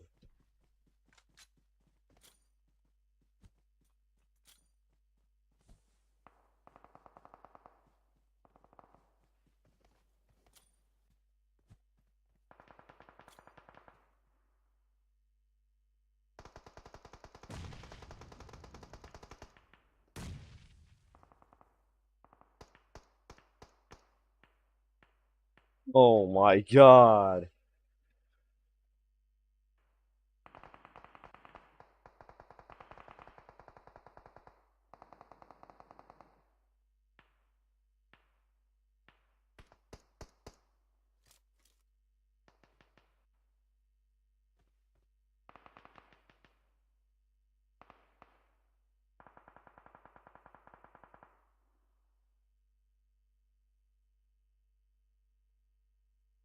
It is getting difficult for the team SLX, in fact, and XGeneration, the position that they have, in fact, right now.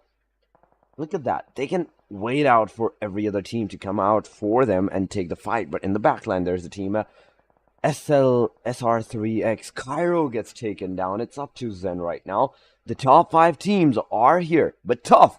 They are not only in the water, but on the shoreline, on the other side of the water, looking at the team Aegon XI8. But there we go after Zen's elimination. Team SR3X on the hashtag number 5, and it's over for them. Recon Noob outside of the circle. It's over for the guy. SLXTG on the hashtag number 4. They go, leaving only the top 3 teams in the match. Tough, a complete squad. Aegon, Trio, XGeneration, a complete squad. So these 3 giants will get into a head-to-head against each other. But Aegon, they still have to make their way inside of that circle a little bit too forward. But Vlade, look at the HP of his vest and helmet. Just 1 to 2 more bullets, and it's going to be all over for his helmet and vest right now.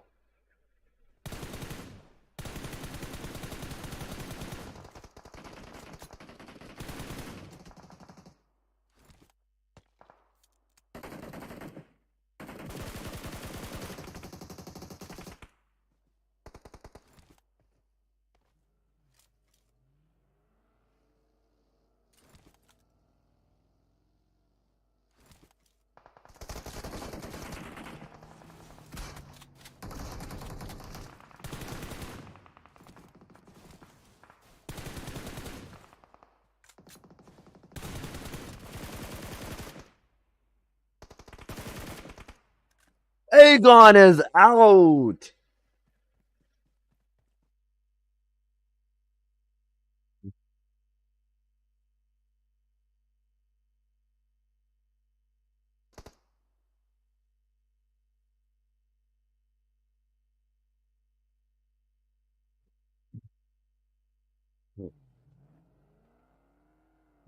Last match.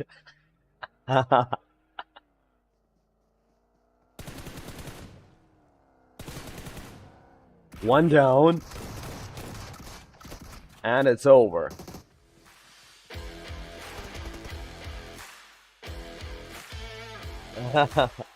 Show the moral support.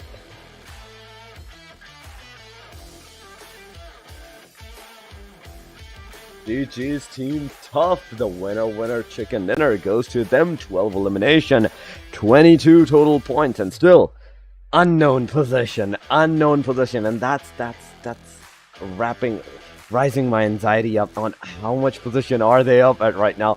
Which position are they gonna reside after this point? But still, nonetheless, an amazing match, an amazing winner chicken dinner to the Team Tough. There was a moment when they were on the other side of the water that they could have been taken down by Aegon, but not only they crossed the water, got into the safe side, but also blew that vehicle, eliminated Aegon right off the bat, and from that point onward, it was all it for them. It was in the back of their hand. The winner chicken dinner for the Team Tough right now, but still, the final match has been concluded as an end. That means It's over. It will be. It's over. The complete scenario, the complete journey of the PMPL Fall, Pakistan 2023, it's over. Top 8 teams will move to the South Asia Championships. But who are those 8 teams? Who are them? That's a big question. But before that, we'll definitely have a quick look at the champions. Will shortly be screens, and without any surprise at this moment, I don't want to hype it up, but it is a very important time of this tournament where hard work pays off. And here we go, champions are on our screen. It's Team Aegon XI8 for once again winning this PMPL. GG's. What an amazing run for them for this PMPL. Totally dominating every team. Aegon XI8 really showed their class in this one. Torix, they have shown everyone that they are the best and will stay the best and will keep that first spot to themselves. GG's once again.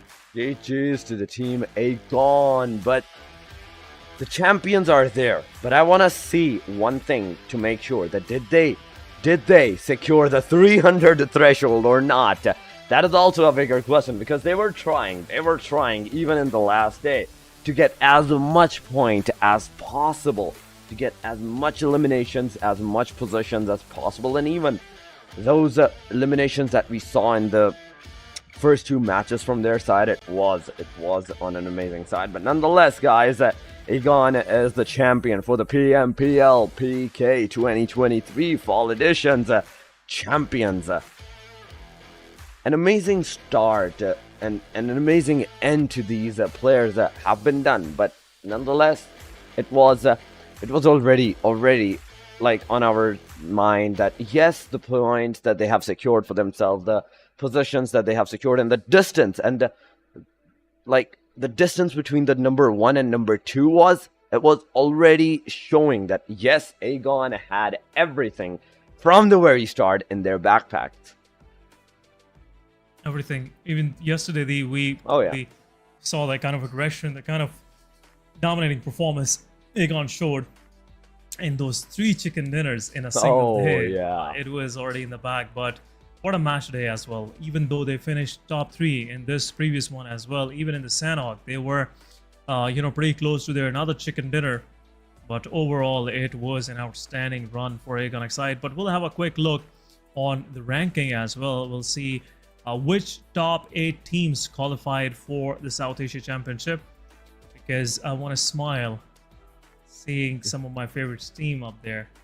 That's my anxiety building up. The funny thing is, I have tried to ask the team whether they qualified or not, but they are not sharing it. So I just want to see it firsthand and enjoy it myself. But overall, Torix, it's been a wonderful experience casting with you, and I learned a lot from you. Also, it's been a journey where I personally keeping an eye where I'm lacking and where I can improve. And for sure, guys, the ones who are watching, in the coming seasons, you will see a different version of us, and we will make sure during this break, we will work on our craft and make it even better and make it more enjoyable. Well, let's have a quick look at the overall ranking. And here we go! Team 7th Element on the 3rd, R3G on 2nd, SRX3X just, staying back with 2 points, and Tough with 154. What a comeback from Tough. 52 Esports 143, and HellRaisers with 137. GG's. Congratulations to top 8 teams. What a run for them, Torix. What a run. Definitely an amazing job done by these teams. And look at the R3G and 7th Element. The only thing that's making the difference is the winner chicken dinner from the R3G side, because the points are on the completely same. But Aegon, 5 less points than 300. 178 for 7th Element, R3G. SRX, 176. Just the 2 points difference. They could have secured the top 3 for themselves. But nonetheless, a good match from their side. A good performance from every single team. The top 8 is on our screen. The last on the first page is HellRaisers, 137 for themselves. So still, I'm really curious to see on the number 9, the teams, how much points are they lacking, on how many points they were not able to qualify for the SAC. But GG's and congratulations to the top 8 teams for qualifying into the South Asia Championship. But on the second page, there is a Means XH2E 121. So 137 to 121. That is almost 16 points difference that we are seeing. Nice work. A single match could have done the job. A good single match. But H2E is there.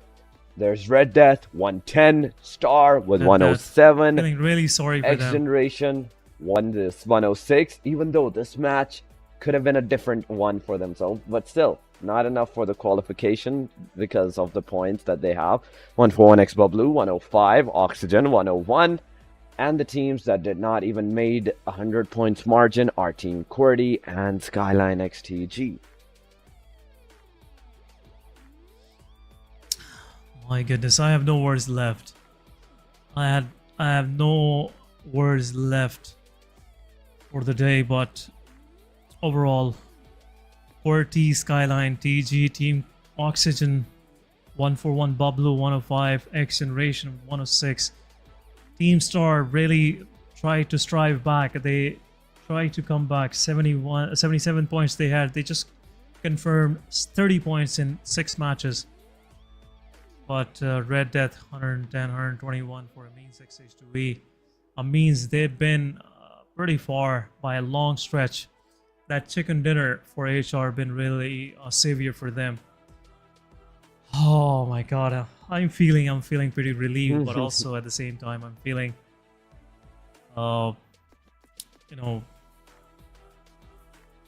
really bad for RD. They had everything in their bag. They had an outstanding performance for them. GG's. PMPL Pakistan MVP ranking. Without any surprise, 60 eliminations. And PMPL, nice work. Aegon XI for like 36 for or IQ, and Blade also being on the third spot. It clearly shows how dominating Team Aegon was. But Chotu from 52 Esports, GG's man, GG's. I'm really feeling happy for these guys, especially 52 Esports. They didn't let that slip through their hands, and it's been the reason why they ended up being on the 7th spot. It was a close call for them with the HR. If HR would have won that fight against them, this would have been a different story overall. Yeah. Team, if 10 points for HR would have come, it would be 147, and it would be a 7th spot. But anyhow, I'm just looking at everything right now, guys, on the back line. Sorry for that. Sorry for that slight unprofessionalism. I was so close to my screen. But that's been it. That's been it for this PMPL, guys. If you have any positive feedback or negative feedback or anything you want to say, appreciation or anything, you can contact us. For Torix, it is Torix_1. For me, it is I_SN.official. We'll really look forward to our coming tournament, PUBG Mobile South Asia Championship. We might get a chance to, cast there as well. But till the next time, take care of yourself. We'll see you in another tournament. Take care. Bye-bye.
Make it clap.